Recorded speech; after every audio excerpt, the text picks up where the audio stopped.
Okay, guys, good afternoon. We're back earlier than expected, but I think it's for the best that we start the set a little bit early. The series, both series actually, back to back. Angel of the North versus Lara Croft, and also we have here's the other series. We've got Jess the Cat versus Jay from In Between Us today.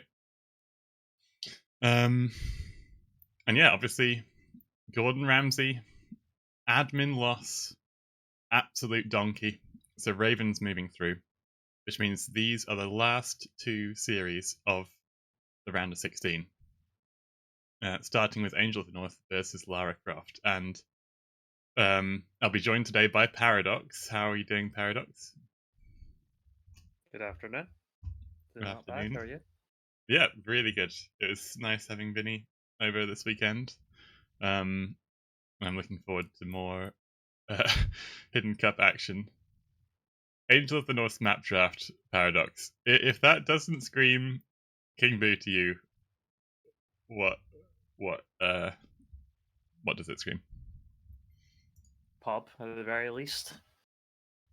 Oh, it's a tricky one because I feel like I've seen 3 or 4 King Boo drafts now. I know he's probably quite easy to disguise as, right? I think I'm more feeling like the map drafts are just not. After one round, they're just not that reliable for identifying people, just because of the format of it. Yeah, I think it's just too tricky. I think that's probably fair. Like Um, it could easily be Dave. It could easily be Cappy. It could easily be other people as well. Can see it being someone like Fanji as well. I don't know. yeah. Angel, I have really no idea, but I look at Lara Croft and I'm thinking that looks more like a Void draft in terms of maps. Ooh. Hmm. Um. With Starboy likes Land Madness, right? You would like to have Land Madness in it. Pretty confident in Nomad these days as well. Banning Islands, banning Fortified Clearing. I think for me that kind of checks out into Void kind of vibes. So this could be a pub versus pub match. You reckon? Potentially, like 2 heavy hitters could be kind of funny, right? Yeah. Oh my god. Maybe it was. Maybe it is. But yeah, Darvoy. I mean, I don't think we've seen Darvoy yet, I don't so think so either. he could be Gordon or Raven, or he could be one of these two, or Jess or Jay. So has to be someone. Mm-hmm. Um, let's see how the games play out. Civ draft then. Oh boy, Romans for Angel. We haven't seen that very commonly. No, and Um, there's really only a couple people who would expect Romans Rock. Batten's one of them. Aten is one of them. To So bring him back into the mix. I really don't want to be doing this again. I really don't. But he is one of the few people that would draft Romans. And now my brain's getting all fuzzy already. I do like what Angel did in the draft though, like ban Bohemians. Yeah, Um and then Lara doesn't have that with the Amazon Tunnel pick, and then they just pick Mongol straight off the bat for Tunnel, yeah, which I love. yeah. Which is great. Anything else really catch your eye? I noticed that there's a lot of archers from Lara, a lot of archer civs compared to Angel, who's got a Yeah, bit more of a mix. Dravidian's one is potentially slightly odd, but For Cup, looks like is that or I, Nomad? I, I yeah, I think Lara's drafted the first 3 like civs for the home maps and the neutral maps. So like Dravidian's Cup, Britain's. Sorry, no. Britain's probably for Tunnel. Huns for Land Madness.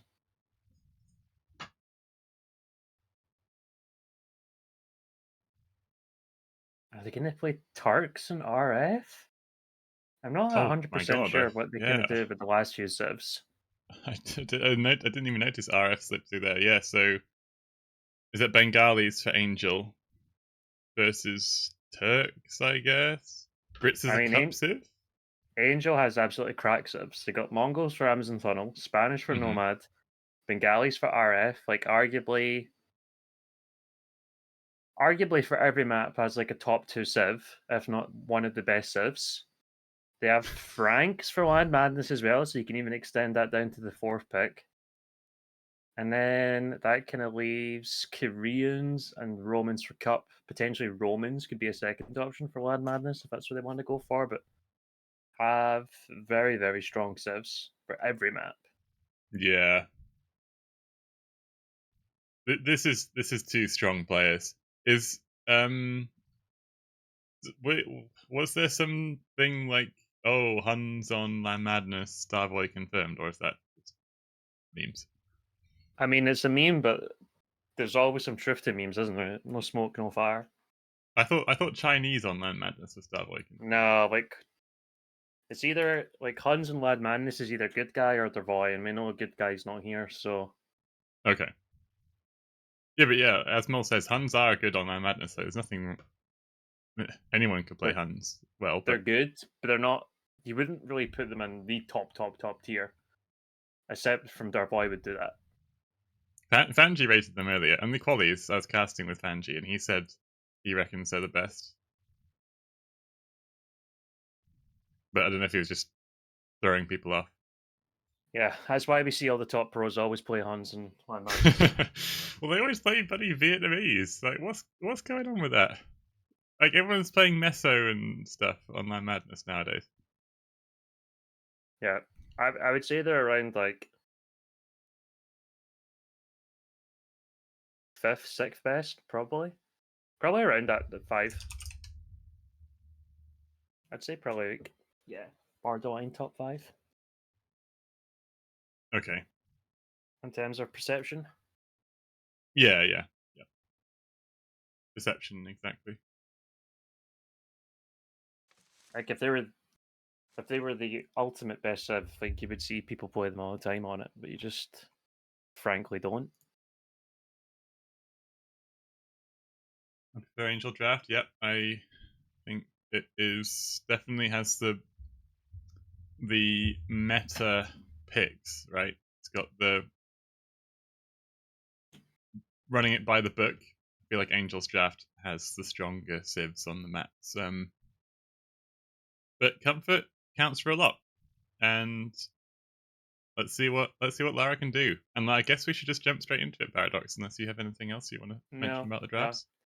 no. Okay, Honestly, I'm we'll at kind 10 of see seconds. how Lara's like usage of the civs goes, because I'm kind of like got a bit of a question mark with a Yeah, few of them and yeah. what direction it can go. Oh yeah, actually, Paradox just it might be Turks for Tunnel, right? And Britons for RF. I mean, Turks could also get played in Nomad as well. That's the thing. They're a bit reliant on fish, Ooh. but you could definitely play them there too. Oh yeah. Well, anyway, let's see. 10 seconds in game one. Be with you in a second.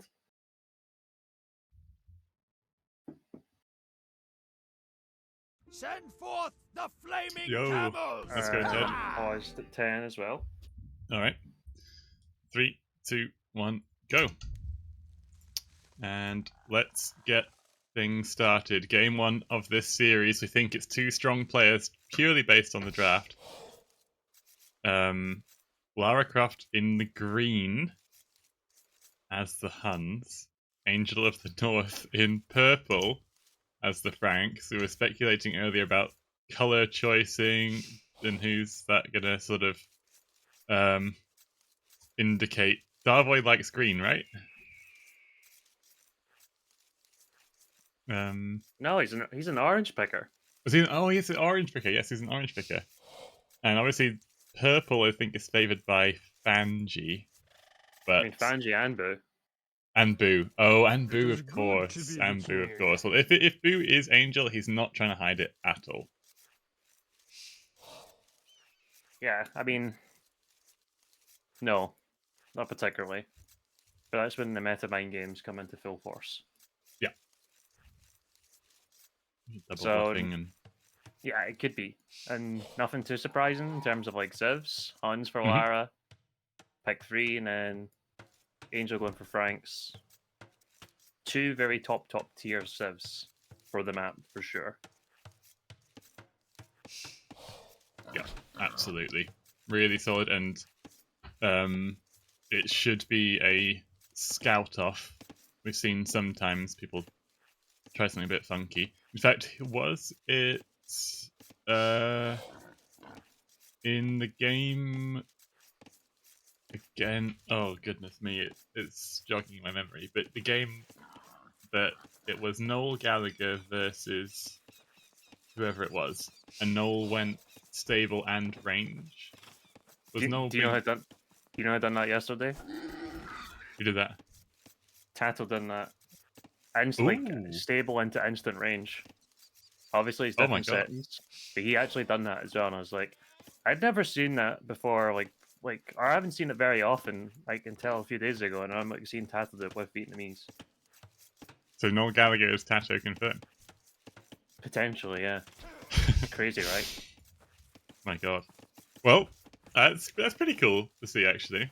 I was like, because I was watching it yesterday, I was like, huh. I was like, maybe they've seen it from like someone else as well and thought they would try it.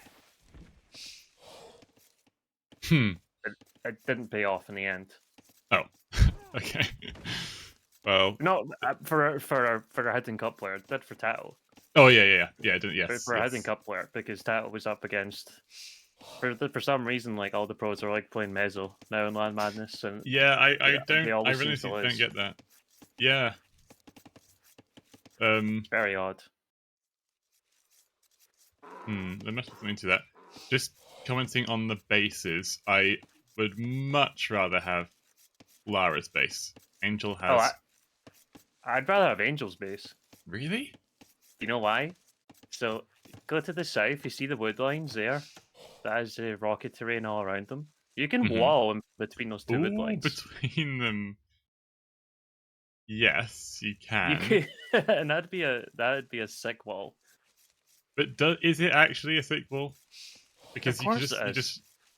Well, yeah, but you just run past the woodline, the northern woodline to the north of it. And Yeah, the thing that's which why I you don't like have. about Angels is they've got no gold. They've got the one gold, which is in Narnia forward. I mean, what's the gold like for Lara? I mean, they do have the gold in the back here, but it's gonna have to have some walls to secure. If you want to go to the edge,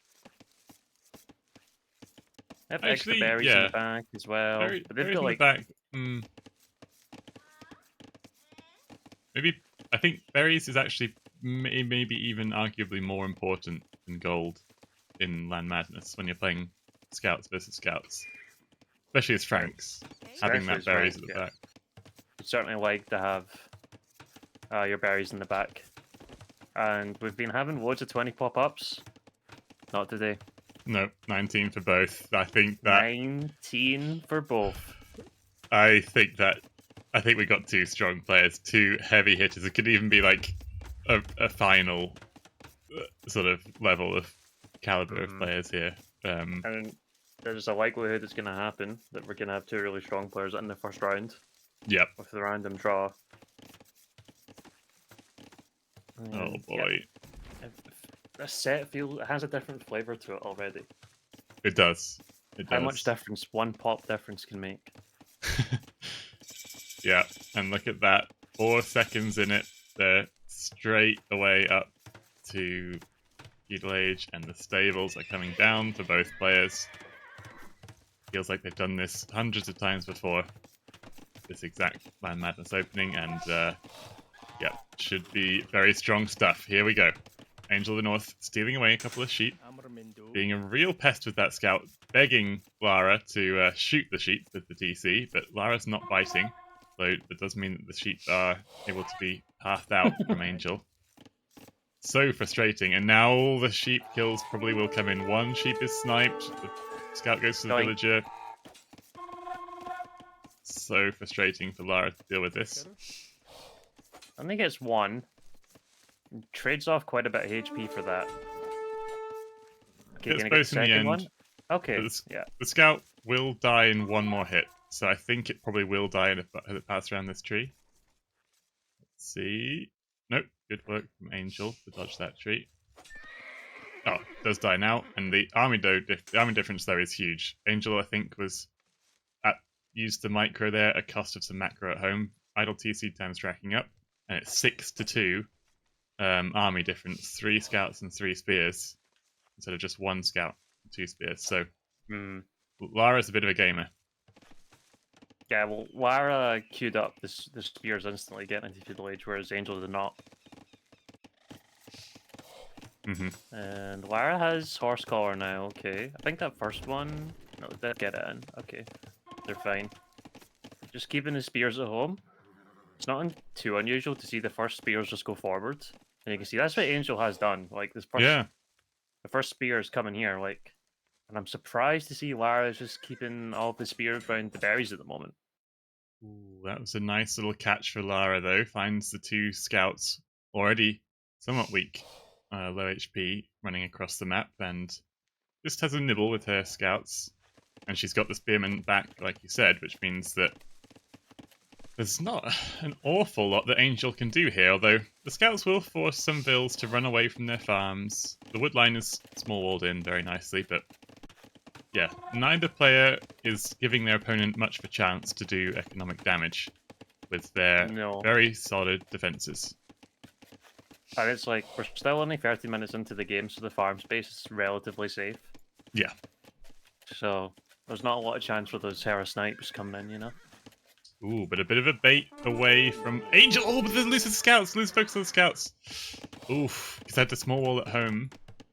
Action happening at both sides of the map means that Angel just lost focus of that scout army for a second, and that caused some losses to come in.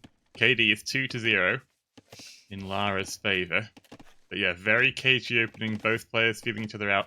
It feels like they already know who each other are based on the way they're playing. Because the reason I say that is because, like you say, Lara queued the spearman at home. I feel like Lara wouldn't do that if she thought Angel was... I mean, if it's Davoy, say, I feel like you'd just send the spear forward and be aggressive if you think you're against someone of average skill in the pool.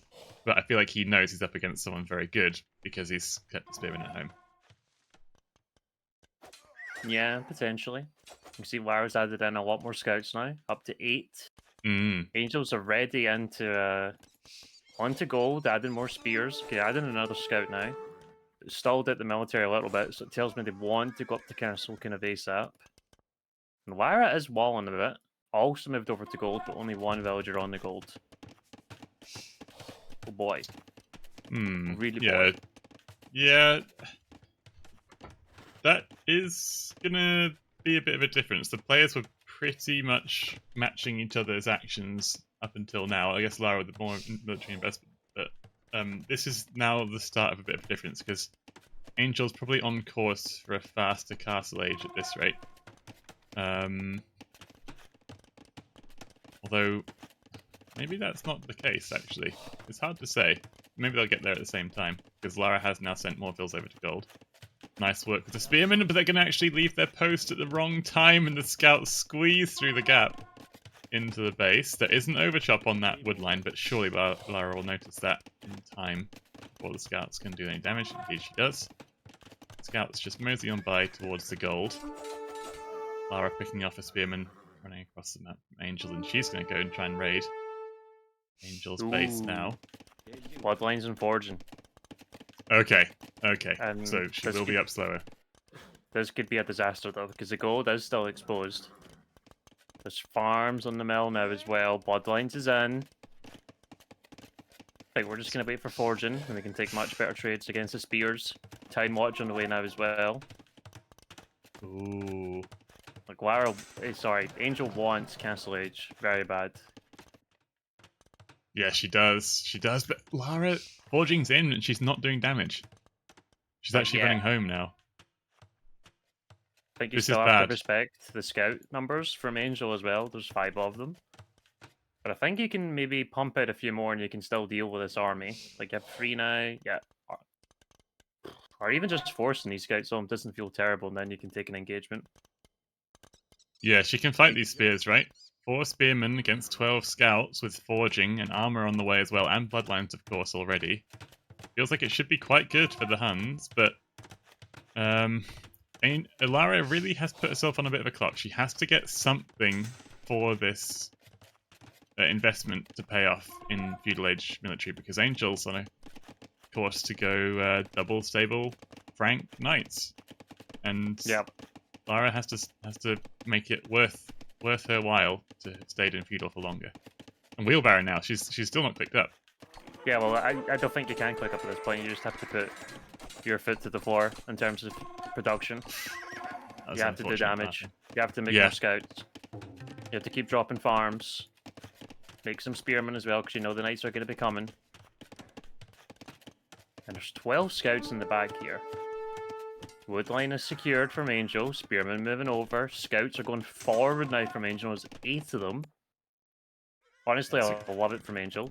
Yeah, that's confident enough with the spearmen. Yep. And the gold is protected by 5 spearmen from Lara, so let's see what kind of value the scouts forward find. They surround the spearmen really nicely. They did such a good job there, those scouts.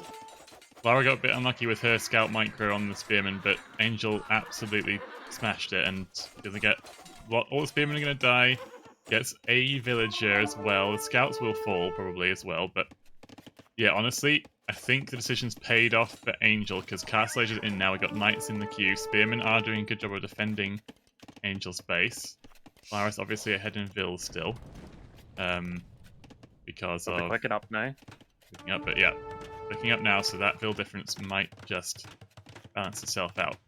TC, second TC, being produced by Angel, sorry. I'd like to see the, Tyler Palisade tap there.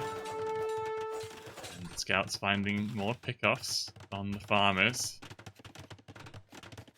for Angel, so, okay. Triple range for Lara coming in.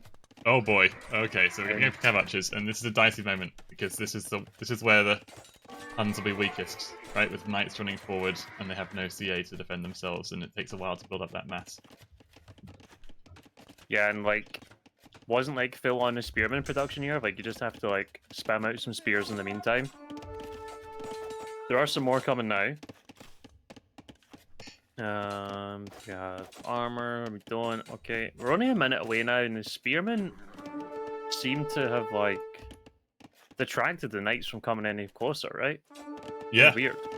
Well, Lara still has 12, or actually 15 scout cav running around Angel's base, and Angel does have spearmen there, but I think just because Lara keeps getting picks. Yeah, look at this. A group of 11 and then a group of 3. It's such a clever partition of the army there. Yeah, it's good micro for sure. Keeping Angel on her toes.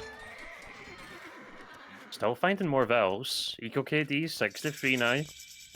Castle Age going to be in a second. Knight's about to break in at the home for Lara. And nice walls. Nice wall. Of course, they got bloodlines for the CA, so instant bodkin. Lovely stuff. And you still got the scouts alive. I think when you have 8 of them, it's probably worth getting White Cav if you can afford it as well.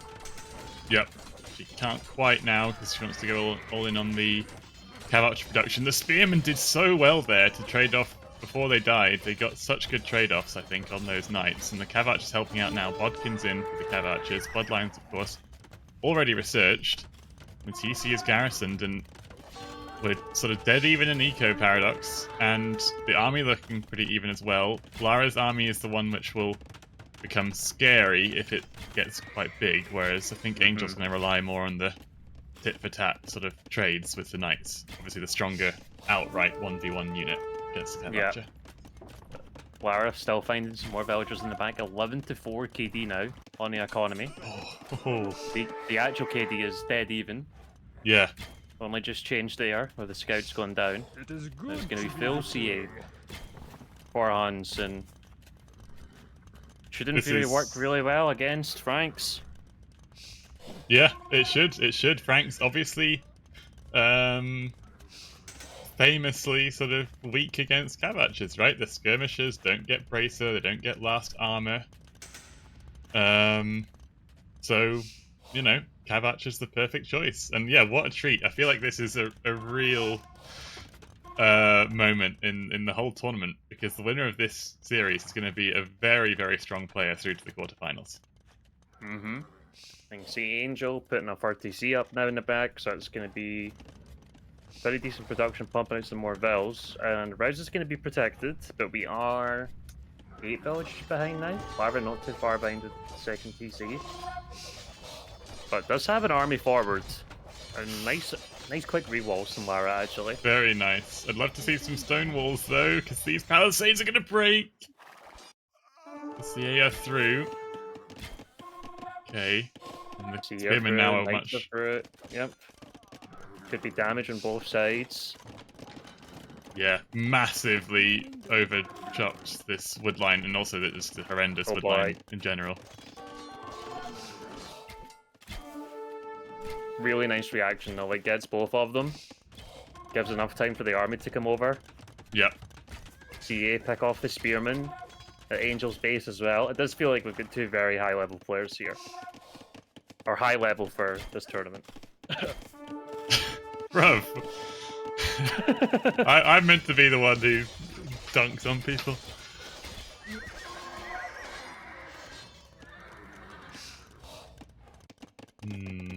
Well, who do you think's winning, Paradox? I think I don't think either of them are winning. It's so even.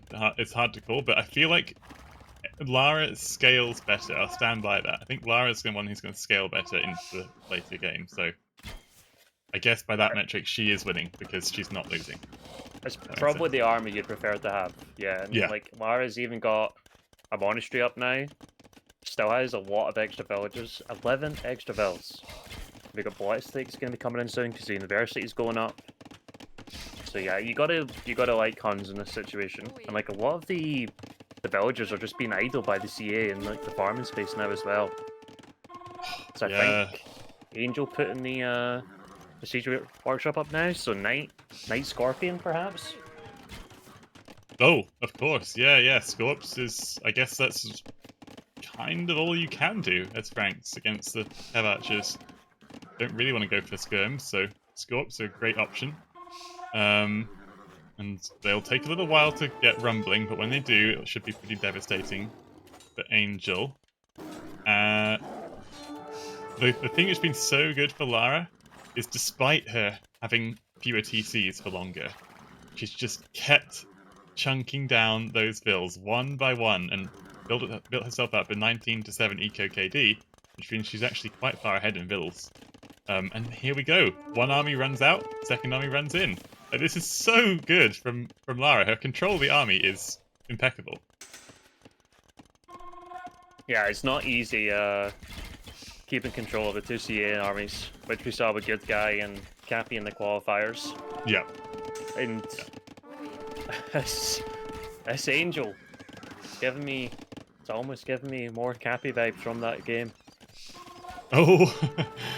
The IOTC just trickling up, but a smart draft. Still good, relatively good decisions. Good surround on the CA in the north. Yeah. Oof. Well, that would be huge, actually. I think this would be... If this was Cappy... Well... No, he's playing extremely well. Whoever Angel is, they're both playing extremely well. Angel and an RTC as well, Walt. So up to 4 now. Want to secure this other gold, because that one has expired.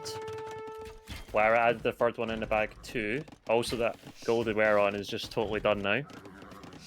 Yep. Let's see how the Scorps can do against the CA. And if they get them at the right angle, they will chip off a lot of damage, a lot of HP here. Yep, that's it. And it makes it so much harder because those CA have to stand still to shoot. So you put them in on box formation, standing still.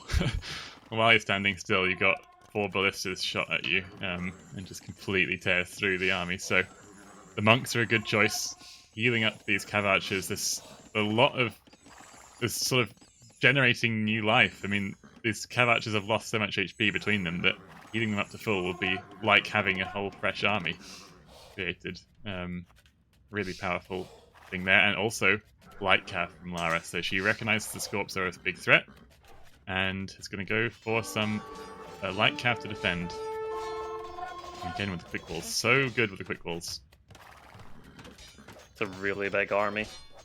For Lara now, 47 Yep. to 25. Eco difference is just climbing. The idle TC for Angel is climbing. Angel's get 5 TCs and can't keep them running. Oh, 17 minutes. Yeah, that is huge, actually. And this is a big moment because the Knights have find themselves in an awkward position. They cannot fight this. The one volley from this army kills the Knights. Yeah, Ballistics is in. Have we got Thumbring? We must have Thumbring as well. And the Knights are getting chunked down very, very fast. We have a couple of Monks for Lara as well, which could come into service, but they may not even be needed. And this is the thing. You get to that death ball of Cav Archers, pretty much no way out. I mean, okay, the five Scorpions, they'll have to do an absolutely huge effort, but the light Cav are in. Like, it's going to be so tough. Yeah, we're gonna need more than 5 Scorps, I'm afraid. Let's see what they can find, though. Lara is respecting it. Tries to go back. Doesn't need to dive on this army at this moment. There's really no need to. Way ahead. Took a great trade there. 51 to 15 military. Sheesh. That is rough. That is rough. Adding more stables now as well. She actually has up to 4 stables. Lara just might play full castle here. The more stables coming down, the white Cav in queue. That's what it looks like to me. Yep. And why not? Why not? Exactly. Why not? The Scorps are all going to die to these light Cav. Might actually be a GG moment here, to be honest, because the Cav Archers are at a ridiculous number. There's nothing these Knights can do against these light Cav. They try and run in and get some picks, but yeah, GG is called. And Lara takes game 1. That was a stunning game 1. And I'm really excited for the rest of the series. And oh my goodness me, Paradox, just having a glance at the APM. Is it? Well, 90 APM for Lara. 90 is high, yeah. Is high. And that is Cappy territory for sure. And 45 could be Cappy territory. But yeah, I mean, we were getting. Funny if he did get Angel of the North. It would be very funny if he did. Yes, it would be. Darvoy versus Cappy. It could definitely be Darvoy versus Cappy. I'm just going to turn my microphone down a little bit.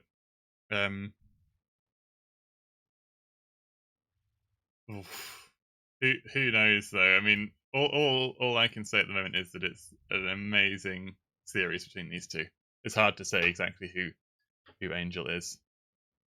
Who did Cappy not get? Did Cappy not get Devoy in the first round last year? I swear he got someone really good last time as well. I don't remember. Oh. If someone can remember or confirm, but he got someone really good. So it would be kind of hilarious if he got Devoy this time.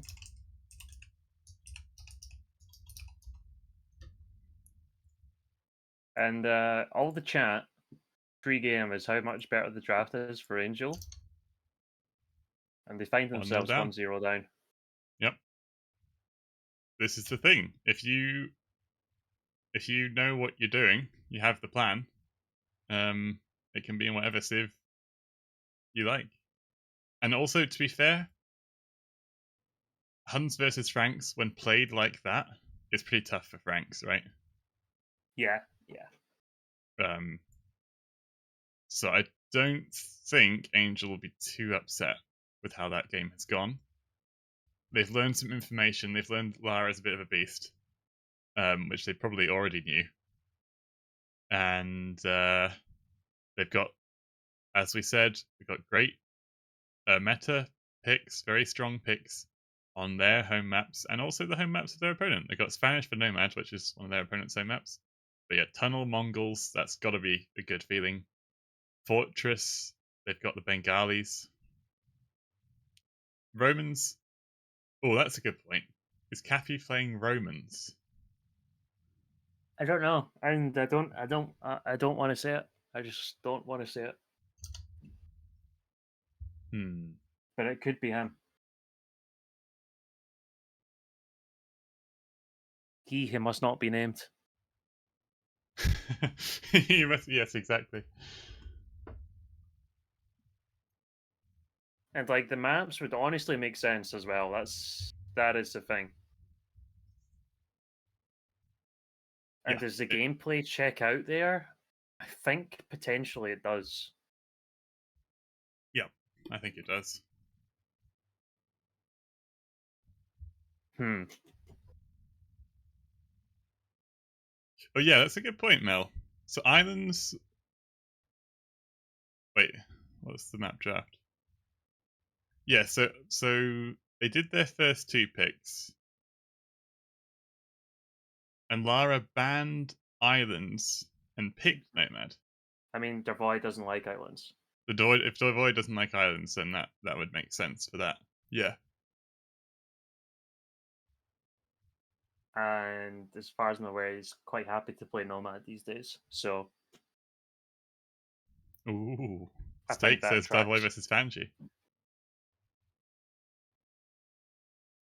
I don't think that's giving me Fanji vibes, but To be fair, actually, I can see Fanji banning Arabia Neom, playing playing Franks on Land Madness. I don't think the gameplay didn't give me Fanji vibes though. Not enough Stonewalls. And I don't think Fanji drafts Romans. Well, who knows? Does he even own Romans? Maybe he doesn't even own Romans. That's getting a bit too meta. But he might not even own them. Oh. Well, I know anyway, I know some players don't have some civs or recently just got civs. So hmm, no comment on the rest of it though. okay. So it's gonna be RF next. It is indeed.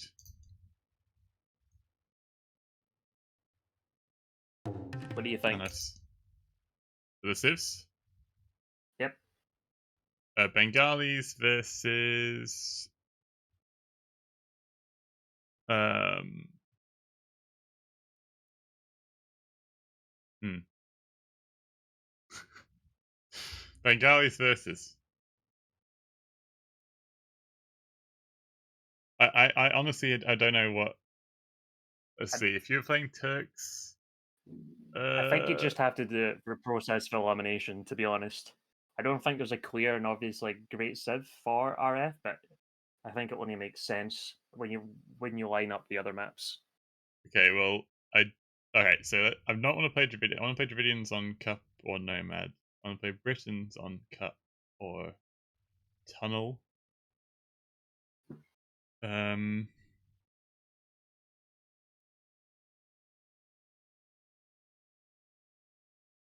Well, the thing is, Paradox. I'm perplexed by Turks, Aztecs, and Ethiopians. As those last two picks, I am confused about as well. But like Ethiopians, honestly, aren't terrible. Like both of those subs aren't terrible in Nomad, in all honesty.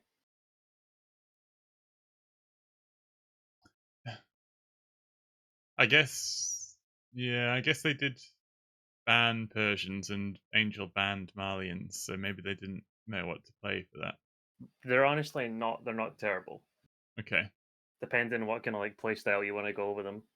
So I think like you just if you have like Britons and Turks and you have RF and Tunnel, I think you do kind of have to go with Brits on Tunnel. Especially Turks can Yeah. play for relics and stuff. Okay, so we're going to see Turks here then. Bengalis versus Turks.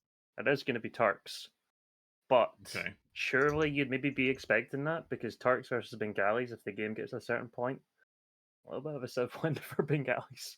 Well, this is what I was thinking. Like, Because what do Turks do? Are they going to go fast in pan cannons or something? I think you're just trying to hit the timing. Yeah, Um, it's all about a timing play, and if you don't hit the timing, you're gonna be giga fucked. but I remember playing a game as Bengalis on some stupid mega random map against Turks. I got to Elephant Archer, and the opponent was like, "Oh, like, what do I do?" Because there's nothing you can do. They don't get elite skirm. Yeah, honestly, the best thing they can make is probably Elite Janissary. Yeah, Maybe which like is with some like. horrendous. Well, they still do decent damage, and then you maybe have like siege rams out in front. It's not going to be the best thing, but Oh, probably the best yeah, I thing they guess can do. Siege Ram. You have like siege ram, Elite Janissary. Hmm. They still have pretty good damage output once they're Elite 20, 22, whatever it is. Let's find out. Let's find out how the game pans out. See if we do see the Elephant Archers, or it could just be a crazy kind of monk play from Angel as Bengals, which would be a bit of a tell, I think, against Cappy. All right, 10 seconds, Paradox. Me too. Me too. 3, 2, 1, and here we go. Game 2. It is the same colours for both players.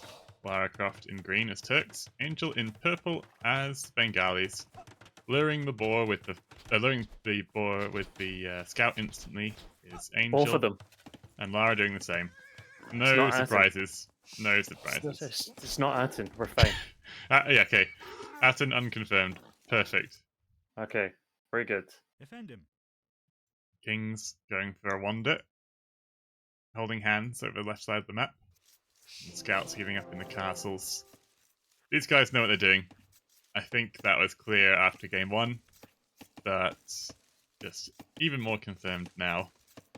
And yeah, this is the thing, right? With Bengalis, so strong on this map because their monk play is really strong, their boom is amazing, and their late game options are really strong, even if you don't go for them like siege monks or something. So feels quite good. Turks, are they more of a historically favoured sort of pre-DE RF pick? No, I don't know that I'm aware of. I didn't think so either. Like Chinese and Mayans are the ones that I knew about with being very popular. Chinese are a classic. There's a huge difference in build though. Like Angel only had one on wood. It's already placed more farms. Lara's had 3 on wood the full time. Where's the second boar? Is it already brought? Is it already brought in? It's Yeah. funny how like those farms have been placed for a while now Hi. from Angel. Honestly, Paradox, one of my favourite clips. I actually want to make sure that we get that clip for the Ghost, was the farms being seeded by Noel Gallagher, and all the vills popping off the farm, and going to their allocated task. Like as soon as the like this, like a bit like this, not quite perfectly like Noel did it, but they all went to their respective farm, and then we saw the other side, whoever it was, like Liam, not Liam, whoever the opponent was, like they all went to one farm and then passed around and stuff. It doesn't really make a huge difference, but it's just such a nice, Well, I think it's such a nice thing. it is a lot of idle time, and like Yeah, in that space of like 15 seconds, you know. And it kind of gives us a little clue in terms of people making the differences in shift queues and the efficiencies. Mhm. A higher level player is going to do that much better. You see uptimes in for both now. Okay. 21 villagers from Angel, which will go up to 23, of course. And Lara clicking up on 22. Now, we do have the barracks to start off, so we could just see a stable. And it would make some sense from Turks to go for it. Yes, of course. Get light cap for free. Upgrade. And still exploring with the king, finding out where the relics are. So let's see. Our scout is coming dangerously close to the king on the right hand side, but Should The be king is absolutely just fine. faster, right? So, oh, actually, in It's feudal age, is the scout faster? It does get faster, no? But I think the king is still fine. King's still fine. Okay, they just pass each other. Lara probably will want to run home now, but I guess it doesn't matter too much. Lara's Dave Like, Brailsford. Yeah. a king has a lot of HP as well. Like 75 HP is a lot of hits from a scout. True. So Okay, yeah, Market Blacksmith. it is faster now because the scout actually goes from 1.2 to 1.55. So it's actually Ooh. more than I thought it was. Yeah, that's kind of crazy. Nice. King in the tower for Angel at the back. It's a pro RF there. Lara knows what she's doing as well. Is she actually going to just not garrison it and put it over back to the base somewhere? It's a good question. I don't know why he's going to the left. Maybe just a little bit more exploration on the left-hand side here, from what I can tell. Just discovering the back, then into the tower. Lara went stable blacksmith and market blacksmith for Angel. Yep. So Bengalis is probably going to do it with Bengalis the best and add lots of villagers and boom. Feels like it. And yeah, still not much in it in terms of the sort of uptime difference. It's just is a hangover from that extra vill added by Lara in Dark Age, means that she's a villager's time later to castle. And Lara pops in the tower now with her king. So both players, kings in towers, and they've got their foot on the booming pedal. Are we going to see a straight boom from Angel? But I think Lara is going to add some scouts here. Yeah, Lara's adding a couple of scouts, so she'll try and contest or presumably just acquire a lot of these relics for herself with the free light cap upgrade. Yeah, let's see. Angel might add in some Raffas for relic control. Ooh, okay. Which is an option. And Honestly, honestly, it's an converted? option. They could do, but it's like the same thing for Turks as well. You could, in theory, add a couple of Jannies. They're obviously not super quick. It could help get a position, but the res is looking good for Angel. Looks like a TC in the back, and it is a monastery in the front.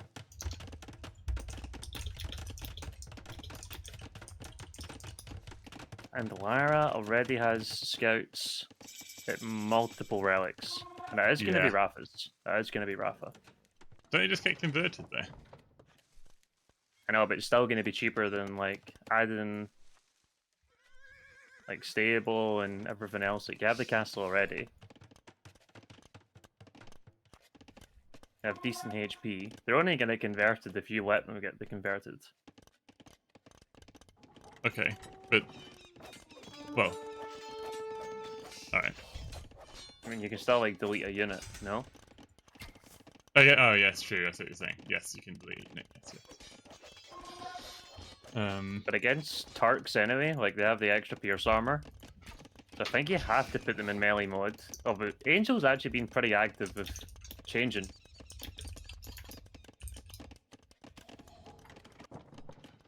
Yeah. I mean, I'd expect nothing less.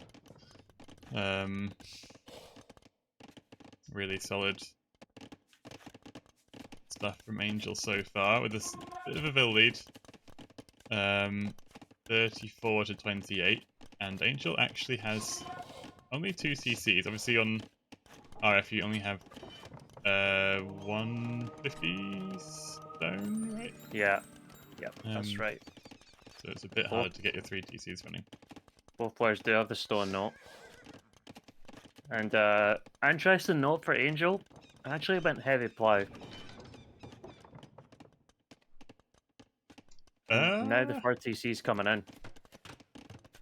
That is interesting. Heavy plow before 3rd TC. Is that the strat? Maybe that is the play. That's a greedy boomer, that's who that is. Ooh.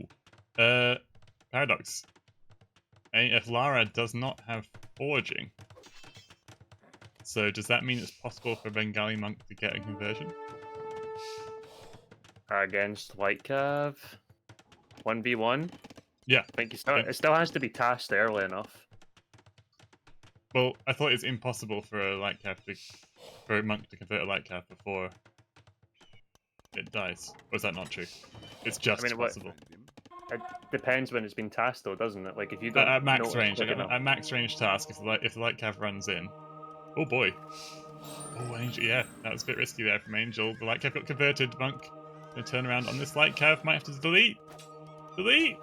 Oh, okay. Whew. Deletes That at the was it. perfect time. That was Angel's old scout. Yeah. Lara's done a great job on the relics.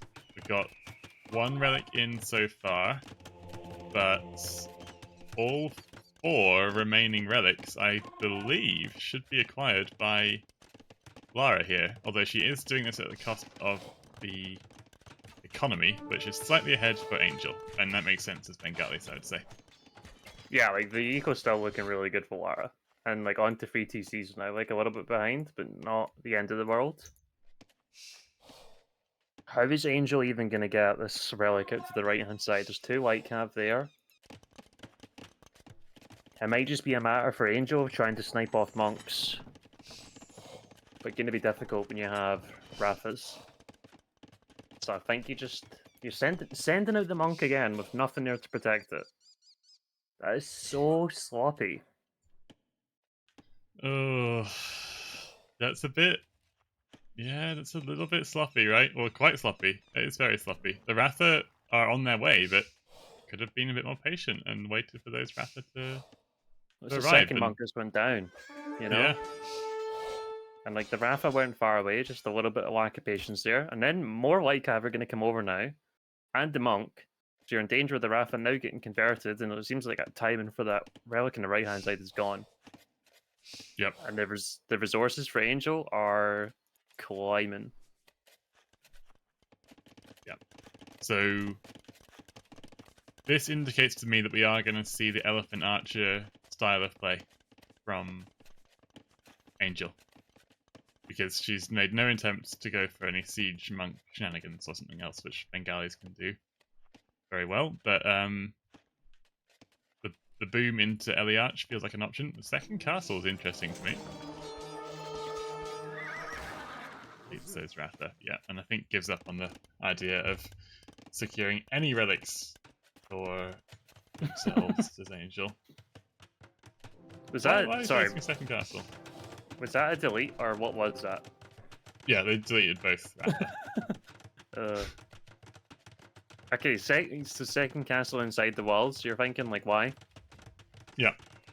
I mean like Angel just literally needs to buy time for Ellie Archer, and then it's like once Ellie Archer's out, it's gonna be very difficult.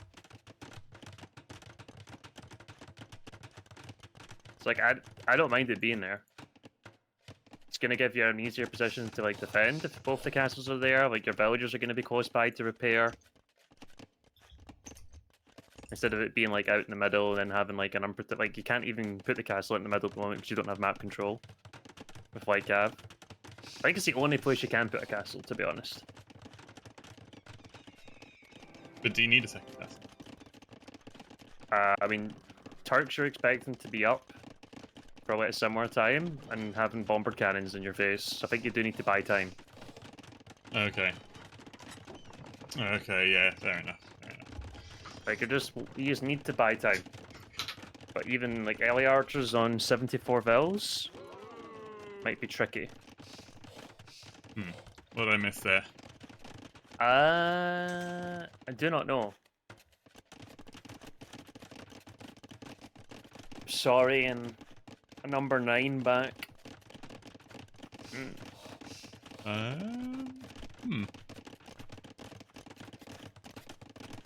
didn't see Sorry. anything obvious in the gameplay. Looking around the minimap as well. Sorry I for don't even see booming. where, like, I don't even see where like units were interacting. No, they didn't look like anything was happening. Interesting. But both players up now, Walt. Lara's a minute behind. Does have 5 relics as well. So it's going to be a lovely income of gold. Yeah, you can see she's only got 4 on gold. She's relying heavily on that relic, and why not? A relic income. The question is, though, Paradox, what do you actually do? We've got some stables coming down, which I guess is going to be Hussar, actually, rather than camels, or is it just camels? Turks. I think it might just be adding in Hussar. If you can break into the middle of the base here and like you have the Hussar with the extra Pierce armor, once you get the upgrades, they're going to be annoying once they're into the economy as well. Oh yeah, accidental ping. That's right, Ted. It must have been a ping. Yeah. Okay, let's see then. We got ballistics coming in, an imp on the way for Angel. Here we go. Bracer is the first thing we're going to do with the Imperial Age upgrade. Does Angel feel bold enough to run forward with the Ellie Archers? Probably not, and quite wisely, because there's 5 monks, which, if a couple of those get a conversion, could be a bit of a problem for Angel to deal with their own units firing back at them. Pikes for the... already, nice. Then guys, yep. Castle coming up for Lara probably will complete, but it's not actually a certainty if these Elephant Archers do feel brave enough to go out. Okay, Hussar upgrade comes in instantly for Turks. Does this castle complete? I think you have to pull back now. Yeah, the bills have to pull back. The conversion's locked in though. This is Against big. Bengalis. It does take a little bit longer. It does take a bit longer, yeah. Look how long it takes. Only one so far. Oh, 2 complete. Might just be enough. The Hussar doing quite well here in this fight. We've got 1 bombard cannon which is just completed in that siege workshop. Oh my god. And then 2 trebs behind now as well, Walt, and the trebs should be deployed onto the castle, but not yet. Is the castle gonna go up here? It's 93%, 4, 5, 6. It's stalled out. 7, 8, 9. Completed. Castle goes up, and that's big. That's really big. Oh yeah, so no loom. Oh my goodness. Okay. Oh no, there's thing. Loom's in for both. Yep, that's fine. Okay, the bombard will bloody hell try and position itself. Bombard, careful! It dies. The bombard going down. That castle actually ranging the bombard. So I was questioning that placement. It's killed. That castle has already paid for itself. 2 bombard cannons. Already. They were questioning the cancel one. Yeah, I was completely wrong there. And that castle's gonna go down from Lara, but did find the TC on the left-hand side and kill some more villagers. The villager difference is only 1, which is actually pretty impressive considering we're big galleys versus Turks. But yeah. kind of said like Turks need to have a timing before the game, and if we just have like loads of belly archers now with all the upgrades, it's gonna be a tricky one. Yeah, and okay, so I guess the plan is with the Hussar. To be fair, these Hussar with 7 pierce armor, it's not too shabby, right? With the Turk bonus. But galleys can just add help though. Yeah, the Bengals can add some halves, and there really isn't much that Lara can do against that. And I think she obviously knows that and is kind of itching to get going, but just doesn't quite have enough troops yet to really force a winning fight at the moment. So it's going to spread out. The other option for Lara is that she tries to go for a king snipe, but again, that's going to be a very tall order. The units for Angel are quite immobile though, so that might help if she can try and find a sneak. Does she know where the king is actually? No, she doesn't. No, but you'd have a decent idea it's going to be in one of the towers. Yeah. How do you king snipe? Do you go like siege rams to break in and then just run around with Hussar trying to find the tower with the king in it? You ideally need range and like some petards, something like that. Oh yeah. Honestly, I feel like that is the only thing that Lara can do at the moment because Lara did get Parthian and is now making CA. Oh boy. Okay, well it worked for her last game. But Ellie Archers are a different beast to Frank Knights. But if you have like 10 CA and like 5 petards to get through the wall, maybe more than 5, I think I'd be fine actually. If you get through the walls and kill the tower, then kill the king. You have 10 CA, there's probably little chance they're gonna miss. If you have close enough, don't have ballistics. I wonder if that's what we're gonna angle for here. Maybe Or if we're it just is. gonna play CA.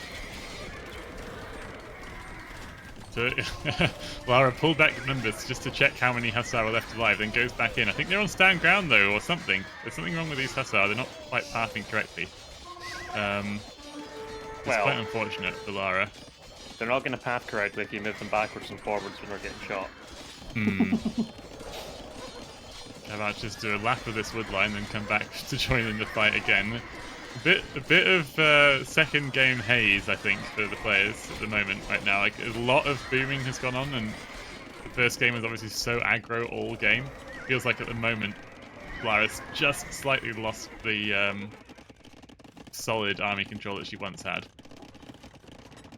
Yeah, 48 to 21 now. Angel's pop is going to be 200 before they know it. Potentially have Mayana coming in as well. Even getting Arson to help take out the buildings. Okay. Heavy CA, we've only got 4 Cav archers on the field. My goodness. Yeah, is that a necessary upgrade right at this moment? Do we have the unique tech? I don't know. I didn't see Sapai come in, but I'm not sure if it did. What's the HP in these guys? 80. So no, they'd have 100, right? Or am I wrong? Yeah, I think that's right. No. I thought so. Bracer for the Cav archers as well. Obviously, that's an important one. I mean, maybe this is all you can do. I guess this is all you can do as Turks. You've got to go for it. So why not? You go for the Cav archers to kill the Halbs, and the Hussar to snipe the Trebs and the elephants. It is going to be a tall order as Elite Elephant Archer comes in. That's a massive upgrade for the Elephant Archers. Very expensive one too. Guilds on the way for Angel as well. And the stone walls across the entire map. That is something which a certain player who enjoys playing Pink likes to do very much. Yeah, so I think we know it is just a good play. I think it is just a good play. Yeah, like, it's a good play, but not everybody does it, that's the thing. So there's a difference there. Okay, Sapai is coming in now for the CA. Okay, here we go. Yeah. Don't even have the second armor though, which is gonna feel bad, man. And there's literally gonna be very little chance of a king snipe now. So like that window is just like gone. Yeah, exactly. And that was probably one of the only lost conditions for Angel, and they just removed that for themselves. Very nicely done. Sniping down the monastery just takes a 1 or 2 Treb volleys, and that 5 relic advantage that Lara once had is removed temporarily while the second monastery is rebuilt. Its castle protecting the entrance to the base is the next in line of fire. Halbs, Trebs, Elephant Archers, Monks. There's really not a lot that Angel isn't throwing at Lara's base right now, and it's proving quite tough. Fortified wall comes in, Mahayana comes in, second armor for the Ellie Archers. The army is just getting more and more powerful, and I don't think we're going to see the series tied up soon. It's ogre. Look at the res bank for Lara. There's so much res in the bank, but it doesn't know what to do with it. Relatable. Yeah.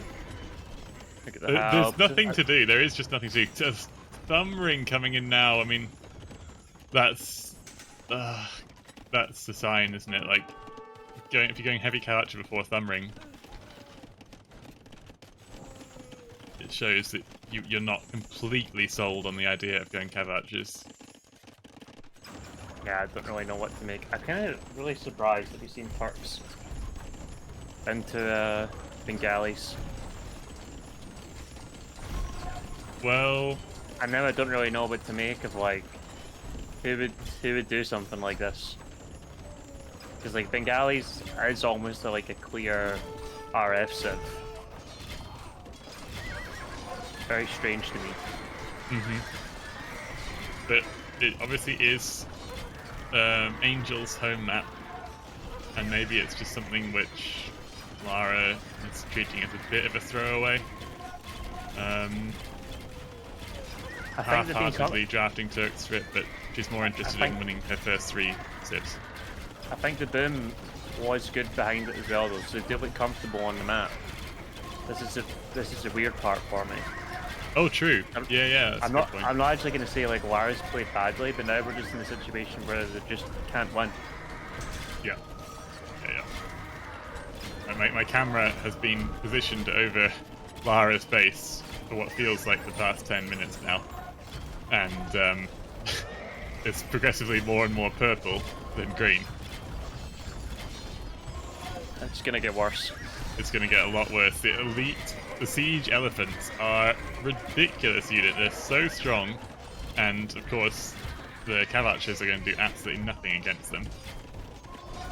But the upgrades coming in. Relic Heist has been called. Could be a nice idea for Angel, although not that they need it. Where is the king at the moment? Still in that tower to the right-hand side of Lara's base. And yeah, I think if the king isn't about to get killed by the Ellie archers, the GG will be called in a few moments' time, to be honest, because there's no chance for a king's snipe for Lara. The fortified walls have made sure of that. And yeah, Light Cav, really, even being tagged from Angel. And Bengali Light Cav is actually not that bad. GG finally in. And GG is called. Very nice stuff. Angel of the North with another 32 APM. Who says you have to click quickly to win? And Paradox, this is a really interesting one. Is this actually the damn rodent? It could be. I can't tell if it's Boo, Fanji, or Kathy, but it's one of them. I'd be shocked if it's not one of them. Cappy or Dan. Unless Boo is deliberately deliberately sandbagging, which is something he would do. Did you see the game yesterday though? I think Dan is confirmed as Dennis the Menace. Well, people seem to think that, and yeah, I don't know. I'm not sure about the games yesterday. It was a strange one. Yeah, nice timing. 32 APM is low. 32 is low. It is low, and it's giving me Cappy vibes, but I don't quite know what to believe, because I think Lara is Darvoy. I'm kind of convinced that Lara is Darvoy. It was Ted yesterday. I was thinking about Ted as Basil Fawlty, but somebody said Dennis. They picked Spanish for a Chaos bit. And played is that Fox. a Ted thing? Is that Ted? That is not a Ted thing, or even close to being a Ted thing. Yeah. There's no way. There's only a few people that would do something like that.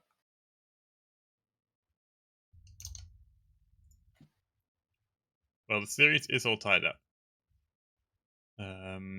Angel winning with Bengalis, Lara losing with Turks, and that was, of course, Regicide Fortress, which is Angel's home map. We still have left to play Cup, Nomad, and Tunnel, or at least 2 of those. And Lara gets to pick. The only issue is, for Nomad, Angel's got Spanish.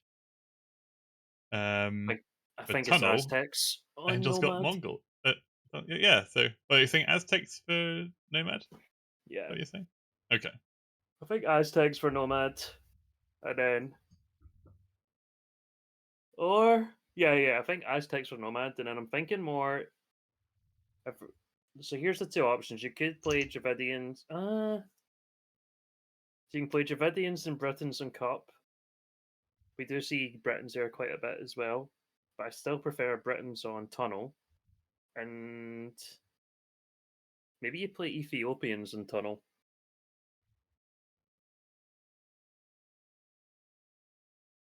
Yes, you could definitely do that. Or is it going to be the Giga Brain and have like Dravidians for Tunnel for the Elephant Archers?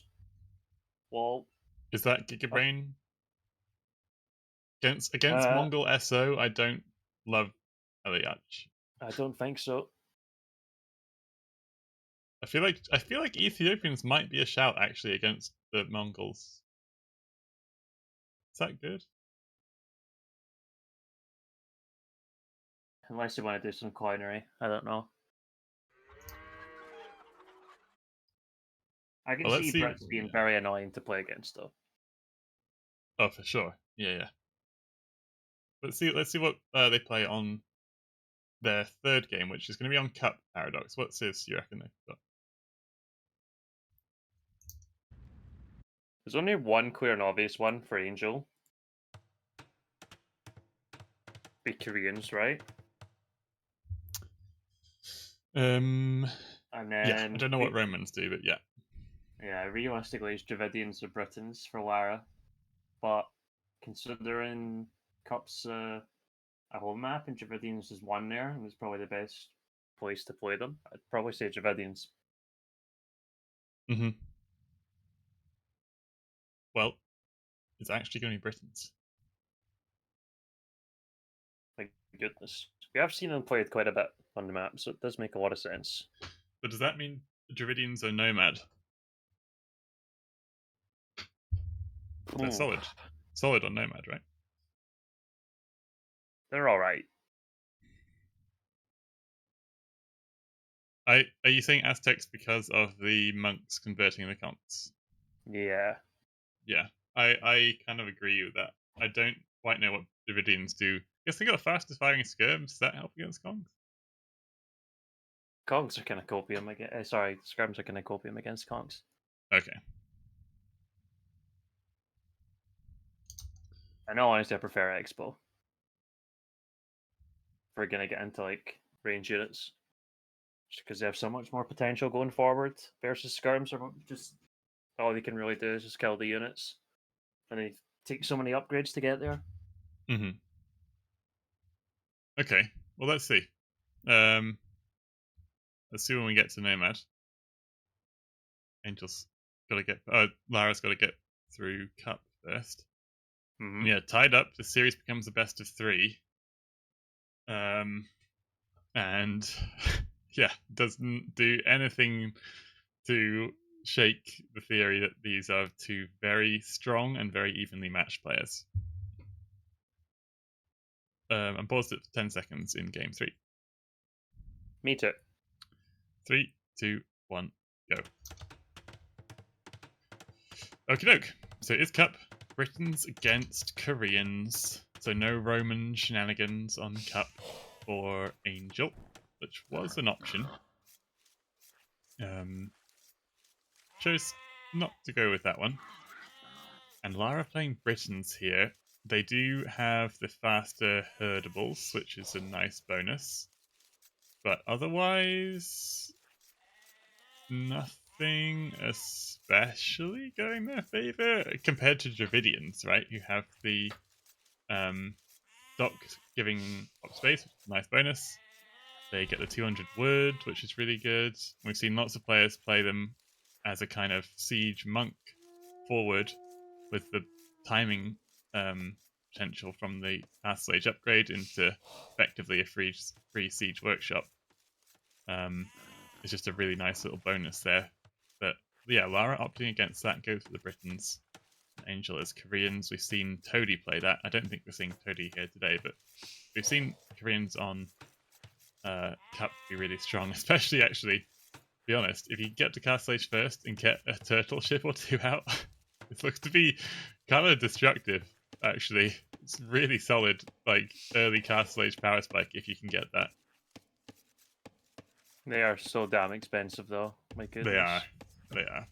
It's kind of win more, I guess, right? If you've got the rest to do that, you're already looking pretty solid. Most likely. We can see boars at the back for both. So nothing getting done there. Lara the ready fishing deer. 2 down, 2 to go. Angel decided not to. I was going to bring in the second boar already, finds the other sheep. Okie dokie. And Lara has so much. Look at this res all the way to the back. Got the berries, got the stone, got the gold there. Of course. Relatively similar for Angel. Berries, slightly more awkward. But yeah, her berries and gold can actually be hit from the water, whereas Lara's res are all nicely tucked away. Yeah, all of them. Yeah. So that is a bit of a difference. Let's see if it actually makes a difference. So Koreans, I think, are the slightly easier water civ to play, just because your ships cost less, so it's easier to get that mass out. As Britons don't necessarily have anything going for them on water specifically. They just have the cheaper TCs and stuff, which means a bit of a sort of kind of sideways bonus for their water with the cheaper wood cost for TCs, I guess.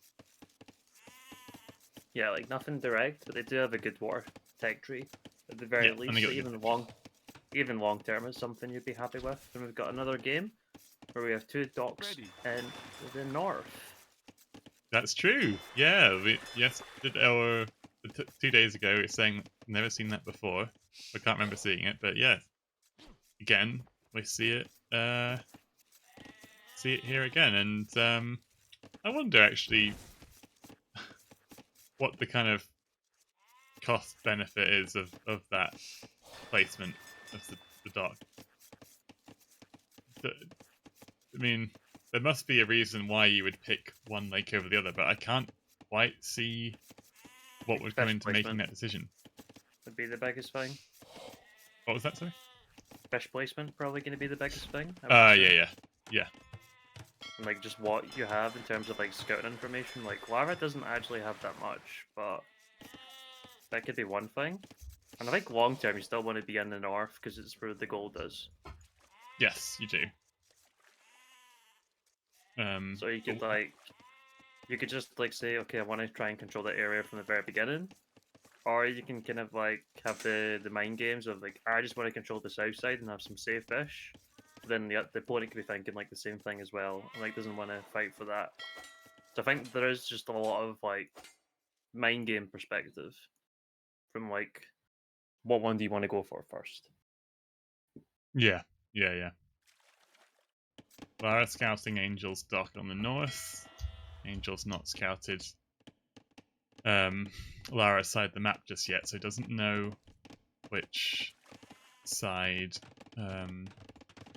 Lara's playing on just yet. But as long as Angel can find that, it looks like they will. But if they can find it before Feudal Age comes in, they'll know whether or not they need to build any navy. Looks like seeing the fishing ships, they will know that they are sharing the northern pond, and naval control will be a factor there. So Lara on gold.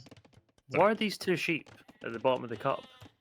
Oh, are they just neutral sheep? I'm not sure. I'm tempted to have a look at the beginning of the game. If they've like generated wrong? And see if how it generated. Yeah. So why are they there? I wonder like, if Angel's only got 2 sheep left, and Lara has 4. So I think that's meant to be Angel sheep. That's brutal, and they probably think that they just got lamed. Probably did, yeah. But and against Britons, you'd be a bit disappointed in that. That's kind of sad, actually. Oh, they are Angel's sheep. Is there an issue with the script? That's kind of unfortunate. I mean, it's obviously too late now, but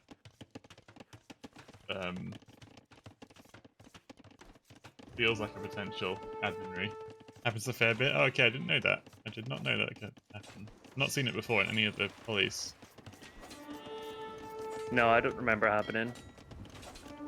in any of the maps we've casted yet in terms of cups, so love to know how often it does actually happen. The galley opening from Lara, and in smaller numbers, not gonna lie, galleys are kind of shit. Yep, I mean it's really working out well for Angel here, going for the fire galleys. Took a really nice trade and also bought a bit of time for their scout to actually kill a housing villager from Lara at the south of their base. That's a nice little win for Angel there, and Lara trying to get some compensation in by attacking a villager in Angel's base, and this shows how chaotic the map is. Doesn't quite notice, but Garrison's CC in time. Kills the scout, and was halfway through constructing an archery range there, so that indicates that Angel has aspirations to make some land army as well as purely navy, whereas Lara is all in on the naval production, it looks like. No buildings there. Yeah, Lara lost another villager though. Ooh, yeah. From the 2-1 scout. JD. Too much going on, like the scout forward. You have the galleys, of course, and this is one of the biggest. One of the kind of like bigger things it's harder to do with galleys is the micro, right? Especially when you're playing up against fires, it's so much easier for Angel just to patrol in. Yep. And now we got like 9 villagers going onto the mill for Lara. Multiple villagers walling. Feel stressed. Yeah, yeah. Big stress, I think, for Lara. As she finds herself even in this series with Angel. The demo ship for Lara could actually do quite nicely, and yeah, all you really need is a couple of demos just to clean the slate on water, and then your galley mass can actually get somewhere. But in that sort of opening up, it's so hard to get the galleys to actually work. Yeah, that demo doesn't actually kill any fires, and look at this. That's the 3 fires versus 3 galleys. Always going to be a good fight for the fires. Yeah, and against Koreans, I don't know why you wouldn't just open fires of your own in demos, since Koreans don't get their own demos. So it's like it's a massive advantage in fire wars. Ooh, true. Yes, I've completely forgot about that. That's a huge deal, actually. Yeah, damn. Also, Paradox, do you think Angel could make a dock in the southern pond, right, and just start getting some fish? It's always going to be an option for both players. Doesn't look like it's going to be priority yet for Angel, and Angel's being very, very annoying. And another villager goes down. That scout has... How many kills have we got? 3 villager kills from that scout. That's huge. Like, the barracks isn't even up yet, and Lara's saw the range so long ago from Angel, and is only just putting the barracks up, so it's not like that's going to be a huge surprise. Yeah, so archers do take a very long time to burst through palisade walls, and it is enough time for Lara to get a range up. Obviously 7 on gold already is absolutely enough to make some archers for herself. Have we not got Loom? Okay, I have got Loom. I thought that scout just did a ton of damage, but no. This scout is... Look at this! Oh, fancy footwork around those palisade tiles, but it's not going to mean too much. But Angel, sorry, behind this. On the way up to Castle Age. This is huge! This is huge! Like, Angel's played this so well. Feels like Cup should be her home map. Yeah, it does look comfortable on it. And I was like total and brittle pawn control in the north now. Still adding in a couple more fires. Nice. I'm gonna have a big lead to Castle Edge here, but you see Lara not too far behind. She's gonna make a few skirmishers. Already has fletching. Yeah, I think that'll scare off Angel. Angel doesn't want to lose any numbers because on the way up to Castle Age, presumably, we're going to expect The crossbowmen tech to come in, so you don't want to lose any archers and fusiliers cheaply to a couple of skirms, although if she overstays her welcome here, that is a very real possibility. Actually garrisons the skirms out to the left-hand side. Could have been more aggressive and gone for the right, but I guess with a scout around, you don't want to risk it. And that does mean Angel can escape and run away to those crossbow, or potential future crossbowmen alive. Has full naval control on the north, and now Paradox adding that dock in the south means that you can get naval control of both ponds, and this is where you just start to tighten the net on your opponent. There's very little you can do as Lara to prevent Angel from making a forward siege workshop and start mangonelling and scorpioning your units and buildings, and they've got the full map control to work with. Yeah, but you're playing against Brits, so if they do mass up archers, they're gonna have the extra range. If you're playing against a good player, it almost feels like going crossbows. Sorry, going for it can be like futile. And here comes the turtle ship coming over with the siege workshop behind it as well. So let's see how Lara reacts to all this. I mean, a turtle ship probably destroys mangonels, right? You get into a mangonel war. I think I'd rather have a monk. Oh yeah, a monk. Yeah, a monk would be solid actually.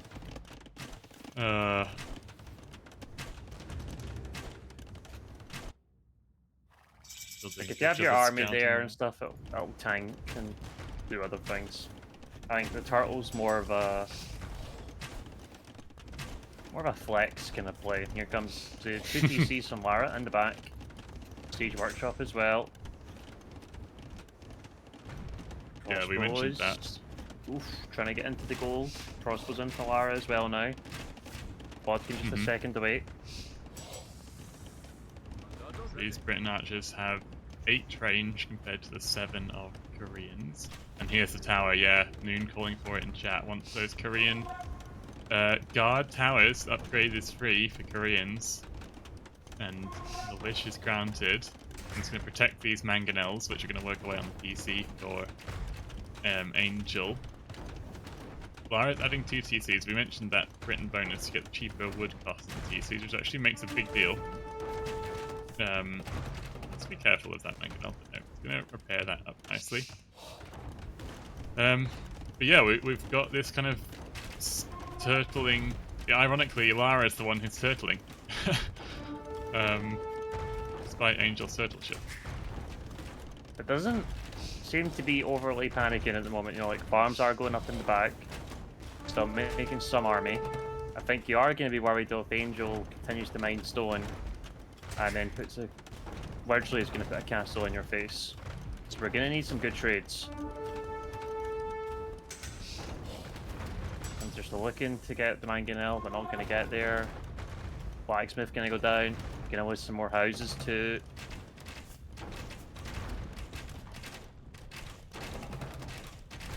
Would like to see some farms come down from Angel. You can see how much of the attention is just forward.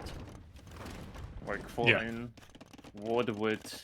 Like all the villagers are just going onto the wood lines as well, where you can see Lara just playing a macro game behind it. Very patient. And more towers coming in from Angel now in the front. Yeah, as the 3rd TC now does Angel. I think they've got a really good grasp on this game, but does have to watch out for exactly this kind of shenanigans. Lara snuck out an army of 12 crossbows and 3 skirms down the right-hand side. Oof. And that could be a big moment if they get some big damage done. That is very, very brave. Yeah, but kind of has to, right? Because this is looking rough in the base, so it has to get something done in return. Guard towers make it so hard. Yeah, like the TC is gonna go down. Like you can, in theory, snipe away the mangonels. Like they're gonna have to come further forward again. Like does get 1. Can we get any more? And honestly, the guard towers. Gonna try. Ooh, nearly got 2 for that. Yeah. Look. The guard towers without anything garrisoned in them, it's only gonna just slowly chip away in the mangonels as well. see how many kills Lara can get on the side of the map. 1 kill straight away. Angel's not noticed yet. diving. Notices now. Okay, that's 3 for 1. That's not bad at all. Shoot over the wall for the build. And of No course, ballistics. with playing against Koreans, you should have no fear just walking through the middle. There's No no bad demos. booms. Yeah, no bada booms. Yeah, true. Good point. And here's Well, defensive cancel turtles, from to be Lara. fair though, Paradox, the turtles are kind of like Turtles demos. as well, yeah. Oh god, the crossbows are in. Guard tower's trying to go up 90%. Oh my god. Villager's going down. And I think the army's still going to get away. It definitely will. Panic stations for Angel. To be fair to Angel, she actually doesn't have that much economy, which is unprotected. So it could be a lot worse, although this is obviously a very unwanted pain in her base. Actually not quite as bad as it could have been before that third TC went up. That was quite clutch.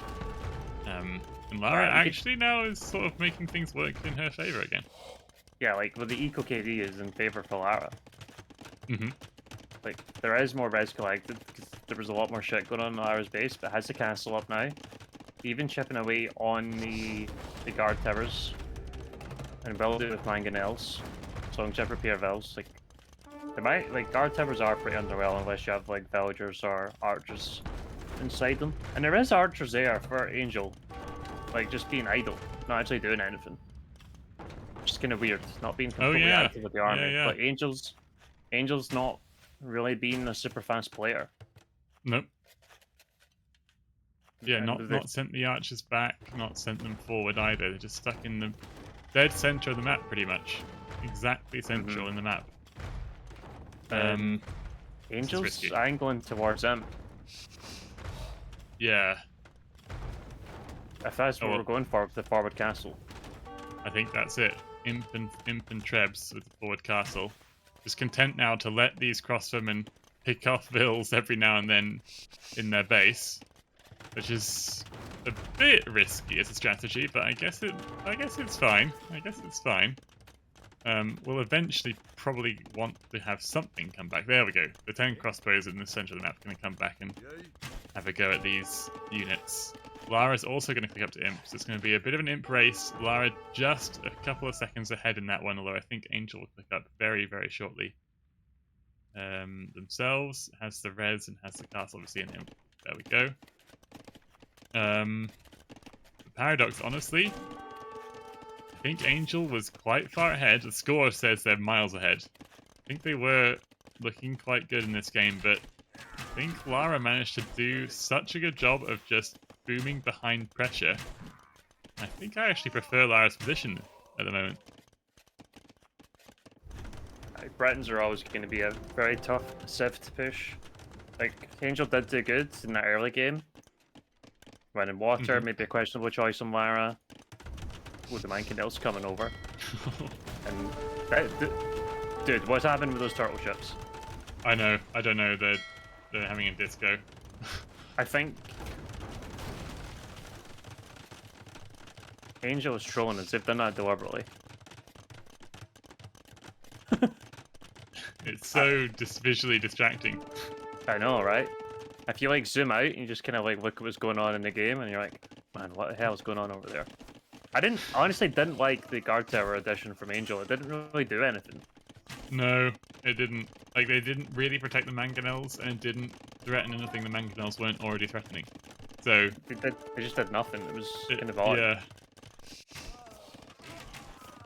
Does clear up these crossbowmen, which are causing a nuisance in the back of the base, so at least that is something. But Lara is now making a bid to come back on water in the northern pond. Although I suppose guard tower is Paradox with or keeps rather with heated shot. Surely that is something to consider to protect this gold. If you get like heated shot, arrow slits, Yup song, that is very, very good if you get all of them, but it's going to take some time to get there. And I don't think Angel's going to be able to do that straight off the bat, but 2 masonry players. by the go. looks of it. Or masonry for Lara? No. Chemistry and Did war it? galley tech. War galley's It interesting. didn't. What we're going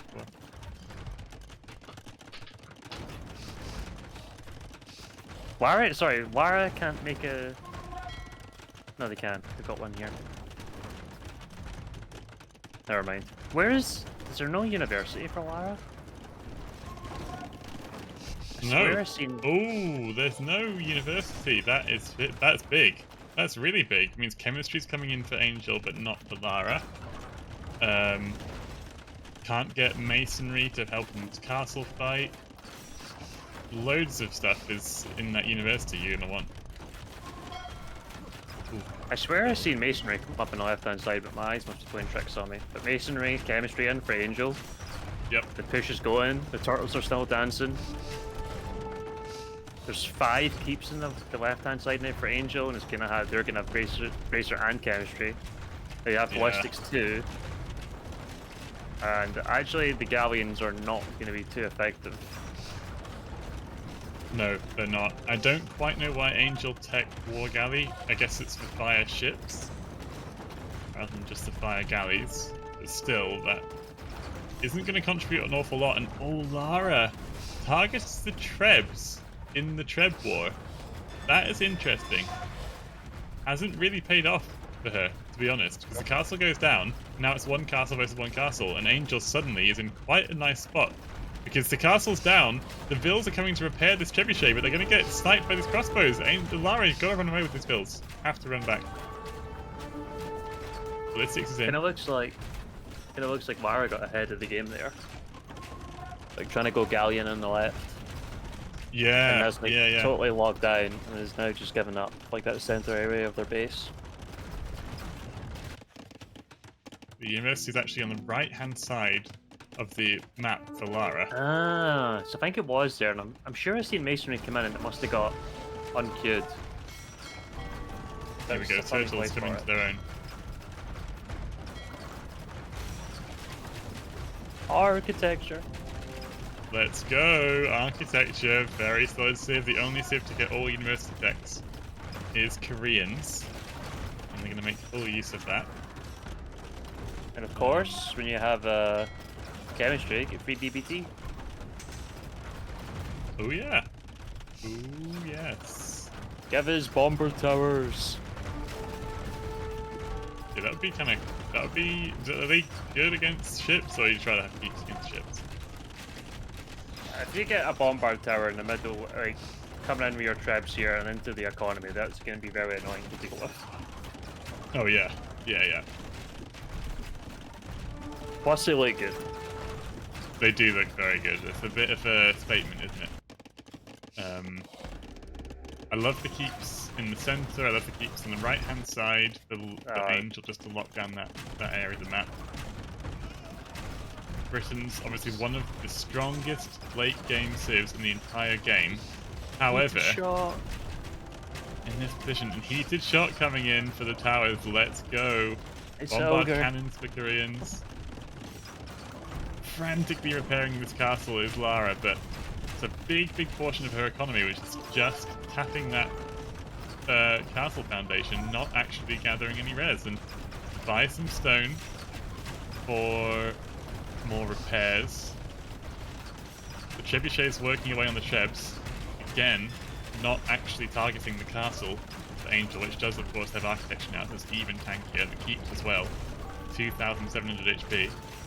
And GG is called by Lara. GG is called, and Angel comes from 1-0 down to 2-1, and it's match point for Angel now. In another game of APM in the 40s, low 40s. Is this the rodent overtaking I don't know, man. the damn boy? I don't know. I feel that's unlikely. So then I'm quite. So seems now unlikely, but I'm questioning who Angel is. I think they're both very good players. I still don't think the draft is very Dervoyish. Like, like in terms of like civs, the maps, yes, but like Oh. the civ choices for Lara are just very odd.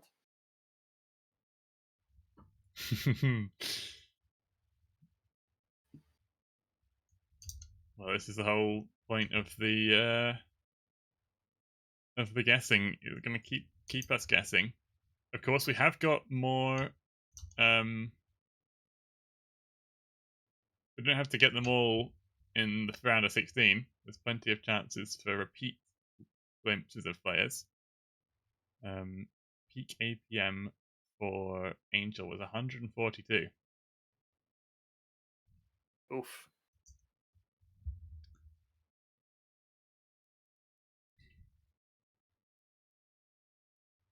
Okay, so Angel winning again, so it means we should be getting Nomad next. No? You'd think.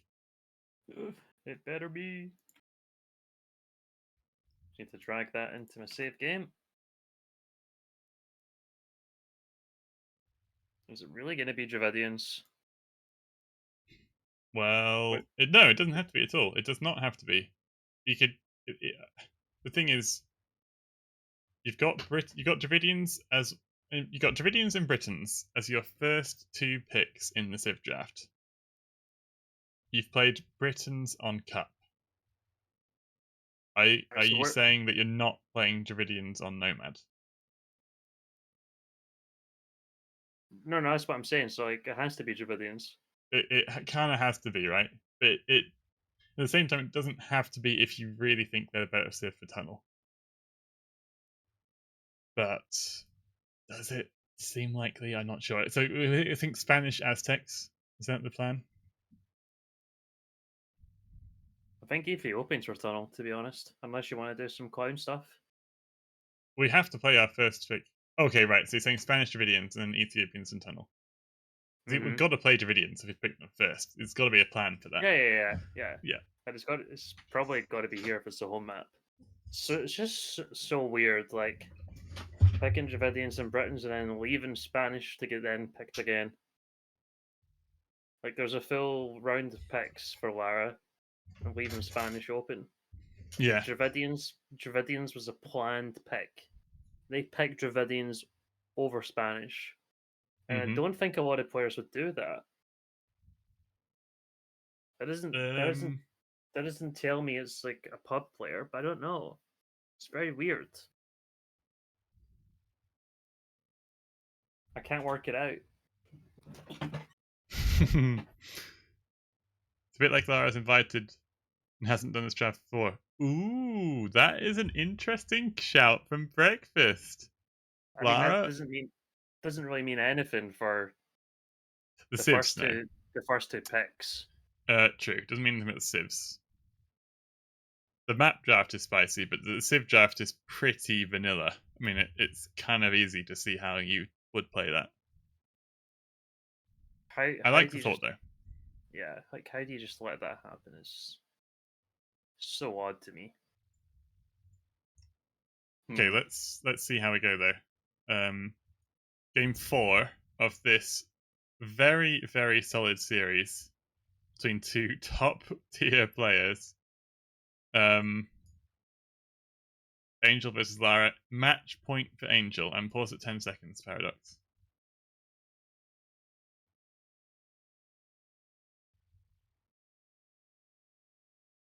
Be very boo-like to pick Romans. It would. Oh, that's oh god, that's the thing. Just to play mind games. Is it? But, right. Is Boo intentionally clicking slower than usual? I cannot see that happening. I think he sandbagged the last time as well. Maybe it is Boo then. Maybe it is. Are you ready to go? Yeah, I'm at 10. Alright. 3, 2, 1, go. Let's see. Angel just has to win one of the next two games. They've got Nomad and Tunnel to work with. And we're going to have this one on Nomad. Oh boy, with the TC circles just kissing in the middle of this wood line. It's going to be a very, very interesting Nomad game. Obviously, a lot of chance for chaos on Nomad, and this is going to be one of the more chaotic ones. The good news for both players, I guess, is that they have wood, gold, and stone very close to their town centres. The bad news for Angel is that I feel like Lara's got more boar nearby. Maybe that's not true. Depends who gets this one in the north, because that could be a contested boar. Obviously, Lara has a kind of 1-0 head start on the boars because there's a boar right underneath her TC. But yeah, let's see who can get that the boars coming in earlier. It's definitely gonna benefit Lara because Angel is in danger of being penned in here with not too much access to anything else. Like the stone and gold is in this one area, and if you lose map control of this, you're gonna be absolutely fucked. Does have a boar in the back and the right hand side. Both players have a sheep each. Angel sees that boar in the north now. And Ooh, if you see that boar, you should be able to recognize there's one out on the right hand side on the shoreline, because there'll be another one down to the left as well. There's your trifecta of boars there. yeah, nice. Just what's that one? There's a law of triangles. Yep. Yeah, look at that. 1, 2, 3. Really nice spot. There. And well, to some extent, she can start to triangulate. There's might be one over to the left. And if she went over there to have a look for it, she would find her opponent's... Well, Angel would find their opponent's TC. Can't decide if I think Angel is a she or a they. I would say a they. I'd stick to they, yeah. Lara takes the boar further away from her starting TC. It's hard to say at the moment if either player knows how close they are to each other. Nah, no clue. That. No clue. Angel does have the goal just to the left hand side here, and could end up going into the TC and finding it. Oh yeah, yeah. And I think you should be, unless you've had vision of it, I don't think you should be able to see the boar decaying, or... What, is that a capture age bug, or what's that? It's hard to tell now what's the case. Should see the rotting boar? I mean, because yeah, capture age is saying that they can see that boar under the TC. Yeah, they have been able to remove like stuff like that with the trees chopping and whatnot.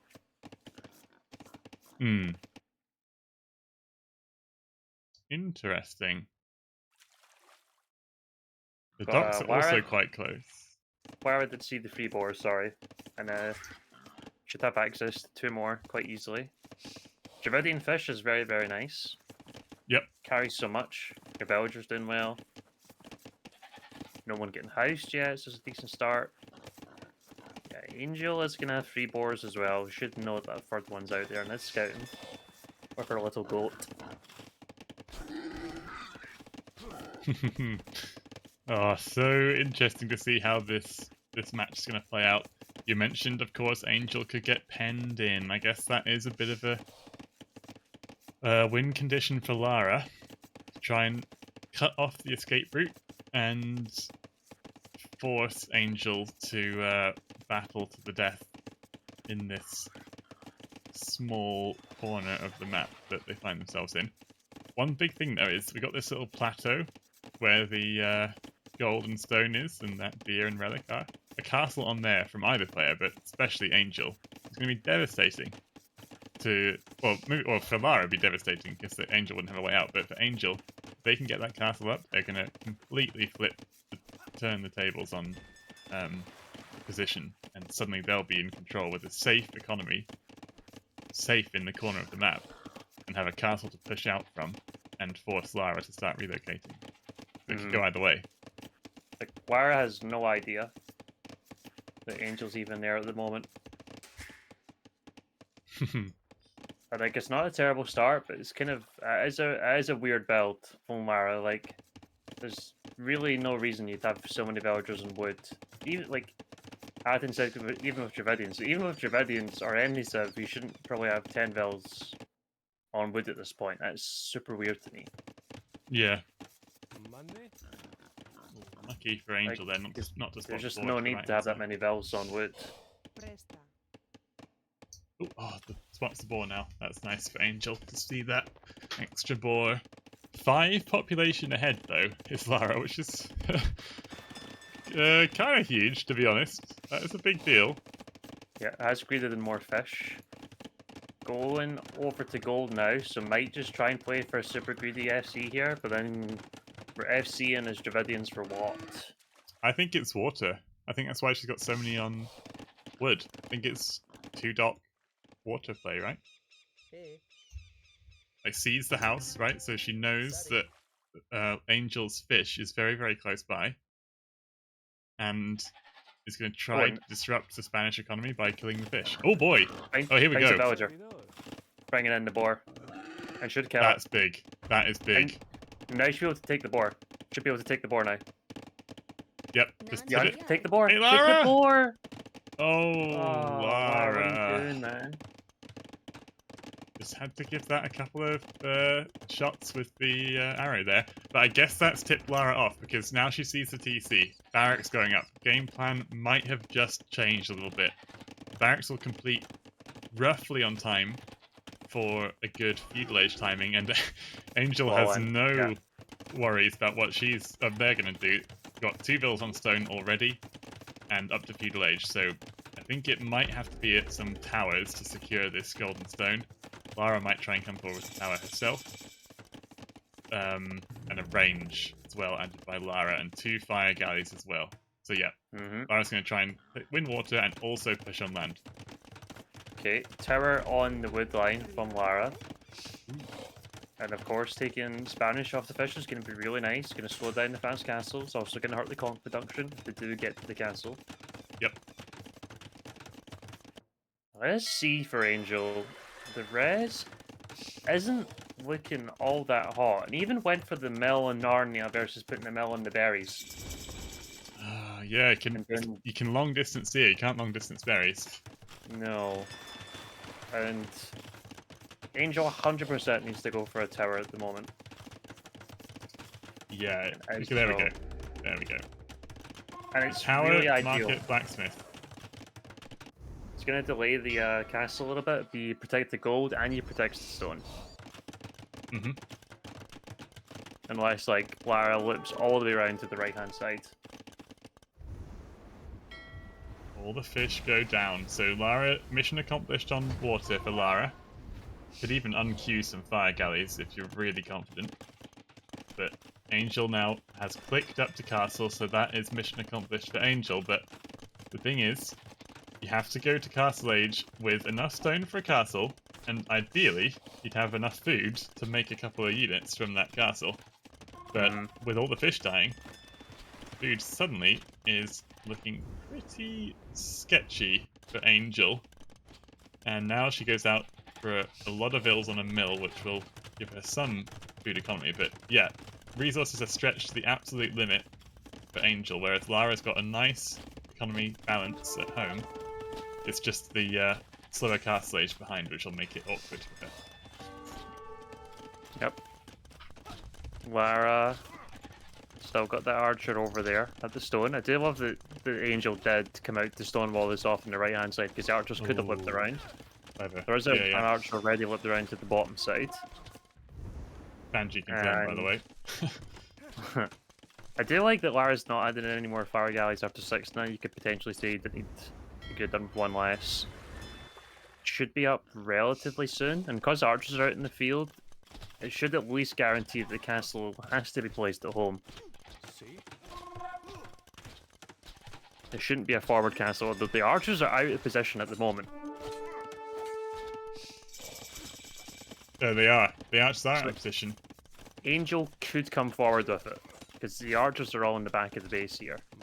Let's see. There we go. It is a forward castle. It doesn't quite hit the TC, but with fletching it definitely will.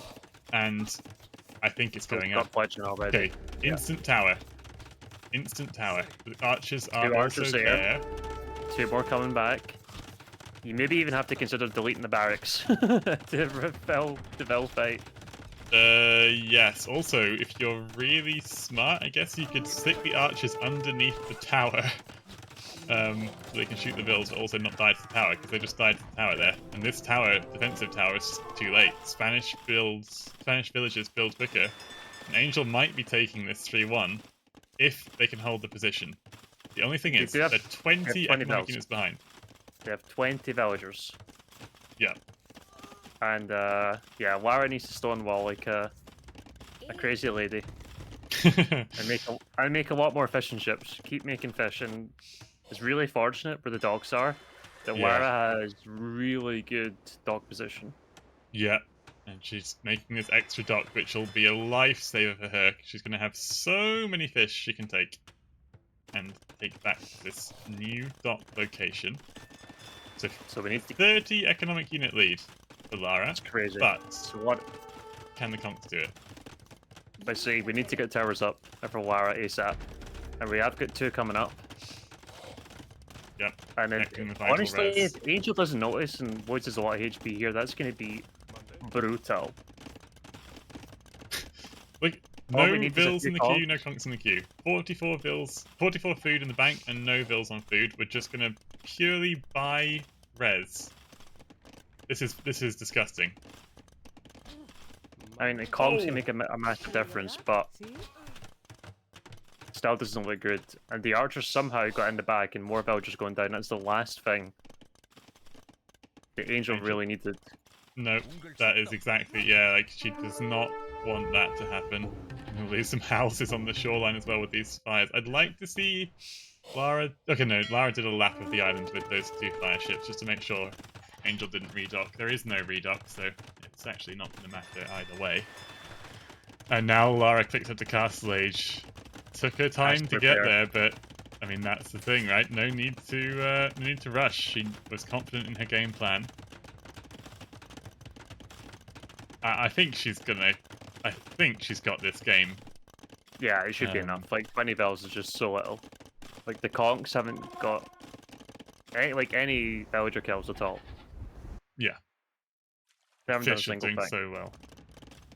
And this is like honestly the spawn in the gen was like very good for Lara to like be able to play their A game. Mhm. Like if you want to be able to play archers and play like a little bit aggro like this, it just helps so much being next to your opponent. And for like if you're gonna add some water as well, the docks right next to each other. Spanish lost them very quickly.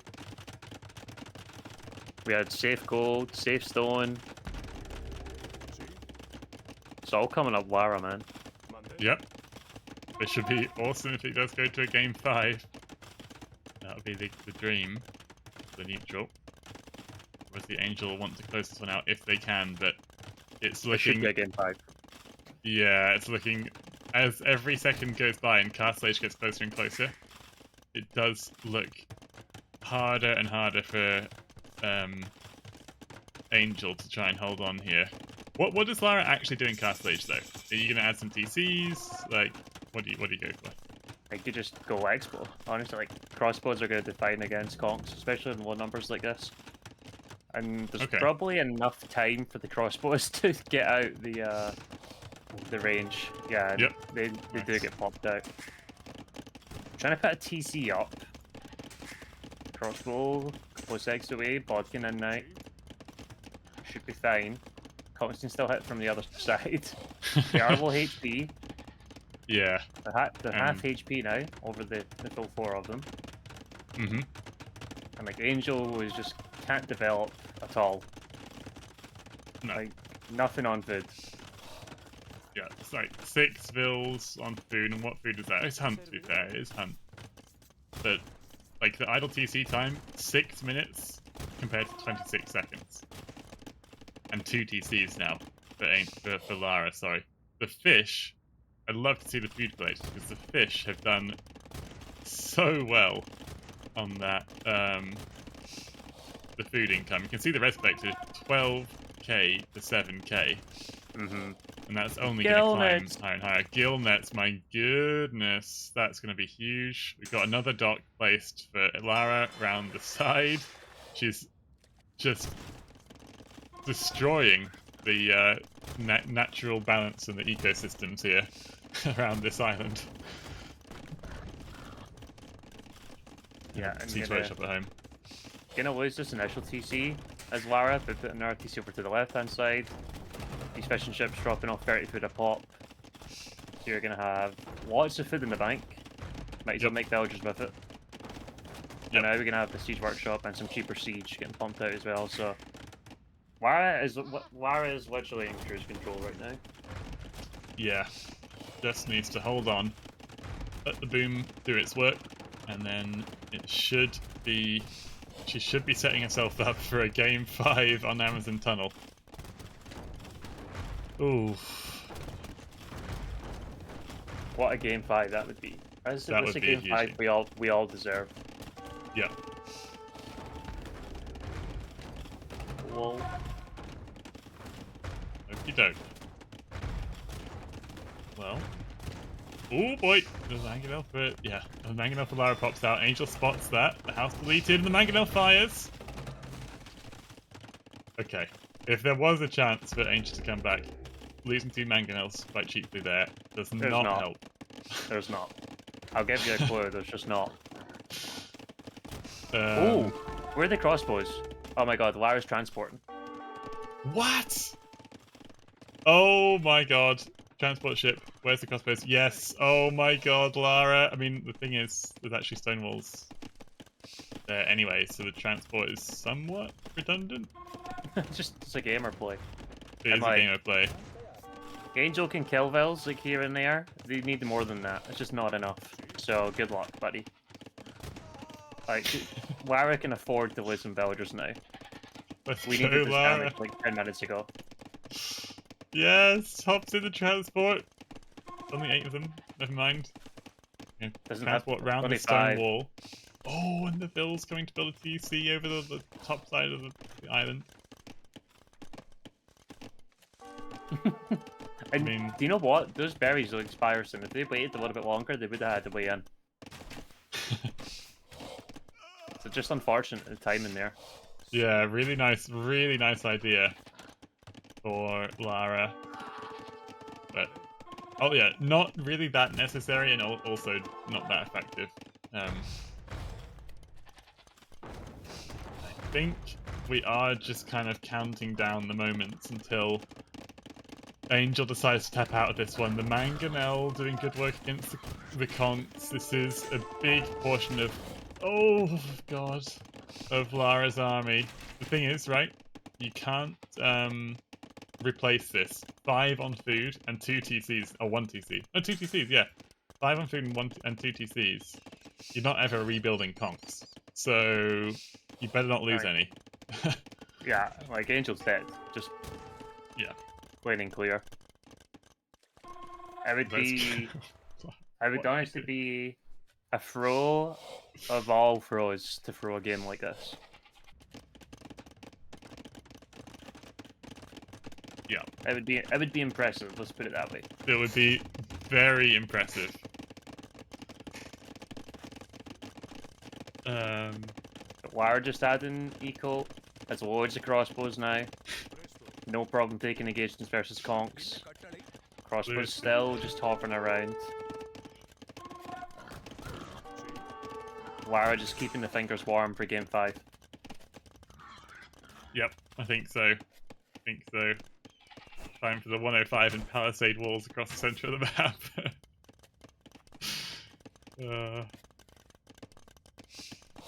Will this confirmed? Don't think so. I've still not seen a 150 villager game yet. No. Also, But versus Gordon Ramsay. that is also another worry trait is Mr. Yo resigns, or ACCM resigns. It's too late.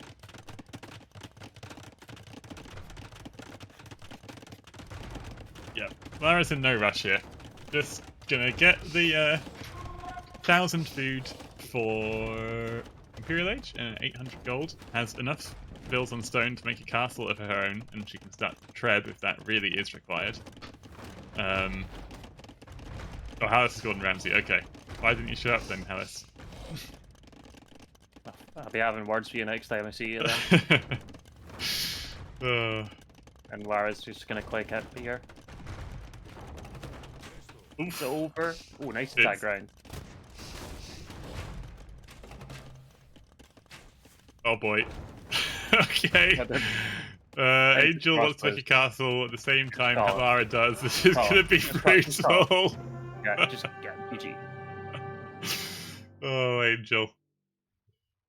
Tried their best, but they cannot prevent the Game 5 on Amazon Tunnel. Surely, though, Angel will be happy playing Tunnel with Mongols, their first pick, against, theoretically, Ethiopians or Aztecs. I think it's going to be Ethiopians. Oh. I think that's what I would rather do. Kind of completely different. First versus last. It turns out it's not. It's just as easy as picking Spanish and thinking you're going to win. Yeah, I was actually really well played from Lara. Like the script, not the script. Like the generation was good with like the relatively safe golden stone, like Angel in towards the edge of the map. Like they did have all the fair boar spawns though, like 3 boars each. But Lara done the right thing, like adding a lot more fish. After taking Angel completely off water, nice and early. I was honestly well played from Lara. That's an experienced Nomad player there. For sure. Yeah, for sure. Silver Scrapes time. Game 5 on Amazon Tunnel. What better map to finish this pretty mega series in the round of 16? Feels like a best of 7 is deserving for these two players, to be honest. So sadly we're not going to get that, but I'm very happy we've seen these two players face off against each other in the tournament. And now we're going to have to lose one. We're going to have to lose one. Both solid characters too. Angel of the North and Lara Croft, I think fan favorites, right? Yeah, I'm a fan favorite of Lara Croft. Don't check my YouTube history for the 10 hours of Lara Croft running compilation. Okay. Jesus. I'm buzzed at that. Right, let's see what we will have on Tunnel. Kind of what it's expected. Yeah.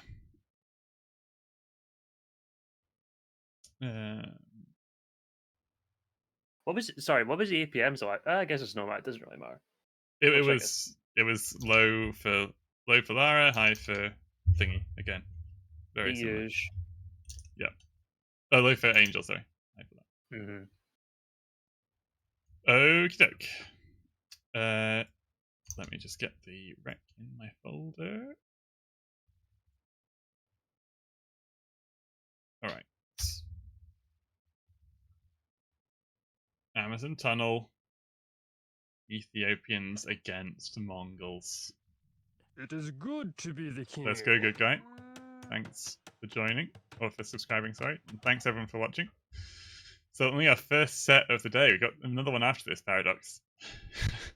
Alright, it's been a long series, we're not used to it. Yeah, it's going to be a very tough act to follow. Now that good guy's here, we can tell the story of when Fanji said, "Oh no, I hope that shit Scottish cunt caster isn't casting today," and I says, "No, good guy's not going to be here." I can't remember what Fanji said. It was something like that. Yeah. Shocked face. Sure. Alright, I'm paused at 10. Same. 3, 2, 1, go.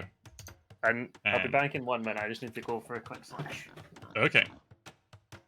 Nothing much to talk about in Dark Age, or maybe that's not the case. Maybe there will be a Dark Age shenanigans here. Oh my goodness, Lara Croft is Fanji confirmed. Going on to stragglers before taking the deer. I've seen Fanji do that. Interesting stuff.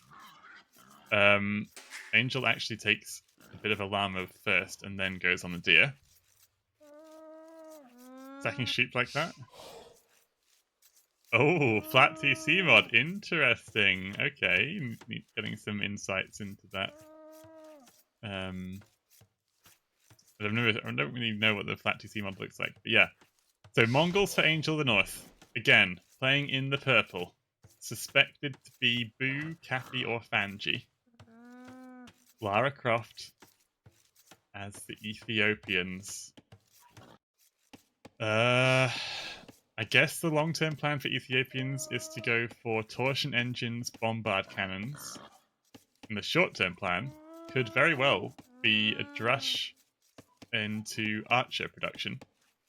But it's so tough against Mongols. Mongols get really good.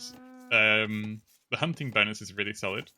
Get 3 boars on tunnel, so you can do a really, really rapid drush or scout rush.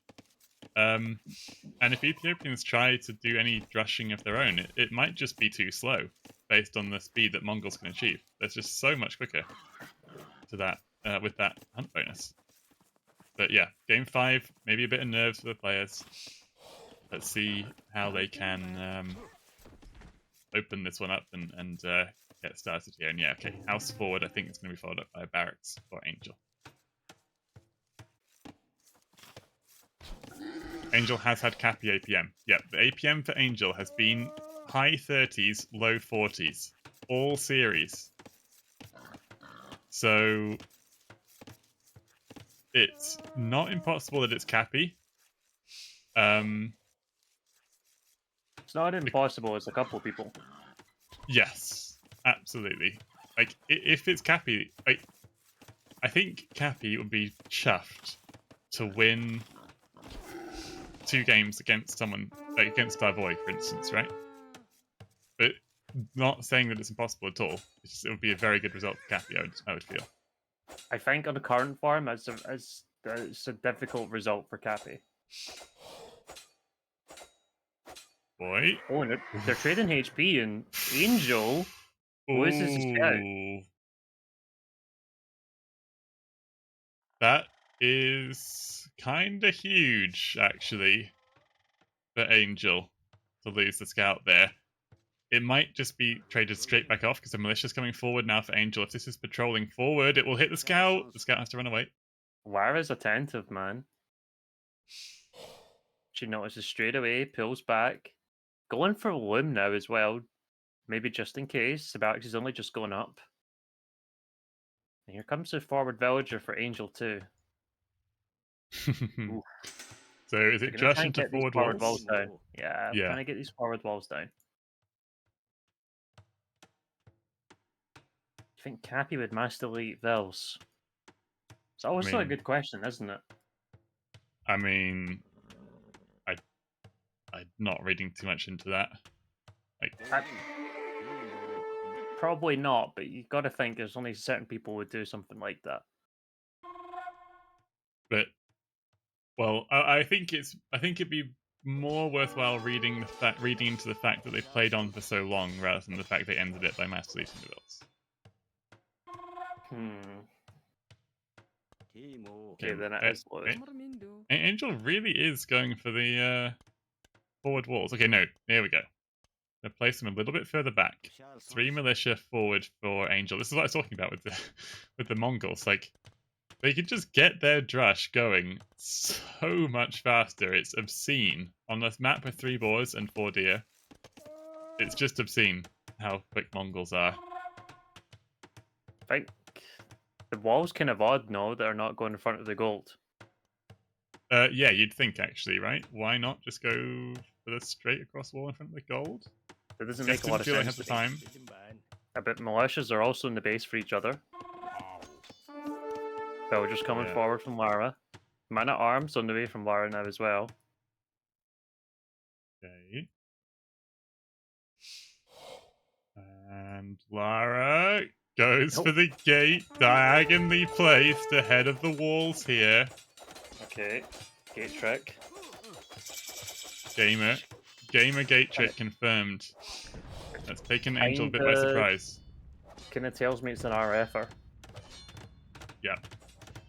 So, I was thinking Dervoy all series, and after a good game on Nomad as well, I'm kind of feeling more and more that it is like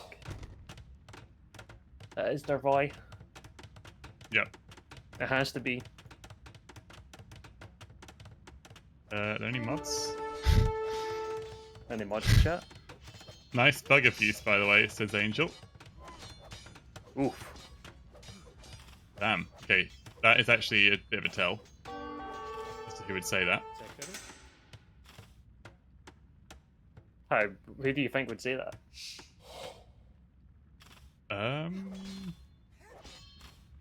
Kathy? Hmm. Well, I don't think Boo would say it.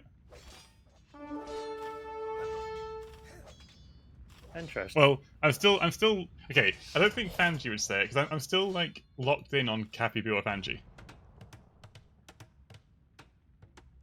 No. And it's definitely not Richard, because Richard would say, "Stop cheesing me." Yeah, Richard would say the RF players would know about that, I guess. Oh boy! Oh god! I'd This would be a like, brutal way for Angel to lose a series, actually.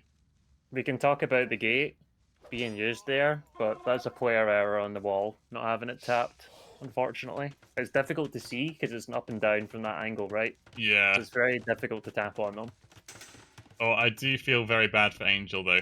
Because that is a harsh way to go out if it is all down to that. It's absolutely not over yet, though.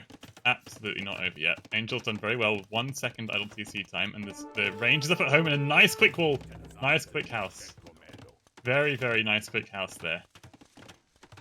And the archery range will just make it harder for Lara to push in. But this is exactly where Lara will want to be at this stage. Forward stone wall with the Ethiopians. And actually, okay, yeah, deletes the tile of that. There's no Vil snuck through, though. Like, Fancy or someone would sneak Vil through. I'm actually surprised. I thought Darvoy would sneak a Vil through. You have four man at arms on as well, so maybe you're just quite content doing that. And then you have the forward walls down as well. Let's see. I don't know if they're just gonna mine stone in the middle now. Yeah, it looks like it.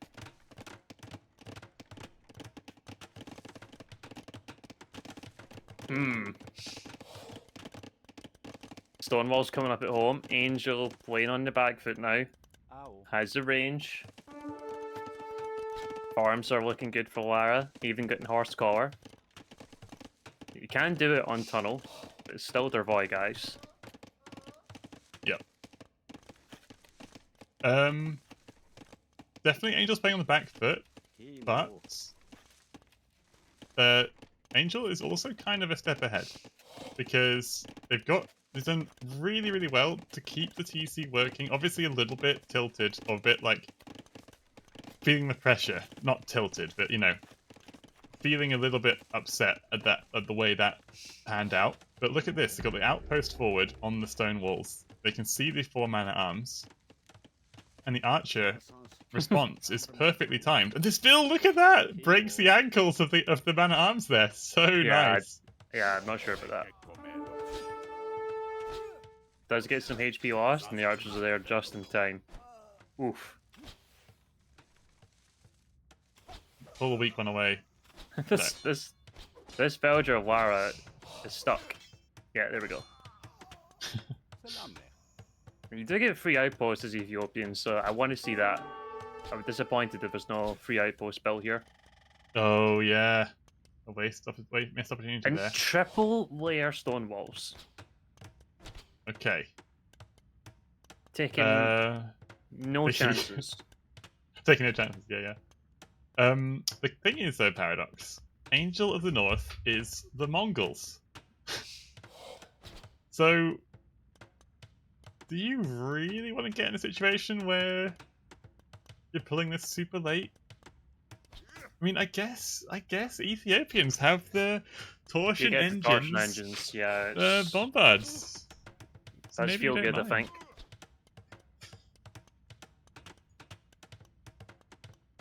And it was like the last pick for Lara, and I think they're happy enough to go with it. We can see the Civ draft was a little bit odd. Got the Civs they wanted anyway. And there it is, the free outpost. Lara up to Castle Age. Should just be expecting lots of eco now. For both. Yep. Yeah. Are we going to see a siege shop from either player? Just to try and take back some control. We've got triple layer stone walls. Do we start making a move? You could do it just to keep Lara honest, but the thing is, it's a big eco investment just to keep Lara honest to build a siege workshop. I think Angel's going to do it because the bill isn't moving.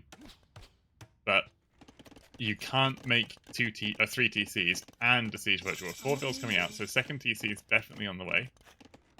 But we got 200 wood in the bank and there's a siege workshop. So it's going to be 2 TC and a siege workshop rather than 3 TC straight away. Whereas Lara might be bold enough to go for 3 TC opening. And that would be quite strong for Lara because they'll have the eco ticking up a bit quicker. Mm-hmm. We've added TC. Siege Workshop on the way.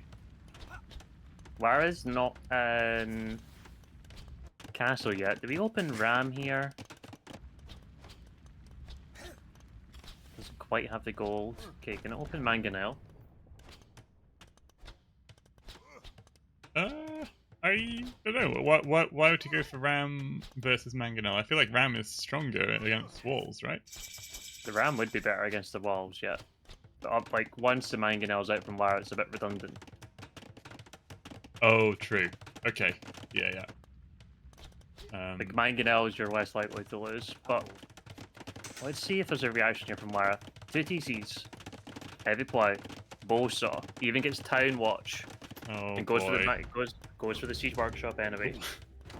And I think Angel killed his own archer. Yeah. Bruh. Yeah. Friendly Caught in the fire. crossfire there. Don't stand downhill of a Mangonel.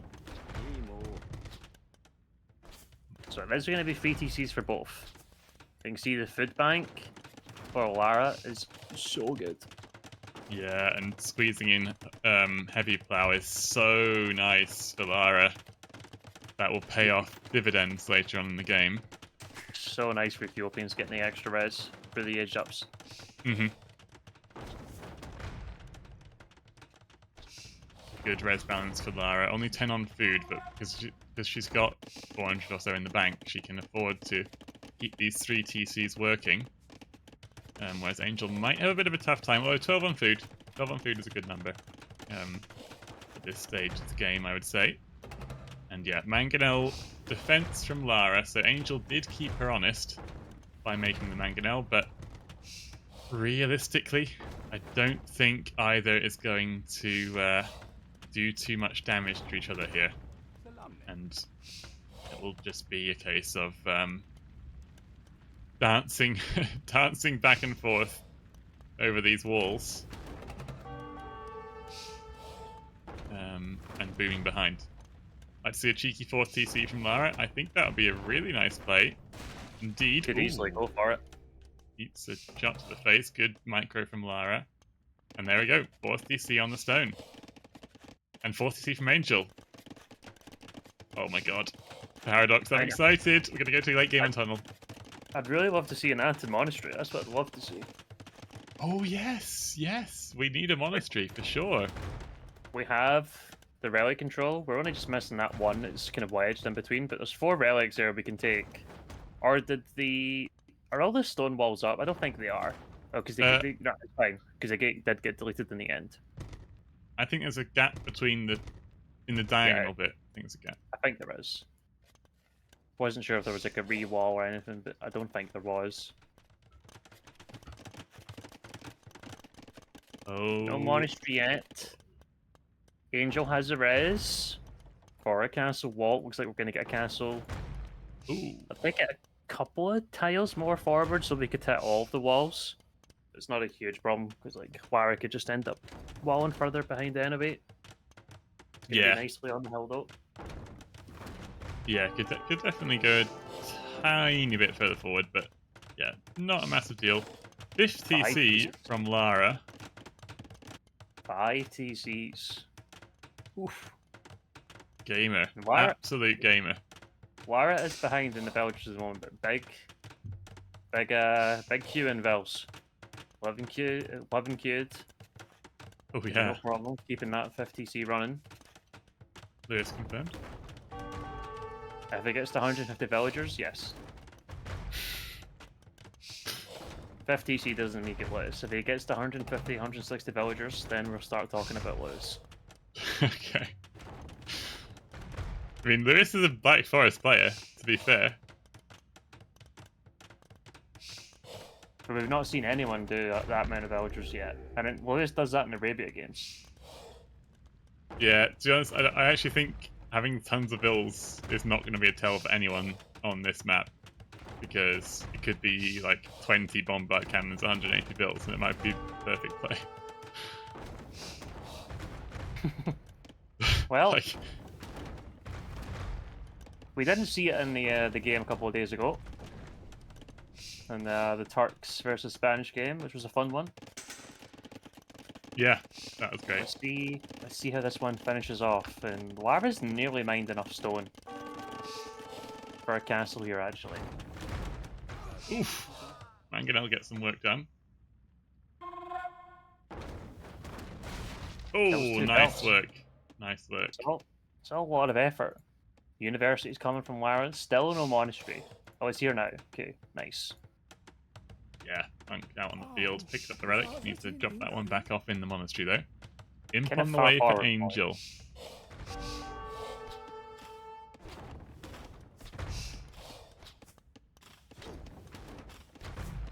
There's the monastery. It's a pretty even game, in all honesty. Yeah, very even game. It in the community, in the GB Discord community, it's thought of, I think, that generally agreed that Mongols are the best Amazon Tunnel Civ. Because they have the Mangudai, which are amazing. They have the Drill Siege Onagers, which are amazing. And they have the eco bonus in Feudal Age, and for the Hunt, which is amazing. So, what can Ethiopians do here? Like, the bombard cannons with the, the torsion engines will be really nice. But is it going to be enough to counteract the threat from Mongols? And actually, they're going step lancers. Don't mind it. Like, step lancers do trade relatively well against pikemen. Are we gonna steal this relic here? Oh boy, looks like it. Oh! Can I get away? Yes. His heels were clipped by the rocks there, but actually didn't die. The Halb Siege combo should be relatively nice. True. Yeah. Halb Siege, and that's so good in a linear map. Like this, Halb Siege excels because you have to push forward into it, which is where the Halbs come into play. The sort of way around the Halb Siege usually is just to run around it, but you cannot do that, of course, on this very one-dimensional map. Onager Tech will help cut through the trees and also cut through the walls. And Lara's done a good job of stonewalling out to the sides, and as the second castle, so we're going to have some trebs here for Lara. I'm a bit nervous here because it's so even, and I cannot tell who's going to win this one, but either way, it's going to be a huge game 5 and a big player going out in the round of 16. Don't worry, we'll see an Onager cut with Showtails, and Lara's gonna win everything. Oh my god. Okay, Onager's in. I really would have liked to seen the wall behind from Lara as well, going for it now. Castle being pushed. Oh yeah. Here come And the if he- steppies. And there's 5 mangonels there. Orange is a my minute away. God, all the mangonels are gonna die. Needs a great attack ground. Gate needs another one. Needs another one. Oh no, all the mangonels are gonna die. Angel will be having a smile on their face. I can almost see the smile on their face after they felt a bit aggrieved about that gate, but that will definitely make up for it. And the army numbers 20-3. People in the chat calling GG. I don't think so. I don't think it's GG just yet. We've still got plenty of game left for Lara because she can go for the halbs. GG? What? Castle does go down though. It's a rogue castle in the north that Angel might want to clear up as well. How's Onager run now? Halbs on the way, second armor. Couple of monks, and actually gets both of them. Not a lot, but it is nice. Okay, Halbs need to get going quite quickly here because the Spet Lancers are in.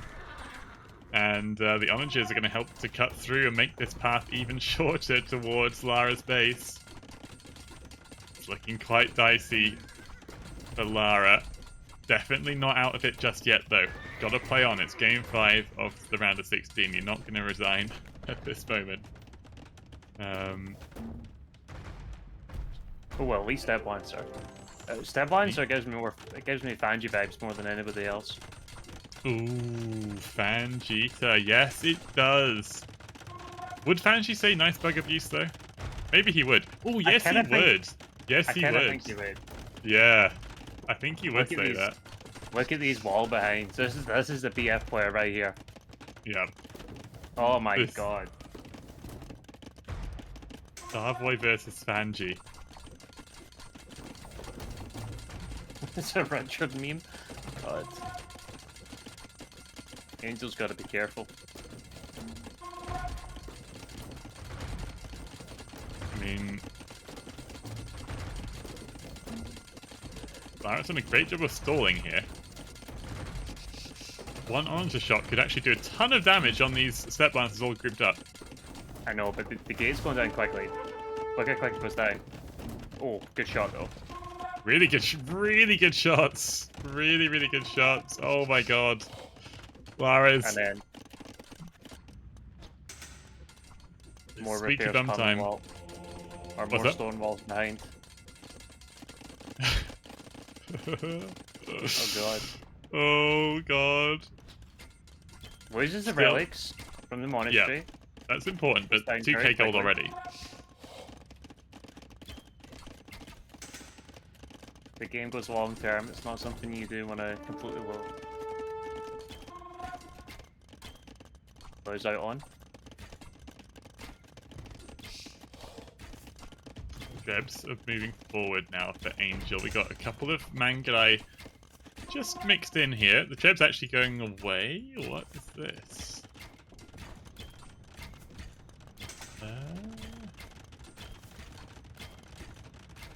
Angel just taking a moment to consolidate. Obviously, Siege Onager would be a big upgrade for Angel and Drill.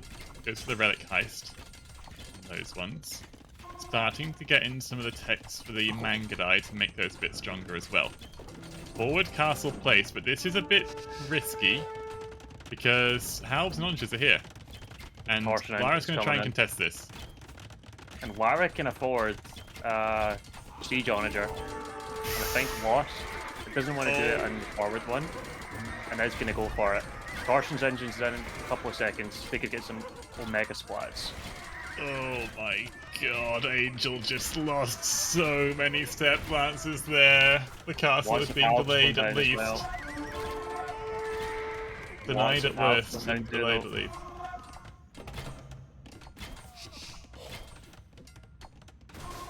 Thumb ring for the Mangadai. Population 150 for both.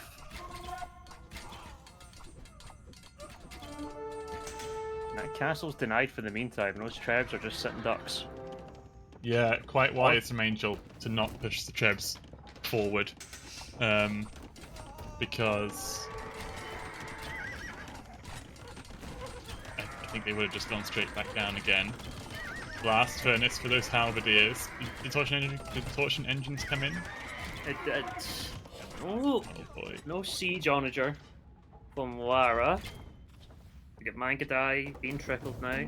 Are they elite? Nope. Parfian's on the way. Yeah, I think Siege Onager would be a nice one. Also, can just cut and raid. Well, actually, It's a difficult Lara's cut. done a good castle at the top. I don't think it's going to be very difficult to cut Lara's base. Yeah, it is going to be hard. Nice work with those Mangadai. Stepping in, stepping out. Going to be Hussar Mangadai play. Lara's pop cap 200. But the pop efficiency is way better for Angel. You can see the army value is pretty even. Even though the army is double for Lara. Oh, well, never mind. The big hit there. Losing quite some Mangadai. Wouldn't hate deleting the walls from Angel's side. Because they are kind of getting in the way, but you can see why they just want to keep it a little bit closed off at the moment. SO and Elite Mangadai coming in, that's a big swing in terms of army strength. Angel just relaxing into the game. Could be a bit of a long game 5, guys. It's been a long series and it's not going to be over anytime soon, which shows the strength between of the two players here. I'd like to see another Siege Workshop forward. If we're going to tick into SO, let's make a lot of them. And need some more Siege Workshops closer to the action, I think. Drill as well is a massive deal for those onagers. Don't have it yet, but oh, it's on the way, yep. And there's the Siege Workshop. It's So also consider just hiding up these walls as well, that might help, right? Torsion engines. Siege Onager for Lara. Walls get deleted. Drill Siege Onager from Angel. Oof. Siege Engineer as well. It's going to end up in an absolute bloodbath of SO versus SO, Torsion Engines versus Drill. Which is superior? We'll have to see here. And the SO are just going to be absolutely disgusting from both sides. What a climax to this series. Goddamn amateur. Even though like climax makes me laugh. It shouldn't even make me laugh, you know, but it does. Watch out, Angel! Okay. Oh my god! Oh my god, Angel! Torsion engines so strong. And the SO now coming out, but that is a big deal. Mangadai takes so long to produce. Yeah, they're better in Imp. They're not too bad in Imp though. Once you have conscription. True. Encapsulate true. is a big problem. But in Imp, once you have that, it's all right. We do have Trebs coming out from Lara. Yeah, that is nice. To get her Trebs going. And these walls are a bit of a nuisance. Yeah, they are. They are. Needs to repair the castle or get the Trebs going on the enemy Trebs. Hoardings, masonry coming in for Angel, that'll definitely help out. Here come the Trebs forward. The castle's going to go down, there's nothing stopping that. Oh my god, the Siege Onagers do so much damage to the enemy units. Such a powerful unit there. It might come down to the fact that Lara has had those relics for a bit longer, and we're getting into this gold game where the gold at the base. Okay, there's still lots of gold for Angel's side. It's still lots. They start with so much gold, puddle, but eventually, if it continues in this stalematey kind of way, it will come down to the fact that Lara's got that gold. Yeah, we've maybe got some time to wait. This entrance into the middle of the tunnel here is very awkward now because you've got the Trebs deployed. They're blocking the halbs getting through. There's so many Siege Onagers coming from the back as well. Trebs lasering in on the Treb from Angel. Yep. And the army difference is rather stark, to say the least. Yeah, it feels like I've never seen Angel be popped out. Yeah, Always struggle to struggling to maintain- keep the army alive. struggle The to maintain halves are it. just doing Yeah. so much damage. The halb swarm. The halb swarm. I think Lara's going to take this one, guys. 70 pop, 70 army pop, and the siege archers just keep on coming, and the trebs are just obscene.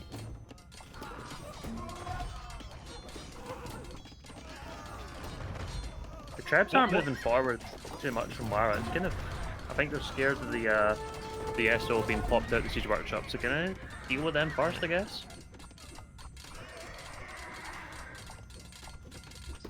Oh god, what a brutal series.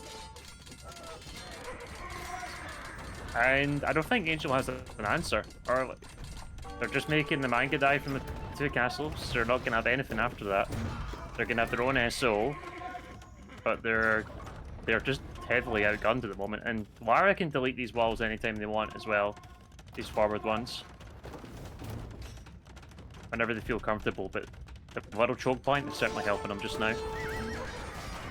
Oh my god, the torsion engine on a Jess.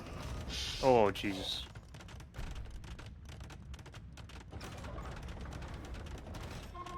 And we got bomber cannons being added now as well.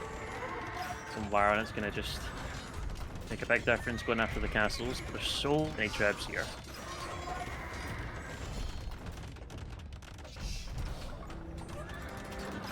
Yeah, this is really rough now. This is really well. Okay, well, the Onagers over the wall doing a lot of damage to those halves. Look at how much damage they did there.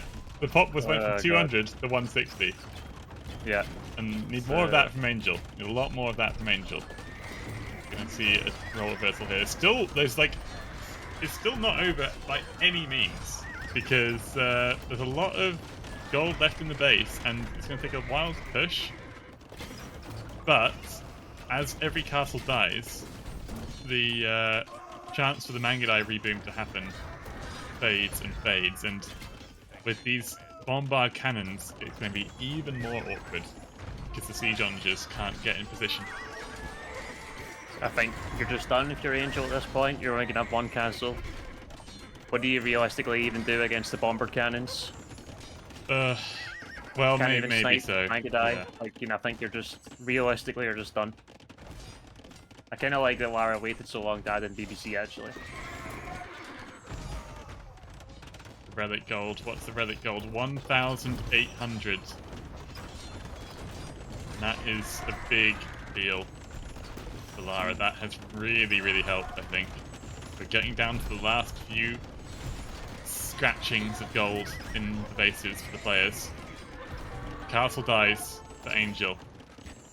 And, well, could this be the moment that Lara goes through to the quarterfinals in a pretty nail-biting series? Not a reverse sweep, but it felt like Lara had to dig deep there to come back from 2-1 down. Yes. And, oh, Lara with a quick pause. Angel says yes. Ready to do it again. I think that pause, though, might have just given a bit of a chance to think about things, and, Yeah, there's the wall deletes coming in now. yeah. And here comes the ball of death. Exactly. Like, what have we got in this army? We've got 28 step lancers, which could just completely be destroyed by these siege onagers. Like, the torsion engines has been ridiculous this game. Yeah. And walls being deleted. Yeah, just making sure everything's Okay. perfectly clear. Go Nice forward, clear cells, gap. food. Elves in the front. SO in the middle. Trebs and bomber cannons in the back. It's the moment. And this is gonna get ugly, Walt. It is, Unless, yeah, it's all gone unless it's quiet. all SO. Unless the Trail SO get some huge shots in these helps here. Let's see.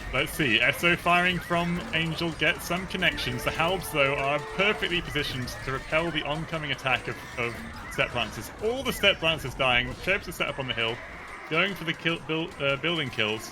The Halbs still working away. Some of them got lost in the crossfire.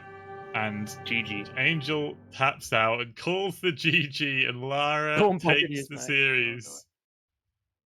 Don't Bug Abuse next, still playing on the back of their mind, it looks like. Didn't like the way that gate was played. The gate was placed. But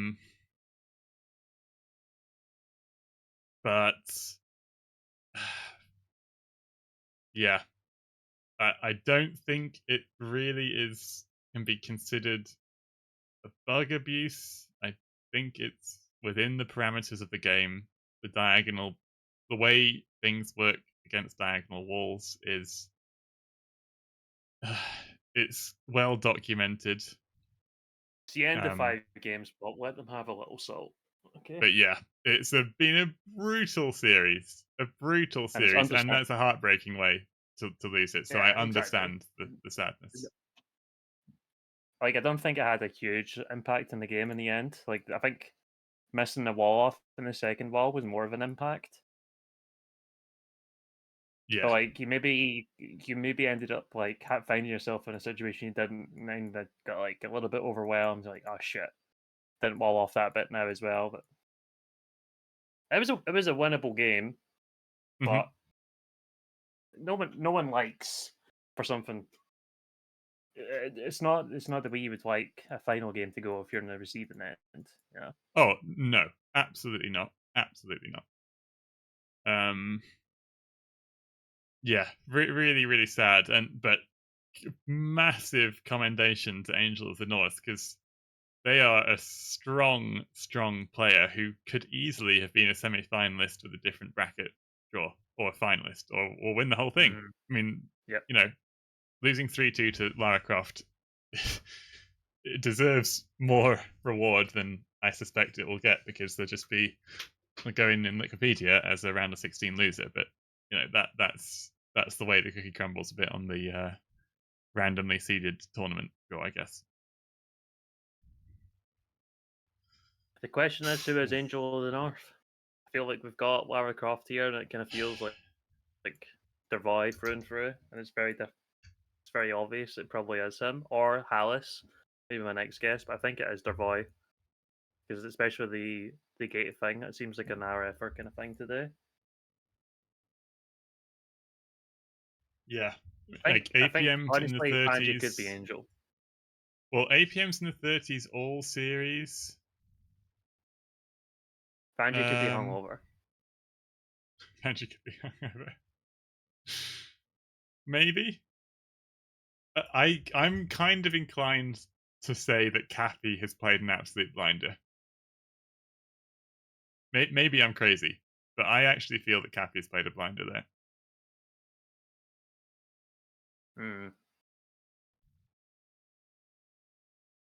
Then again, it does feel kind of fancy, like the stone walls on Regicide Fortress. Kathy would do, I guess, but Fanji definitely would do. And reading too much into the APMs feels a bit weird.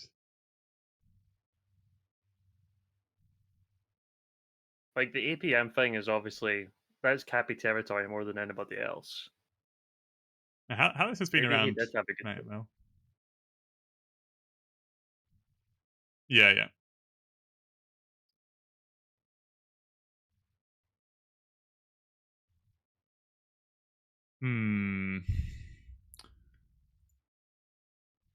Okay. Well, I don't know. I don't know either. I don't know. We're gonna get to see one more game from Lara, at least one more set from Lara. Well, the Romans is weird. Romans is very weird. I've never stooped so low to use gate bug. Maybe it is Fanji. Maybe it is you. Maybe it is Fanji.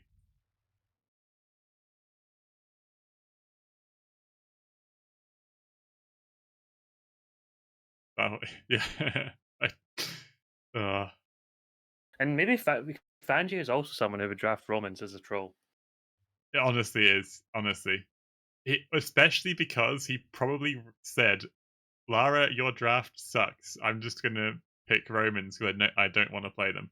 And I know that I know that I've got 4 solid picks on the other maps. So I don't need to draft. Well, actually, hang on a sec. Oh, no, yeah. It does matter that he drafted Romans first, but after Koreans. I thought maybe it didn't matter, but it does matter. And there was no GGs in the scheduling chat afterwards. Really? Oh. Nope. Hey, Cappy. So make of that of what you will.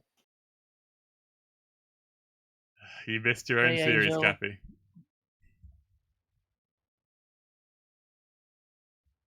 Oh, maybe it's very sus, Cappy. Yeah, it is. Oh, the popcorn. Oh, I love this tournament. It's so fun seeing the players play off against each other.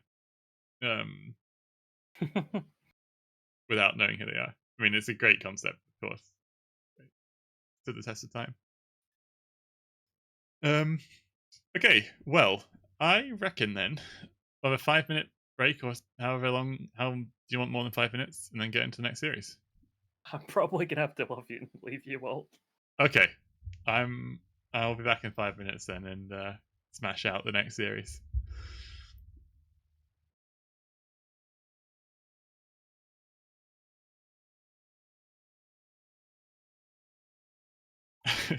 I'd be poor acting. Sorry, what? Cappy what? Because he came in and said, Jesus. "Hi guys, what have I missed?" Oh God. Okay. He hasn't. He is probably in mobile though.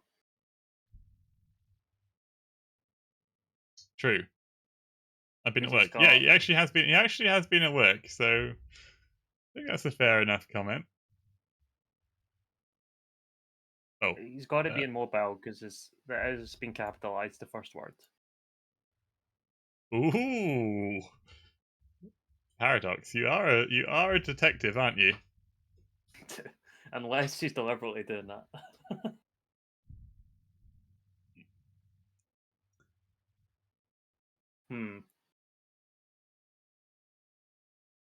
Well, we'll all find out at the end of the tourney who done it. Who's not happy about it. Oh. All in due time. All in due time, yeah. Oh, I'm excited for that. Okay, guys, I'm gonna have a 5-minute break just to catch my breath, and then we'll go into Jess the Cat versus Jay from In Between Us, which will close out an excellent week of round of 16 action. Get the trailer on, Walt. Go for it. Yeah, I've got the trailer on. It's going to be a tough act to follow, that series. Sure is. Yeah, thanks, Paradox. If you're not going to join me for the next one, that's absolutely fine. And have a good rest of your afternoon and evening. GG's. Yeah, GG's. And see you all momentarily. I'm Hermione Granger. And you are? I'm Danny Dyer.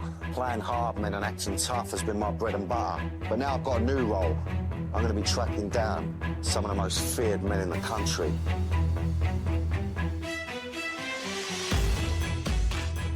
No, I've always thought I was godlike, from the day I was fucking born. Well, I've never heard of you. I'll be up to my nuts in some guts. I didn't even know he was here. I didn't know he was here. I don't know where he is.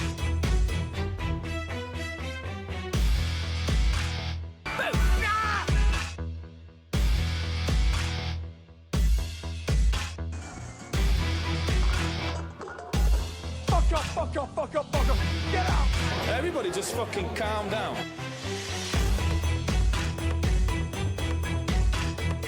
Oh, listen, don't mention the war. I mentioned it once, but I think I got away with it all right.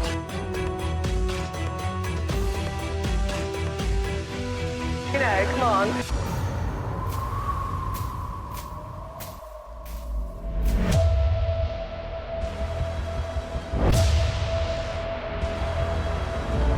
Challenge. Begin.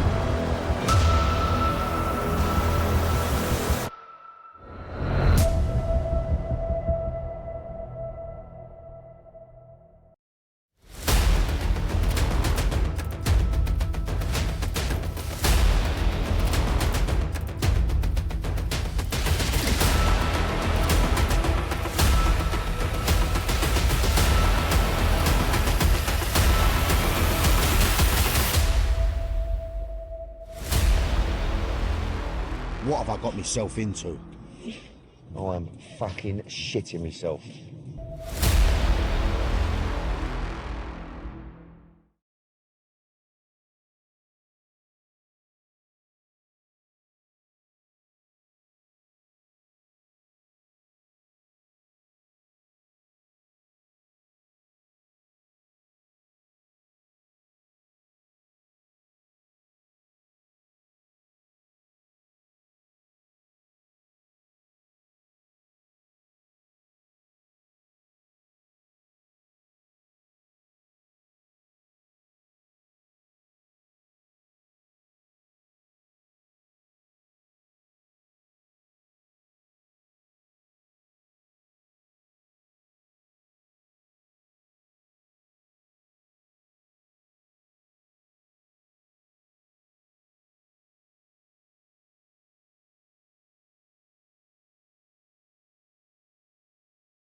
Oh boy, we are back.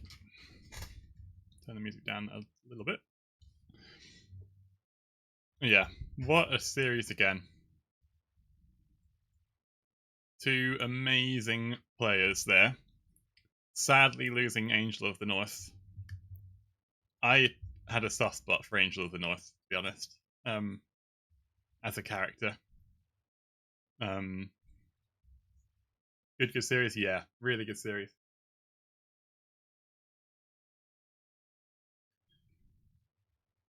But yeah, such is life. Lara goes through, and now we find ourselves in another series. Another series to sink our teeth into. It's actually going to be Jess the Cat versus Jay from In-Betweeners. And let's have a look at the drafts. Thanks again, everyone, for watching and being active in the chat. Now Paradox is gone, and I'm solo casting for actually the first time this tournament, I think, is the first solo cast. I can interact with you a bit more, which is nice to see. Obviously, I know I'm competing a bit with Warlords, so try and get into the action quicker. Hey, cats.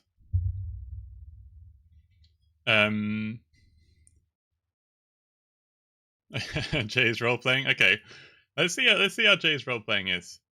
So, let's have a look at the draft. Oh boy, oh boy, oh boy, oh boy. Have we found AotN? Fortified clearing and fortress offered. AotN said that he would do that. But this can't be we've had AotN like 3 times, so it cannot be AotN. Land Madness is the play as well. Banning out Chaos Pit and Islands. I feel like AotN would ban Arabia, to be fair. Well, you can't ban it. I feel like it's Sniper Arabia. I mean, Marathon Cup. Jess bans Nomad and Tunnel. So Migration and Neon are the plays.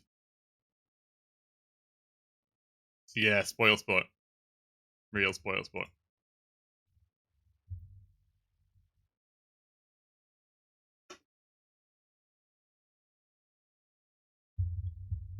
Arabia Cup Migration. So interestingly enough, Jay has sniped Cup. And rather than picking my... Oh, wait a sec. How does the ban order go? How does the pick order go?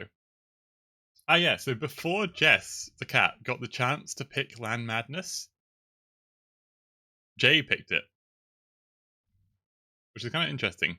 We end up with Game 1 on Neon. That's so good. Game 1 on Neon. Love to see that.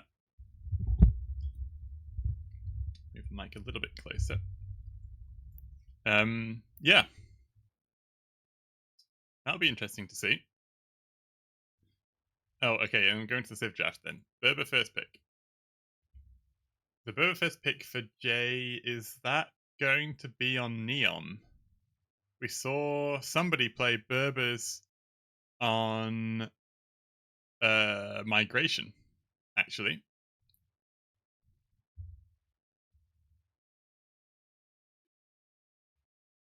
But it might be, I think Berbers is for Neon or Land Madness. Chinese for Jay. Oh my god. Chinese for Land Madness. Wait, Tatars as well? What is going on here? Tatars. These are some very, very unusual civs. Spanish in a draft without Nomad, again, unusual. Bohemians in a draft without Tunnel, is that for fortified clearing, I guess? What's unusual? Well, Tatars we rarely see. Chinese we rarely see. I don't hate Chinese on Neon could actually be a shout. then what? We're playing Byzantines on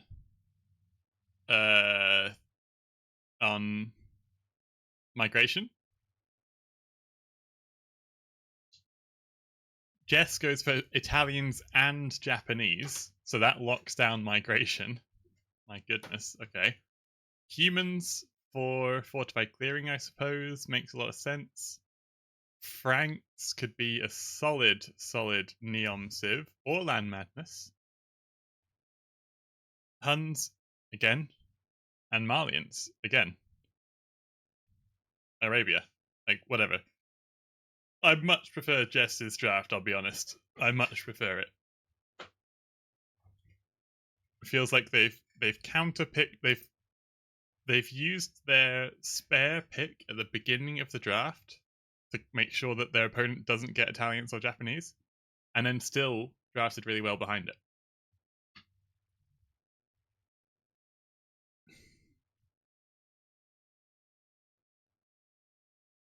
I don't get a clear idea on who each of the players are, though. I can't decipher that from the draft, but I do very much prefer Jess's draft, I think.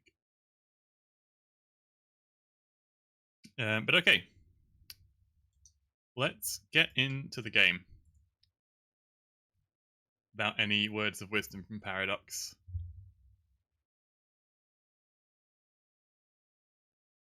And let's see how we go in this series. Oh boy, okay. I'm going to change the colors. Let's go. Oops. Let's go red for Jay, blue for Jess. Is that okay? The yellow is Jay's original color, and grey is Jess's original color. All right, and here we go. Oh my god, yes, grey is breakfast. Grey is breakfast. That's true.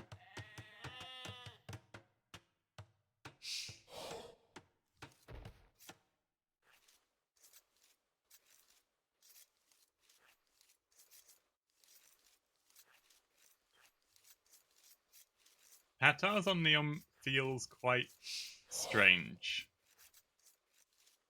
On Neom, your spawns are standard. Standard food spawn. You start with a normal amount of sheep, so the Tatars don't get any special bonus in that regard. And also, there's not many hills, there's just pimples across the map. So nothing major to work with Tatars in that regard. I guess what you're saying with Tatars is that you have the steppe lances, which you don't have as Franks, and you have the camels, which you don't have as Franks. And Tatars do have a really solid tech tree in that regard, and could make good use of that. I don't hate Tatars, but I feel like Franks have a lot of stuff going for them. First of all, their castles are cheaper, which means you have to buy only 300 extra stone. 400 extra stone instead of an extra 500 stone to place your castle, if you want to do that, which you may want to. You also have the faster berry collection, so if you can secure the middle of the map with berries, you can place the mill there. And yeah, I think it's a pretty nice civ for the map. Bear in mind, this map was made by Vinny, and Vinny is a Franks enjoyer, so it was somewhat designed with Franks in mind, actually.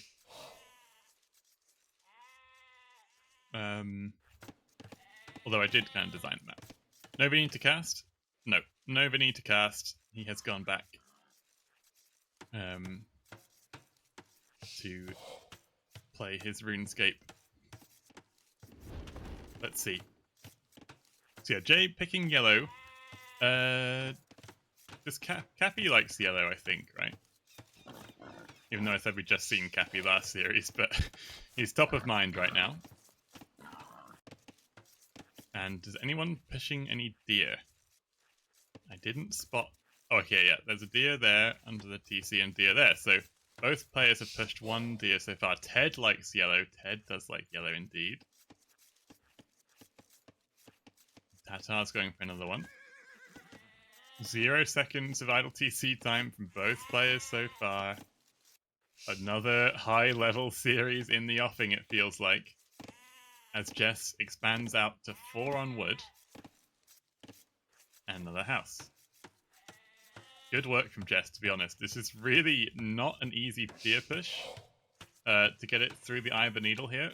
So, impressive stuff from Jess that she's managed to do that without much issue at all. It looks like a follow. Actually, no. It looks like she's not a following, which is potentially interesting. Okay. Has a lot of vills idled, but now we have one more vill in the queue, so it's going to be 20 pop, loom, and click, whereas Jay has gone for 19 pop, loom, and click, which will give Jay a slight advantage.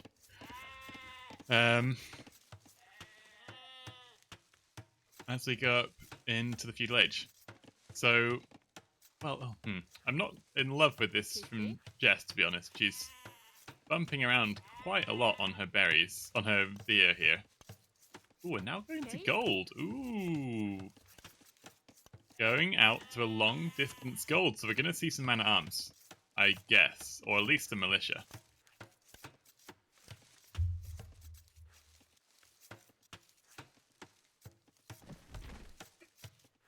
Long distance mining, 20 gold gives you enough gold for 3 militia.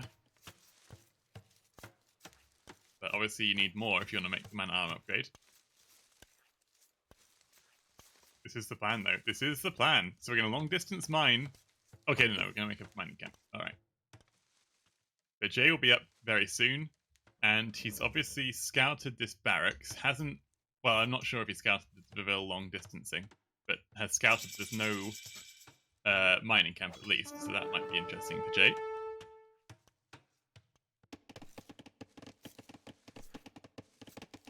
And Jay goes to the stable. Nice and simple. Very, very squat, compact base for Jay. Not really afraid of archers from the Franks, quite understandably, I suppose. He's going to go over and find this wood line. Here come the militia, though. Soon to be man-at-arms. Tech is clicked, and man-at-arms is on the way. But Jay, I mean, he's done a great job, right? Done a really good job of small walling to the town centre. And that just cuts off the avenues for Jess. Just being a constant pest as well. Taking out this vill, even. Maybe even taking out this vill. Oh my goodness. That one has to be kept very safe from harm. Jess has the man-at-arms now forward, but doesn't quite have a way into the base, so could bash on some of these walls, maybe. Or just bash on the stable, I suppose, is an option. And also wisely adding some spearmen to keep the berries and the gold safe. As the scouts keep coming forward. The J, no let up in the production of those. Spearman, though, out, will start to chip away at the scout. Takes it out quite cheaply. Oh boy, and actually adding now a range is J. The other thing actually was Tatars. They get a bonus for their cav archers. They get the free thumb ring. And as we saw last series on Land Madness, going cav archers against Franks could be a winning strategy. But never mind that. This is brutal. This is really, really tough for Jess. The scouts probably will go down though, but trading off the scout for a Vil kill is a nice one. Just the one kill, I think. We lost one earlier. So not too bad. The man-at-arms that also made their way through. They sacrificed one of them for under the TC fire to get the other two through, but actually a bit of miss micro on them. Pulls them away, Jess. You gotta pay attention to that. Pulls them back just a bit too late. And they actually do go down. So I think all the advantage at the moment is in Jay's favour.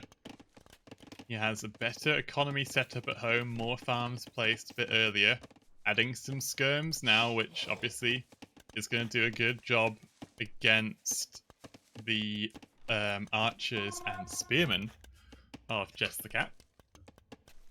And these scouts are still marauding around. So Jay has got a lot of good army control and eco as well. And one thing on this map you can do with that is place a mill and try and take all the deer and the berries, but you don't necessarily have to. Looks like Jay isn't thinking about that too much at the moment. Instead, just going to focus on the bases at home. And yeah, full walls from Jay now extending out to the side. Needs a gate here, but otherwise all good. Jess is a bit slower to that. They should still go up though. Yeah, having the spearmen here is clutch. The skirms will make it harder though. The skirms going to work away on these spearmen. Don't do an awful lot of damage. No fletching, of course, means they're quite weak actually. The scouts get themselves in a pickle. But ultimately, none of them lose their lives. And actually another man-at-arm just added in a nice idea, but the micro there from Jess was not up to standard because the scouts just took it out extremely quickly. Now we see fletching coming in for the Franks. So where are the archers? Here they are, the archers. There's 3 of them here at least, so half of them. Find the other half later, but will Jay notice this forward pressure on his gold? Not immediately, it looks like. Not immediately at all. My goodness, he's still taking some damage, pulling away the weak ones now. Okay, so he has noticed that, and he's pushing forward at the same time. Jess needs to, at some stage, come up with an answer for this. The house wall behind is nice, but it does mean the skirms are going to be given a free rein to come in and cause some nuisance as archers and spearmen. Without fletching for Jay, there's no real threat against the archers and spears. The biggest threat, to be honest, for Jess right now is that Jay is about to pick up.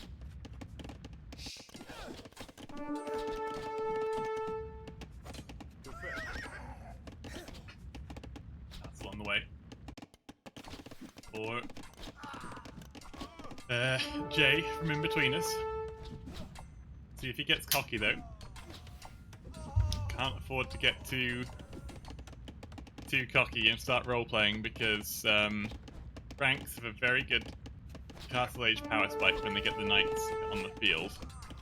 But it looks like Jay's gonna have such a big advantage to the Castle Age that it might not matter. And yeah, market is definitely a good idea. If you're selling your stone though, it's at your own peril because you can't mine any more back.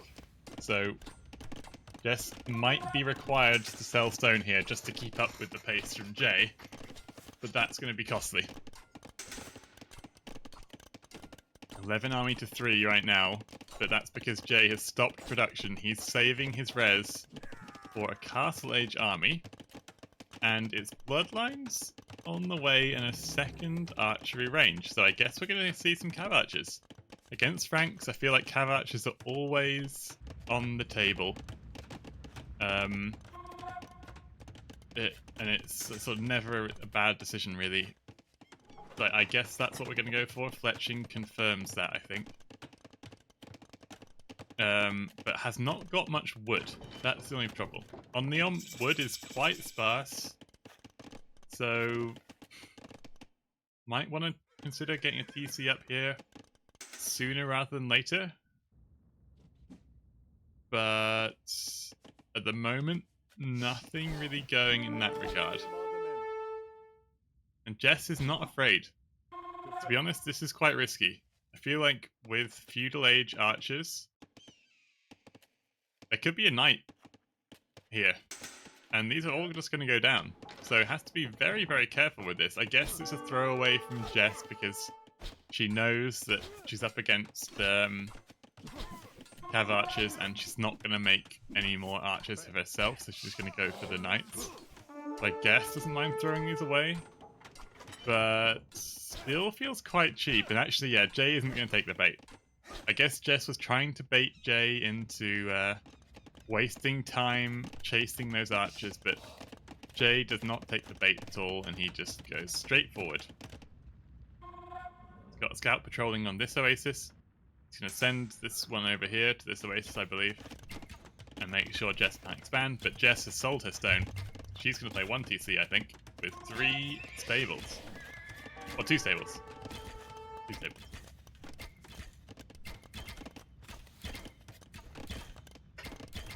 Hasn't got access to her second gold pile, which is going to be a big problem for her.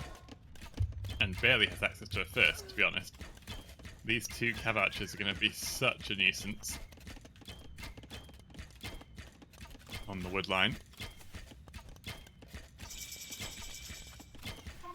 And the knight's coming out now for Jess. Infantry for Jay. Triple range cav archers is going to be really, really problematic, and with such a big head start to Castle Age, right? Such a big head start.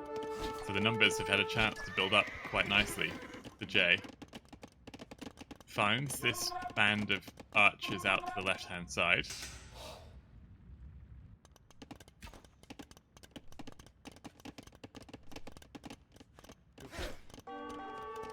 Just pulls away units from the wood line now as well.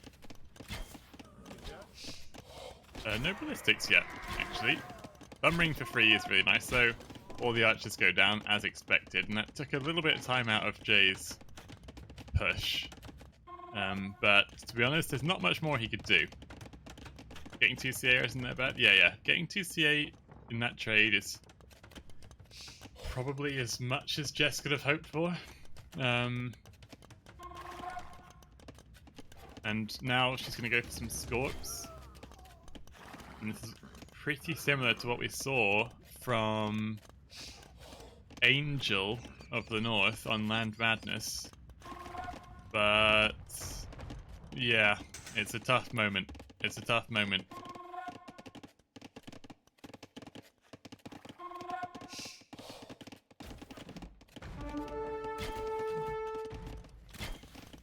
Solid micro from Red.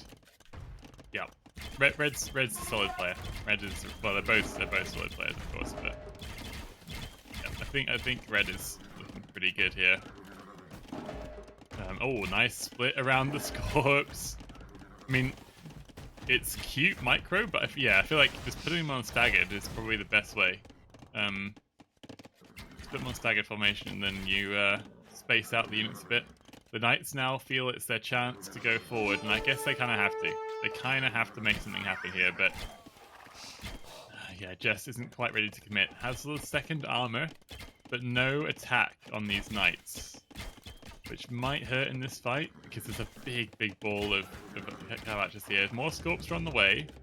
When one of those pops out, it might just help to turn the tide.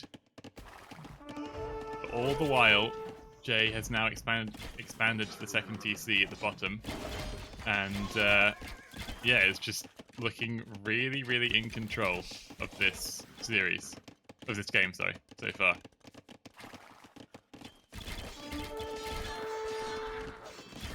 Well, Scorp though, ooh, the Scorp could find a nice bit of damage on those cav archers. Gets a good hit in before it does go down. The second and third TCs for Jay. Remember, it's going to be very costly for Jess to buy that stone back, so might be perpetually down in economy. However, has taken a very nice fight there against cav archers. Many of them are very weak indeed. The numbers say 11 cav archers alive, but the HP pool on them is really only enough for about sort of 6 or 7 or 8. So that's a good result for Jess, sorry, to get a nice trade out of that fight. and has the option now to buy some stone if she wants to. But yeah, this is perfect from Jay. Positioning the units on the oases just to make sure if any vills come out there unprotected, they can get picked off by those scouts. And Jess is doing the same thing, but unfortunately for her, she's on the wrong side. Jay's already made his second and third TCs, and they're not on that oasis.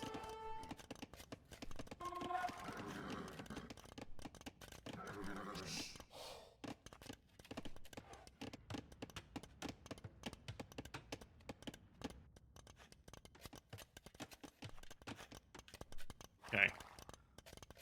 Jay repositioning around the right-hand side. The Scorpions are able to follow. But this is all Jay needs to do. He just needs to run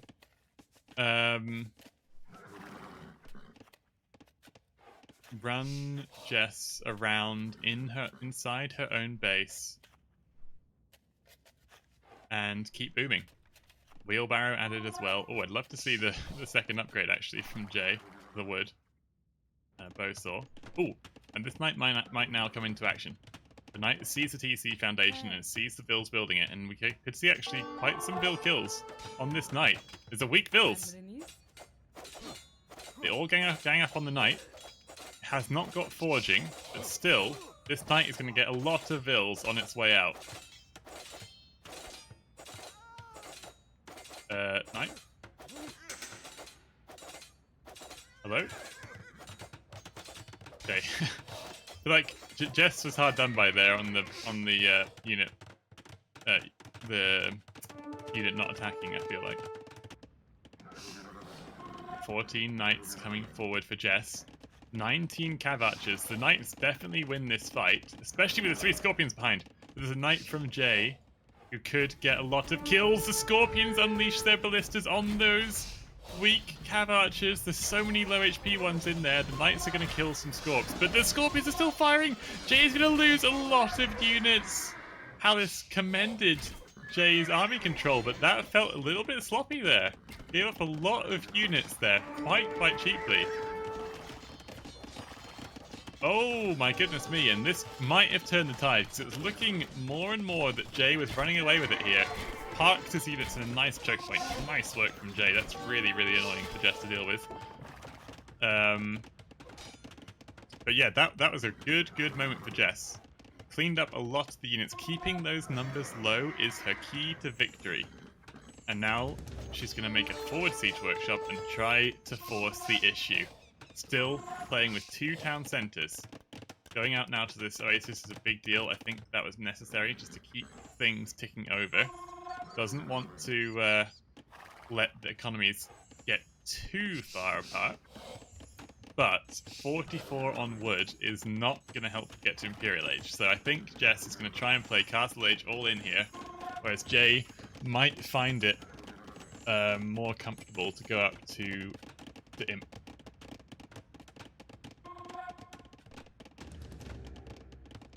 The forward mangonel could get to work on that town centre. We've already scouted that for Jess. Actually, Jess has found all 4 town centres that Jay has built, so that's good knowledge for her.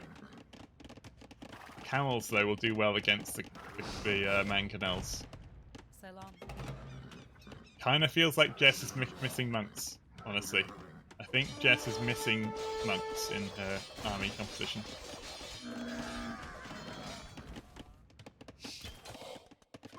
Let's not lose sight of this army as well. There's still a hole here from earlier, and these cav archers could just be invited inside the base and start an absolute riot. Take care of the knight and a couple of spearmen. The villagers are pulled away from that wood line. Scorpion popping out of the siege workshop will be a useful benefit to Jess's defense, as I missed a big fight at the front there, apologies. The mangonels doing work against TC, and the knights are cleaning up some vills.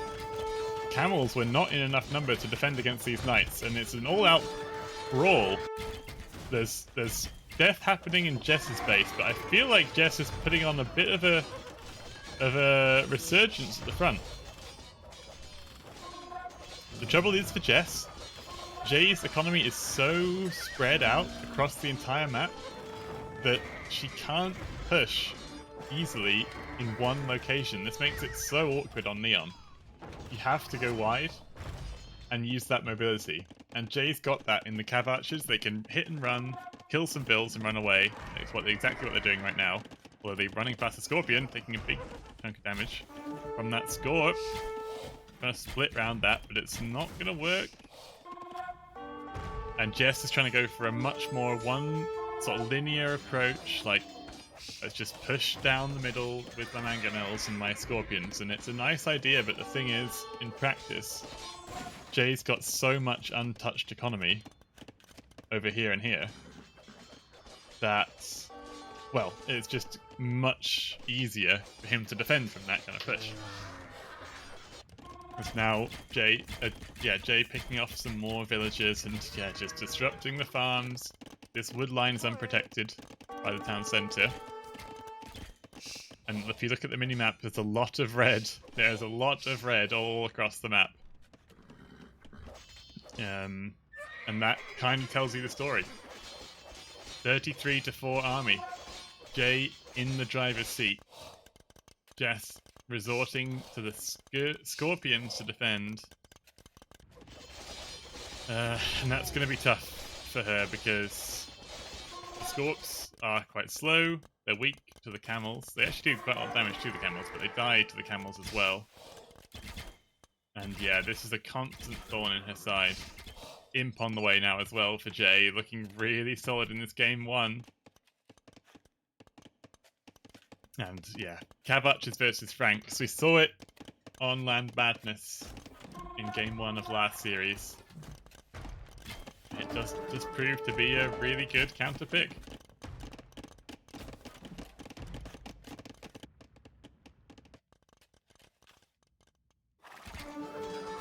We have, yeah, so Huns were in the draft from Jess, but not Jay. So Tatar Cav Archers, obviously, you get the free thumb ring, but other than that, they're somewhat generic. Okay. As, Jay gets all the relics, starts a relic timer on the standard victory mode, and Jess calls the GG. So, new blobby host indeed, but I think it probably was Jay's game there. And 2 high APM players, 70 against 62. Very, very nice. Admin loss, yeah, admin loss for Jay. Oof. Not much to say there. I feel like Jess tried their best, but came up against it a bit with the superior unit selection and macro from Jay. And also micro. And also micro from Jay. The micro was pretty good from Jay. But I don't think Jess will be too upset with that one, because it's always tough as Franks, I think, when you're up against Cav Archers.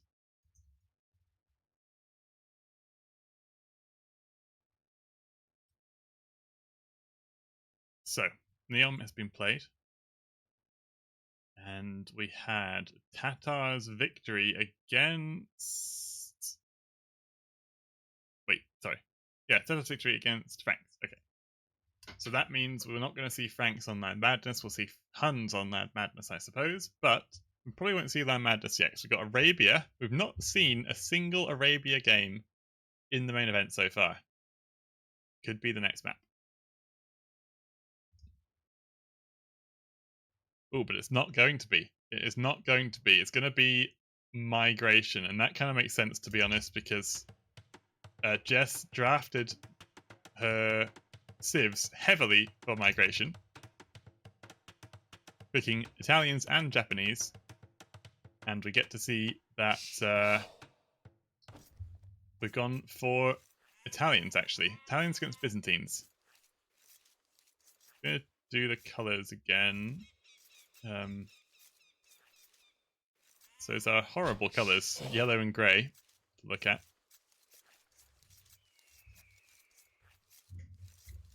But yeah, same colours for the players. Jay picking yellow, Jess picking grey.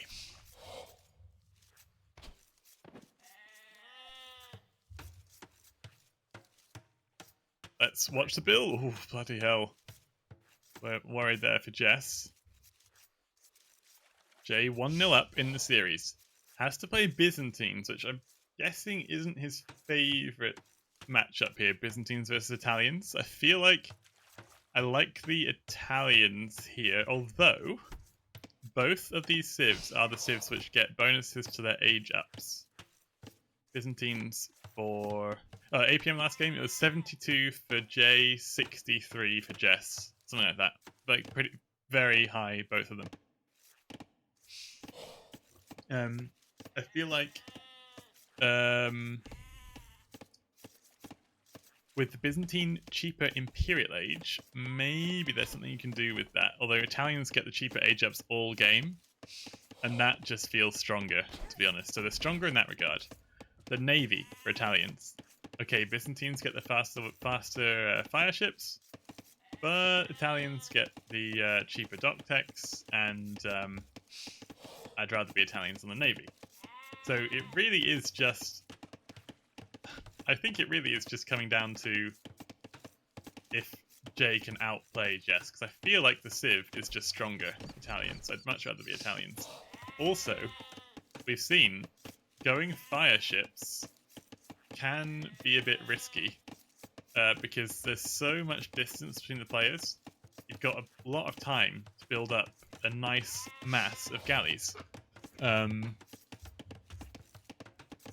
On Cup, it's very easy to make fires work because of the short distance between the players.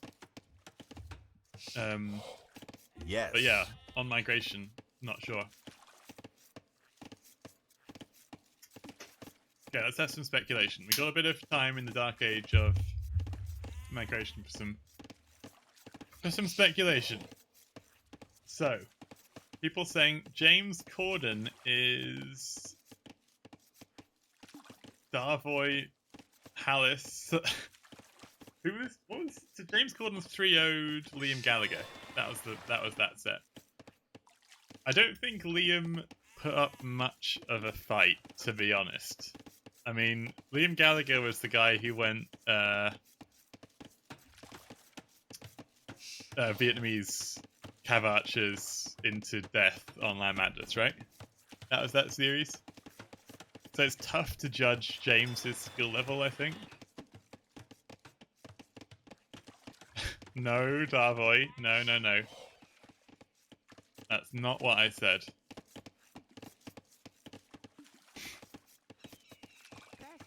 Or on Shorefish from Jess. That's a good point.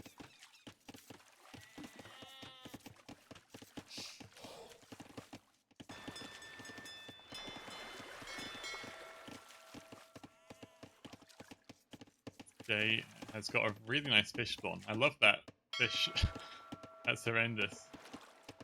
Well, not horrendous. It's horrendously good. But to be fair, this is actually arguably better.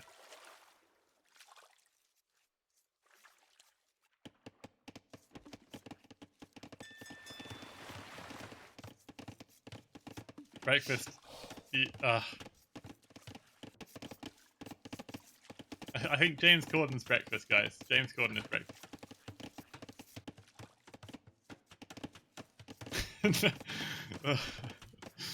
Oh god.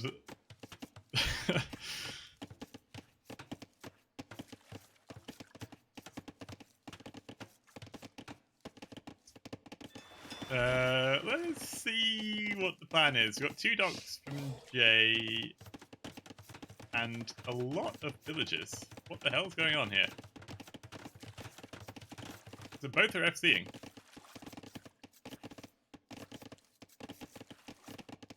Like 24 vills is a lot of villagers. So FC with Italians is easier because the age ups are cheaper. Byzantines have no bonus for the FC. But I'm wondering why they're both going for it. Like, it has to be better for one of them.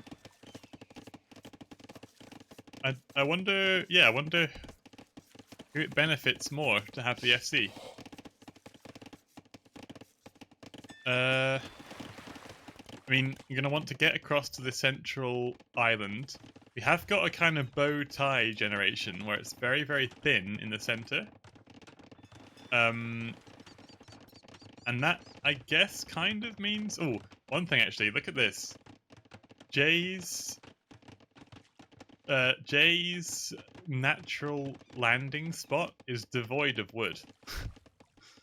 Which is kind of sad for Jay. Whereas Jess can plop a TC down on this hill and have wood access right there. I guess maybe this is a good spot. Devoid of wood, yeah. Didn't we have a generation in this scenario set? Yeah, we did. We did. I think it was... we had one where everyone thought it was Toady. Where they had to go the long way round or the short way round. Fun fact, TCs on hills do the same damage as TCs not on hills. Ooh. But don't take less from mangonels. Do you want to think Darvoy's Raven? That'd be quite funny. Okay, so we see the transport ship coming across. Castle Age will come in as soon as this market finishes. There we go. Whereas Jay is going to be a little bit later. Obviously, Castle Age came in a tad later for Jay. Angie says wrong. Okay.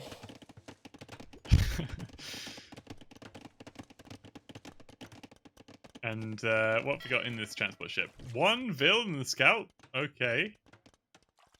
So Jess is not going crazy with the transporting. Just the one villager. And are we going to go and scout the sides now? It's really interesting to me that nobody has made any attempt to kill the enemy player's fish. I feel like the higher level players would be more aggressive. Like, I feel like the Hallises and Stakes and so on, and Darvois, would try and be more aggressive and try and get some damage done. Oh my god. Is it transport for a dock? That's actually a shout. I think it is. Well, it definitely is for Jay. Jay is going to make fast, not fast. He's going to make forward fire ships from this dock. Ooh, the warlord strat. I see. I see. Well, that must be it. That must be it. And Jess is going to try and do the same, but Jay could catch her out. Oh my god, barely missing that one. We haven't got Loom! What?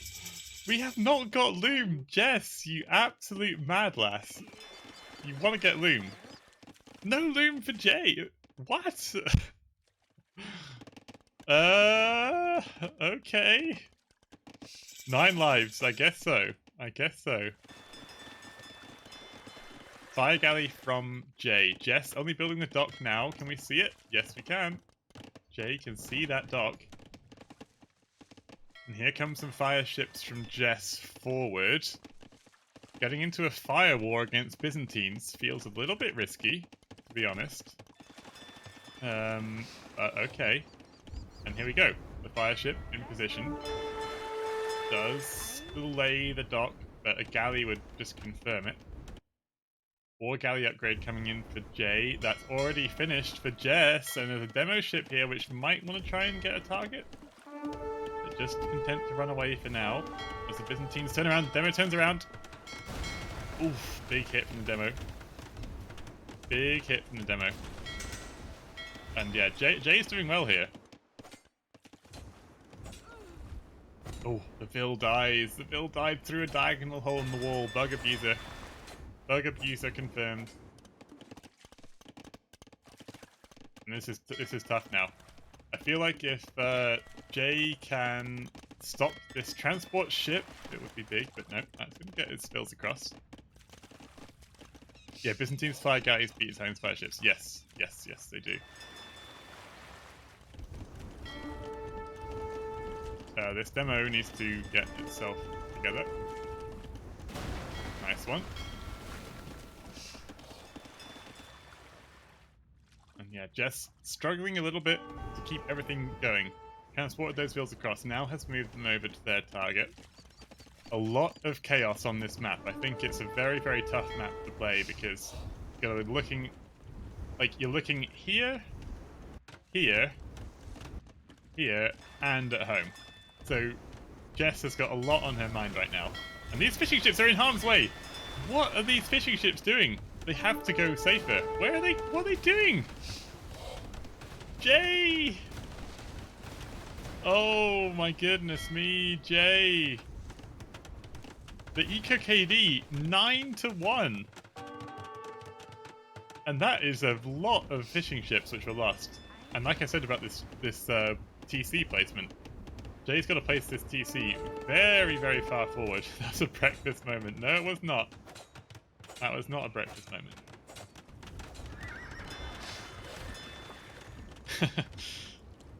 The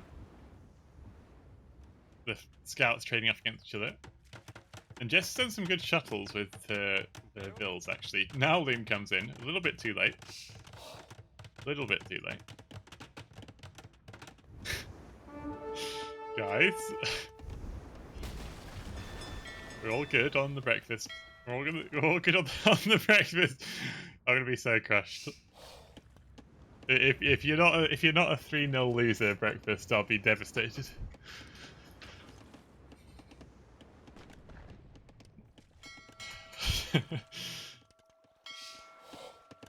Okay, 12 fire ships to just 8. I mean, Byzantines or not, that's not good numbers. And they're also not in the right position. Monastery for Jess. Could be followed up by a siege workshop. Monastery is already in for Jay, and is there a monk on the way? There is indeed. We go for this relic and then look to convert some units. Obviously, Redemption will be a big tech in this game, I feel. Jess has a 51-41 economic lead, which is pretty much just because she killed all of Jay's fish, which is such a big deal. I can't believe Jay didn't keep those safer. I guess they just went back to their task when they finished. Good work from Jay to pick up the relics, and also Jess cleaning up the navy is really nice from her. Excuse me.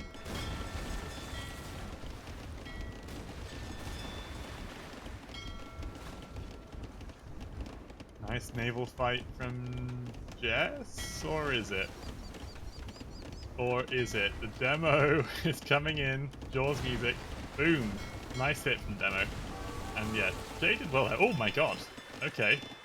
Jess has no chill at all. Kills that Vil with a demo ship. Picks up some relics for herself. We've got a stable from Jay. What can we see? We see, I think these farms capture age bug, right? I don't think we know about those farms with Jess. But Jay does now see this barracks.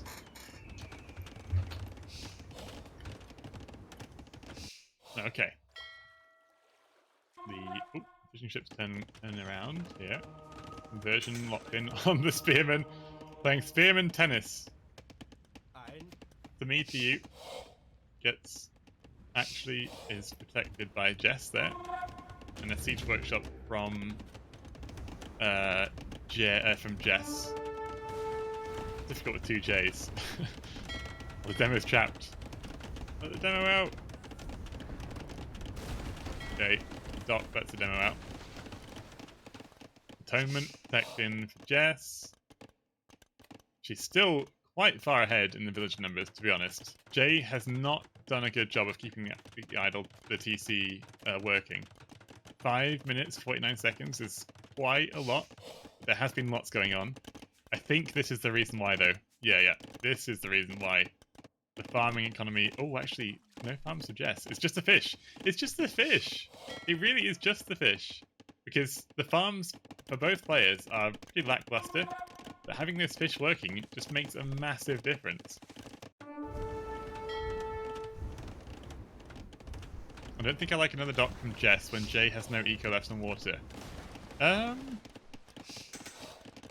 Yeah, I know what you mean, because there's a lot of Navy from Jess now, and it feels like it's a priority of hers, but it's pretty soon we're going to get into a stage where the land play is becoming quite important. But I still like the idea that you can just encircle their starting island, prevent any transports back and forth, and if you really have the ability, you can make some galleys and stop them getting gold or wood from these resource piles. Okay, mangonel out from Jess. Here we go. It begins. Byzantine town centres should have a bit more HP than the Italian ones, but still, it's going to be a good chance for Jess to get some damage in and force the issue a bit. Monks are patrolling around the side. Oh my goodness me. Need some atonement conversions on those. Getting Sanctity in on the side of Jay. We also have Light Cab upgrade, which could be devastating. These 5 spearmen aren't going to be the biggest problem for Light Cab, to be honest. Here we go. 3 Light Cab coming forward. Conversions locked in with the Atonement Monks. They're not being delayed. Oh my god, the Mangonel's going to go down. Atonement Monks are not being microed properly. A lot of conversions coming Jay's way, and he's taken a very good fight there, to be honest. The monks are now converting each other left and right. But it feels like that fight went much, much better for Jay. And yeah, Jess's attention was focused on the Navy and trying to do damage to Jay's base, but this could decide the game. The third person referring in chat, I'd like to see it. Can we actually get this castle up? Oh my god, there's 2 mangonels. Oh, nearly denied it. Get the kills on the fills. The light calves coming forward, trying to delay those mangonels. Stop them. Oh my god, so many villager kills. The light calves find their target. But did they delay the castle for long enough? They definitely delayed it for long enough to get for Jess to get her own counter castle up.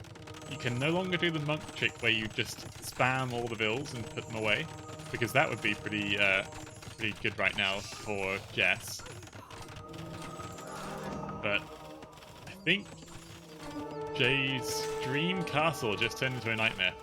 That was such a good castle placement had it gone up first, but just having those 2 mangonels, like building it next to Siege Workshop, is extremely risky, and that proves why. Romantic castles, yeah. They're kissing each other with their arrows. And the rams is a nice touch. The rams have been, it's honestly petard range, to be honest. Like, that could be a play. Yeah, where petards, exactly. That. 98 to 56 vills. And 5 petards for Jess. Jess knows how to play the game. Boom. First petard lands. The rams are working away. The mangonel's going to try and work away on these rams, though. Will eventually kill them, but not before they get some good damage in. And some conversion villages, but converting the repair, sorry, not conversion. Repairing the castle feels quite optimistic, to be honest. And look at the arrows and lines, like the monks are just converting, all of the monks are converting each other. Oh my goodness me. I think Jay's winning that little battle there. Jay's definitely winning that battle there. The castle he is losing. Jess has 2,000 wood in the bank. Need to see some farms. My feline friend. Need to see some farms. There we go. Let's go, baby. 34-minute second farm placed. But Imp J. Well, losing that castle's a big deal then. I guess he placed the castle with the intention of going up to Imp and Trebbing. Might have wanted to place a safer castle with that in mind, because making such a forward castle and Trebbing from it only works if the castle stays alive. So I'm not sure I love the placement in that case. Jess has a much bigger economy, but yeah. Oh yeah, 2 TC at home. Yeah, that's a good point. Second town center at home, and that's the Imp TC.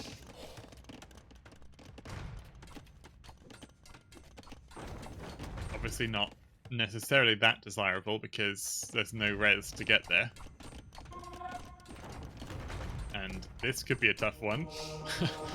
10 light cav charging forward. There's 7 monks. How many conversions do we see?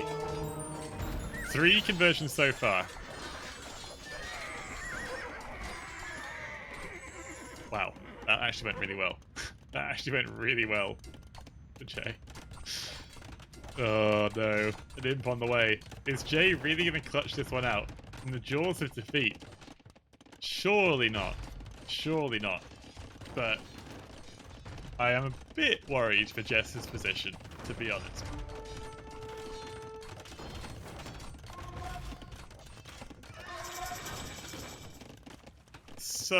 So many naval units. 23 fire ships. There's nothing to kill, though.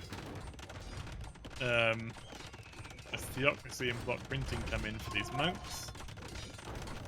We can get some Trebs out on the field, although actually we can't. We haven't got enough gold. There we go. Trebs out for Jay now.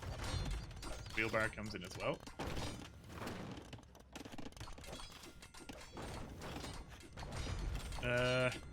It's a bit of a stalemate, to be honest, because Jay's getting the Trebs out, but has to wait for those to get going. Jess is just repositioning the relics to a safer place. And has full surround of the island. I'd love to see some cannon galleons, like a dock here. Great. And let's get some cannon galleons going. Kill all the houses, kill the TC, you know. Just make it much harder, and kill these monasteries on the side as well. There's nothing that Jay can do to stop that. Also has to stop losing units in conversions. Needs to get a big massive light cav together. These conversions have been brutal. 8 monks and 3 more in the queue. Illumination comes in for those monks. Makes them regenerate their monk juice a bit quicker, I believe.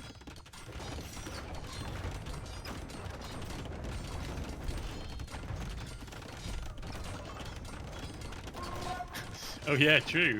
If you're going to make light cav, don't let them convert your genbo. That's a very good point. Scale barding armor.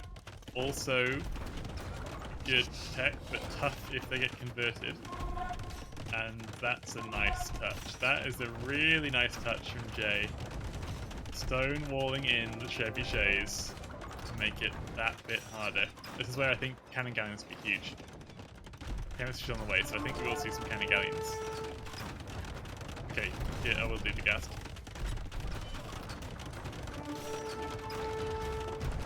Also bombard cannons on land. We've got 22 light cabs now. Oh boy, the monks! This is a bad time for the monks to run forward. The light cabs are going to hold the gate open and charge through. There's only a handful of pikemen here. But maybe a handful's all you need. Oh my god. What a bloodbath. Is Jay really going to win this game?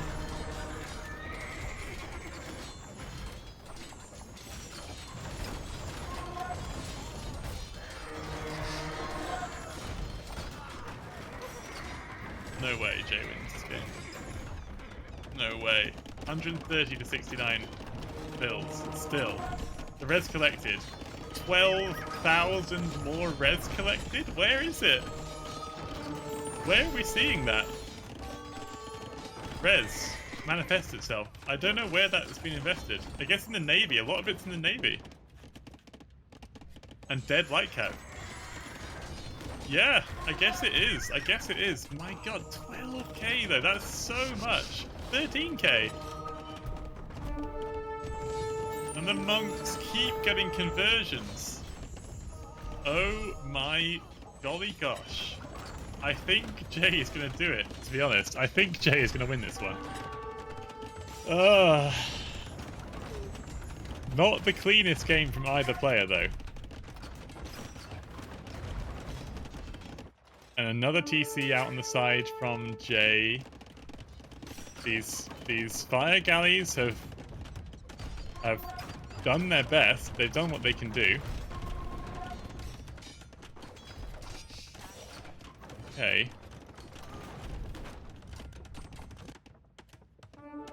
And more TCs. Yeah, Jay is looking really, really solid now in this position.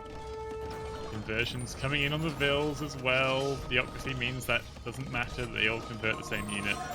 Converting all the villagers. Oh my god. Oh my god.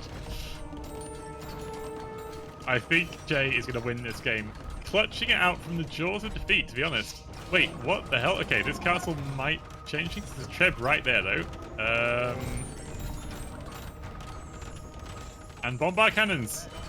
The monks converting the siege workshop and the bombard cannons is there as well. You can no longer do the trick where you just switch target from the building to the bombard.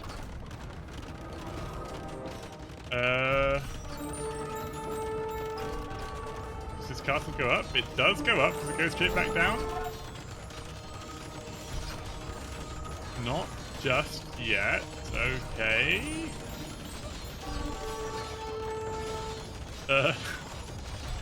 What are we watching here? The castle is going to go straight back down. The castle dies. The castle goes back down. And that's so bad for Jay. For Jess, sorry. That's so bad for Jess. The monks desperately healing that cataphract, but GG is called. And Jay takes game 2. 49 to 43 APM. The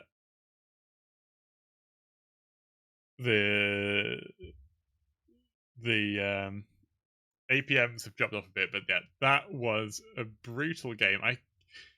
I guess what it boiled down to, like, 12k resources ahead at the end of the game. But it's just the investment of those res. Like, do we need all these fire galleys? Probably not. Like, would it have been better just to go for the faster imp? You have the food, you have all those fishing ships on food. Go for the faster imp and start tripping back. I feel like that's probably the play, and that's what Jay did and did it so well. And I think Jess just kind of got stuck in a bit of a rut where once you lose those initial atonement monk conversion fights, the wheels kind of fell off. I'm impressed by Jay considering the draft. Yeah, Jay's draft is not typically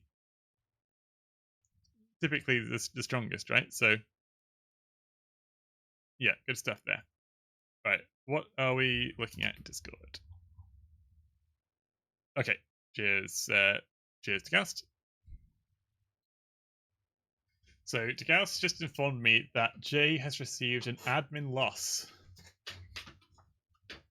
Just kidding. Okay, so what have we got next? We have potentially a home map for Jess. So we just saw migration. And it could be Byzantines won again. Italians. Ooh. So if it was Arabia, are we playing Malians? Feel like Malians is the play on Arabia. And Jay can go Chinese. You know what, guys? Is Jay picking yellow, or is that the other player? It's Jay in yellow, right? I think yes, Jay's in yellow. I think Jay is Ted. That's my prediction.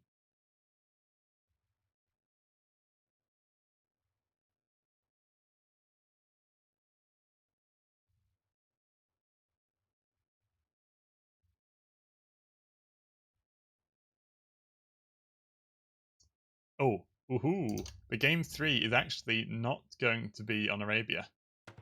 Game 3 is going to be on fortified clearing.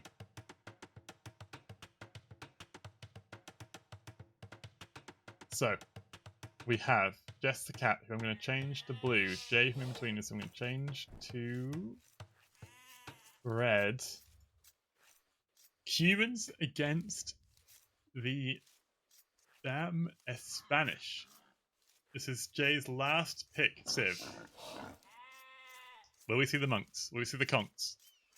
Quite possibly.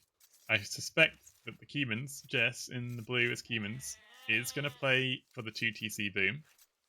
On as Cubans, you do not get stonewalls, which can make it a bit awkward. Although you get the stonewalls at the front of your base, and you can also wall off nicely like this and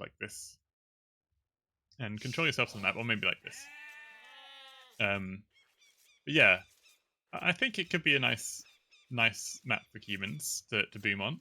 And the Civ for Jay is a bit of the other side of the spectrum, right? We're going to probably see aggressive play, trying to pick up all the relics on the map, and then you can turn that into a push forward, especially against Cubans, to try and delay their free boom, and petard through, conks in, and start killing all their eco. That probably will be the plan.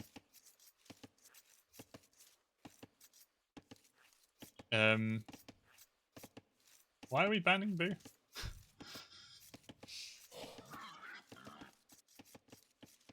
Okay, I don't know. Whatever's going on. Okay. The deer being pushed in by Jay. And also picking up this boar as well.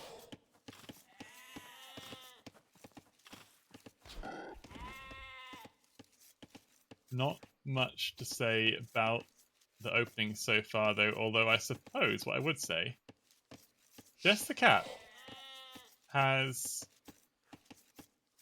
3 on wood. Is that not a bit surprising? So you had a positive opinion about breakfast? Okay, yeah, ban it.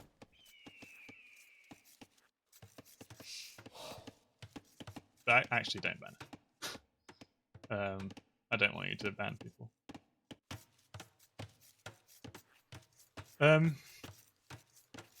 Only kidding, breakfast. Yeah, I feel like with humans, to do 2TC boom, you only need 2 on wood, right? So 3 feels a bit much. Goes to the mill now. Jay's gone for 4, so yeah, I think it'll be FC from Jay, and that obviously is as expected. But yeah, you never know. You never know. There is a possibility. It's quite rare, I think, to see. But there is a possibility to play around the sides here. So, yeah, I mean, you could go for that. Looks like Jay's going to have a look. Neither player walling just yet. We've seen the sort of inklings of a wall from Jay, but Jess doesn't seem too interested in that. Oh, wow, okay. There's an 18 pop. I did not know you could do that. I normally go for 19 pop. That's my lower level human build. Oh, sorry, 19 pop. What did I miss there? Okay, 18 villages or something. What did I miss? I thought okay, I'm seeing things. Yeah, 19 pop makes a lot more sense, especially with 3 on wood. I didn't think you could do 18 pop. Gleam comes in. This scout from Jay might try and disrupt the deer pushing. Jess just patiently waiting. Obviously, human scouts are faster in Feudal Age, so could chase this one down, and Jess will definitely be up to Feudal Age quicker. So Jay is taking a bit of a risk, to be honest, by being here, because humans are obviously going to go up to Feudal quicker than Spanish, and also the scout is faster. So as long as the humans know where your scout is, they can deny it. They can kill it. The best thing Jay can do right now is find the hill and turn around and fight, because they're going to lose the scout anyway, so you might as well trade off HP. In fact, that's exactly what Jay's going to do. They do take the hill, turn around, get a nice hit or 2 off, but I guess you can also try and delay. You might as well try and delay, stop Jess pushing in her deer, but she's going to get it eventually, so it is only going to be a delay rather than an outright denial. And yeah, 30 seconds left. This scout patiently waiting for its chance to nab another hit. And Jay's got 24 population, 25 population actually. Ooh, actually adds some more vills. Interesting. It looked like Jay was about to click up there, but decided against it. And yeah, Feudal comes in now, so Jay takes the fight and loses his scout. And Jess now has a chance, the option to know what to do. She goes forward actually. She could have gone back and pushed this deer, but goes forward. Oh no, she goes back and pushes the deer. Infinite army, yeah. 1 divided by 0, so the KD ratio is infinity in Jess's favour. GG. Not quite. Loom comes in for Jay. I'm getting bamboozled. I feel like Jay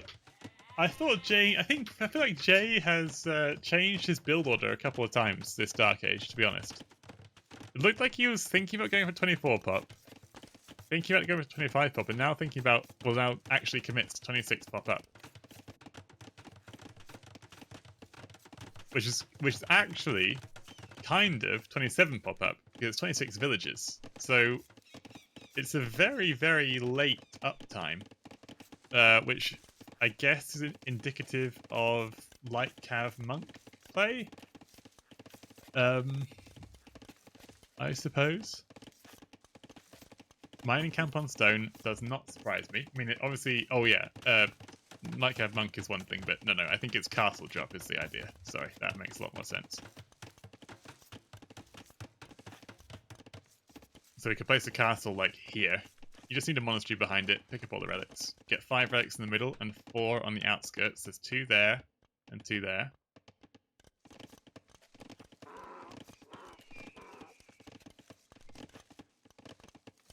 And yeah, remember, Jess needs to win this one to go through to the quarters. And she'll be our last quarter-finalist confirmed. Stable for Jay, the back, and market. So stable market will be 2 buildings to go up to the castle age. Watch out for this scout.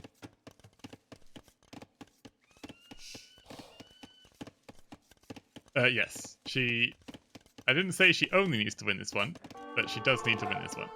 Oh! Jay, watch out. Yeah, nicely done. Good. Villager might go there, tapping the tiles actually. Yeah, takes a hit or 2. I think this Phil would win in the fight against the scout. And the spearman confirms it. Yeah, spearman will do a great job against the scout. What's going on here? Okay. Spearman just scouting forward for Jay as well. How are we doing on the stone? We've got 380 stone in the bank. Jess will scout that. I don't think it will be especially surprising to see that her opponent is on stone, but it's confirmed now. She does see that. And here come the vills forward. So we take the vills off the gold, and we're going to go forward for the castle. Jess has not spotted the vills coming forward, which may come into play. But again, I think she'll be expecting that.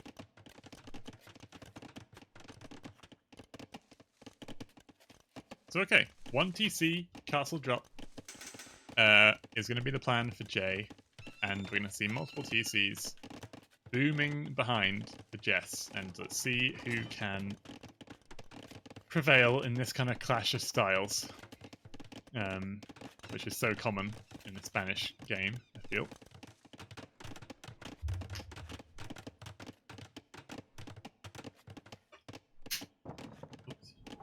Yes, adding some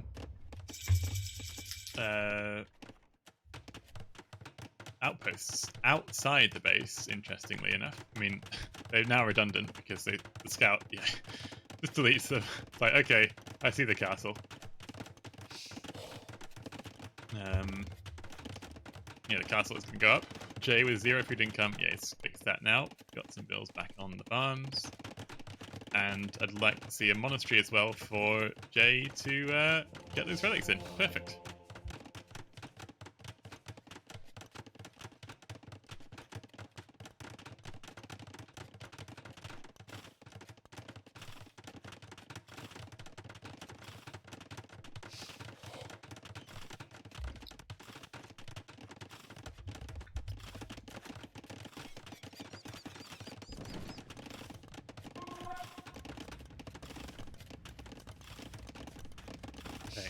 So, we're in a position now. Conquistadors are coming out, and the monks as well. Jess knows the defense here, walling off with the buildings. So, to break through the castle, to break through the stone wall, you could use the castle, I suppose, or some petards. In fact, there we go, we're through. But to break through these, without these houses. To get through the houses, you might want to get some petards. We click up to Castle Age now. It's not the fastest time ever. The Feudal Age Siege Workshop is a nice addition, I suppose. So I'm actually going to go for some double stable play.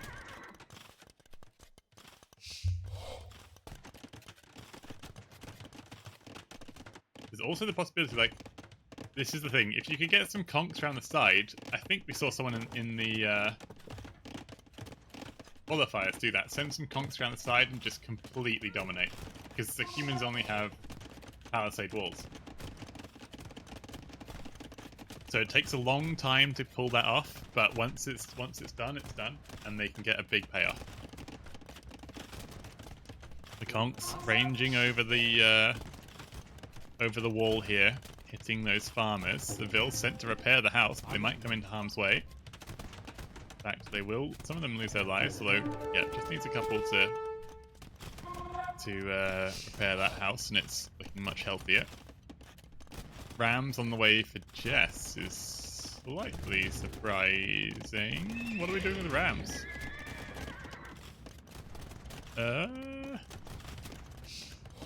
Two battering rams on the way. Okay, well, conks are through now. Let's see what they can get done. Immediately sniper built. There's two TCs here to work through, so Jay has to be careful. Does not want to lose Conquistador health cheaply, because that is very, very bad.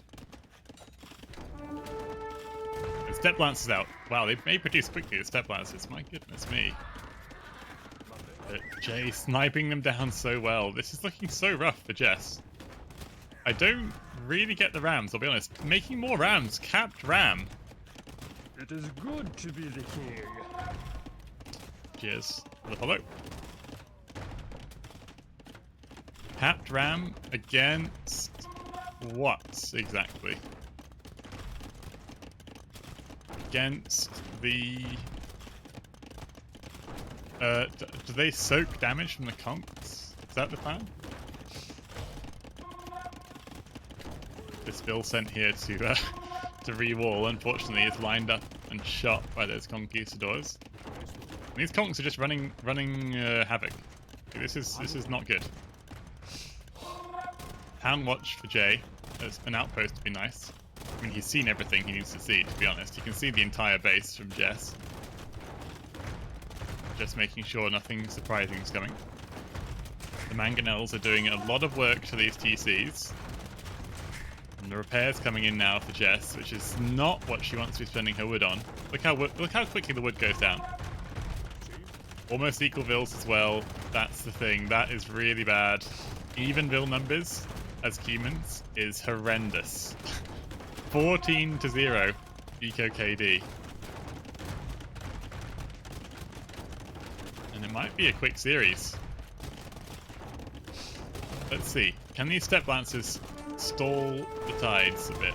There's two monks to convert, though. There's two monks to convert. Oh, goodness me. These conks. 5 conks. Like, it's amazing how much you can do with 5 conks. They've just been such a thorn in Jess's side. In Jess's backside. And they can get healed up now. We've got more where that came from. 12 conks now. forward.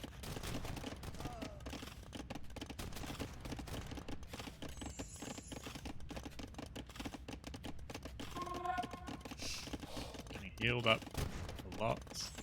I feel like Jess is just dead. To be honest.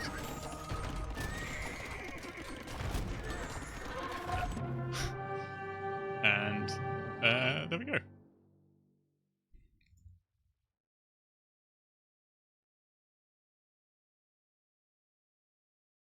Sad to see Jess go.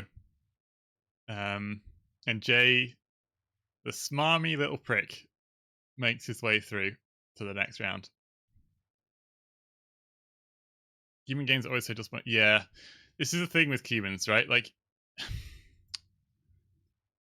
they have their boom, and if that dies, they're just dead. And Spanish, like Fanji said, Spanish are just so good at punishing that. Not much information to go on here. I reckon Jay might be Ted. Honestly, I reckon Jay might be Ted because he's picked yellow and he looks pretty solid.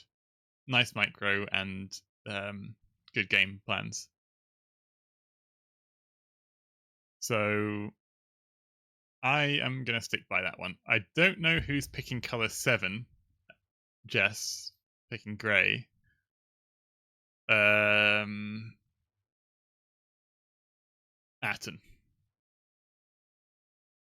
Let's have a look at the draft. The thing is, Jay is a player who picked Fortify, Clearing, and Fortress. Is Ted really going to do that? I don't think Ted does that.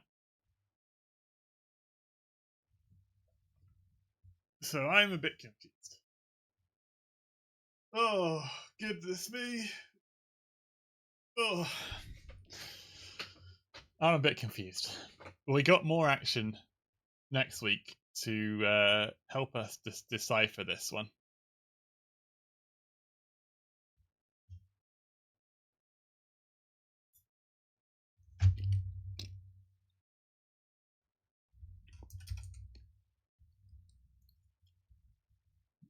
Good idea, superhero. Let's have a look at the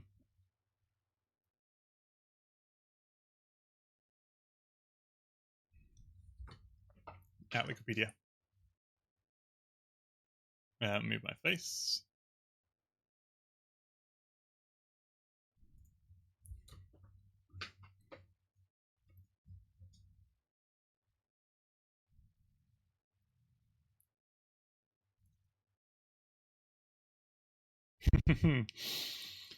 Yeah. Ted's happy with close up? Yeah, okay. I reckon it's Ted then.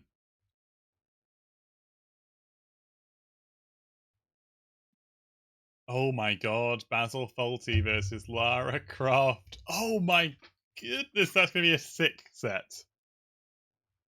Holy shit. Basil Fawlty versus Lara. Got Jay versus Raven, which is a complete wild card, because obviously we haven't seen Raven play at all. So that's going to be a spicy one. James Corden versus Danny Dyer. That's going to be a bit of a banger. I can't remember much about the Danny Dyer set, to be honest. Neon Saracens. Nomad Italians. What? Oh, I thought this was Cappy. I thought this was Cappy. Wait, let me see. I don't want to show you my predictions, but I've got my prediction sheet. So I can have a look at who I thought was who.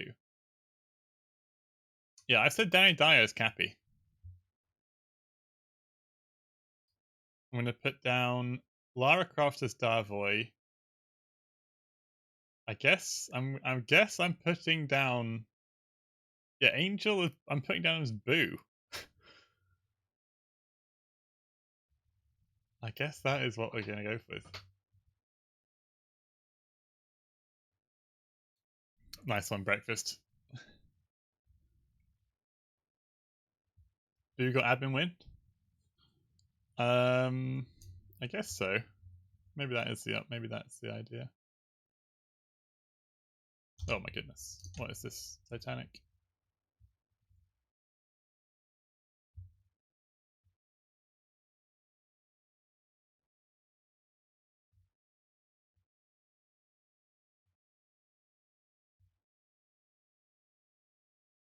Oh.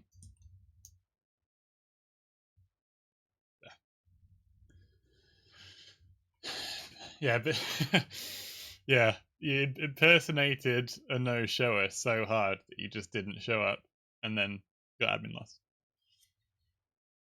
What a way to go. And then, yeah, Brum versus Noel Gallagher. We think this is Dave. We think this is Harris or Steak. So that is guaranteed to be a good set. Oh, and I'm excited because if it ends up in a final between Brum and Basil Fawlty, that will be a huge matchup. Yeah, we got some amazing semis lined up. Oh, I'm a little little shrunken down.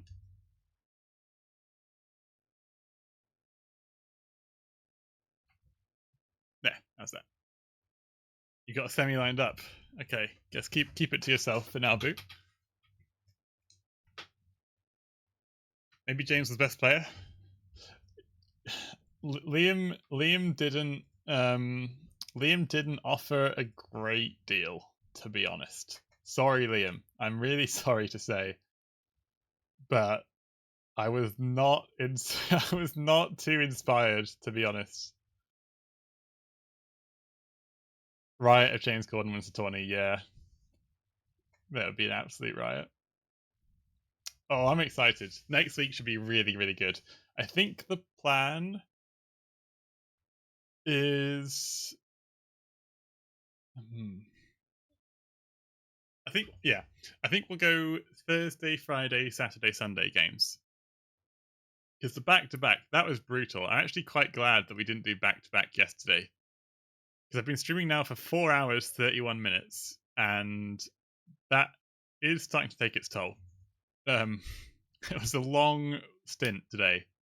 And especially because the game one, the set one was so amazing. It's tough to keep going. So I'm glad with that.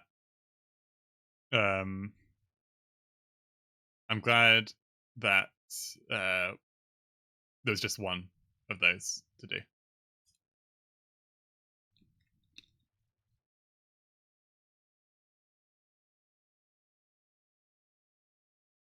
Yeah, obviously very upset that we don't have this series to watch, because I'd love to see that. Yeah, next week probably going to do Thursday, Friday, Saturday, Sunday.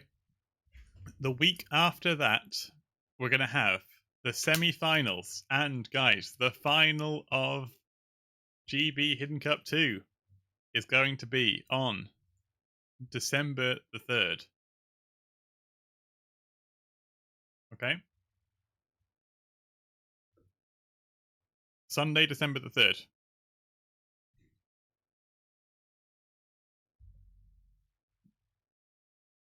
So, yeah. Block out all your calendars. December 3rd, what time? Whenever.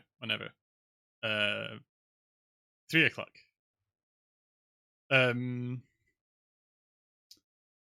know. Do you need to book work off? Not sure. You tell me. 4 o'clock. Yeah, 4 o'clock, 5 o'clock, whatever. Yeah. Late afternoon. It's a 7, best of 7. So as long as it doesn't start at like 7 o'clock, I think that would be bad. Yeah, can be start in the afternoon. Yeah, definitely. December the 3rd, 2023 AD, Fanji. How about that? How's that sound? Okay. Anyway, great stuff, all, and I will see you next week for the quarterfinals. appreciate the support, the subs, and all the follows and stuff. I like that a lot. That's very kind of you. And yeah, I'm really enjoying this tournament. So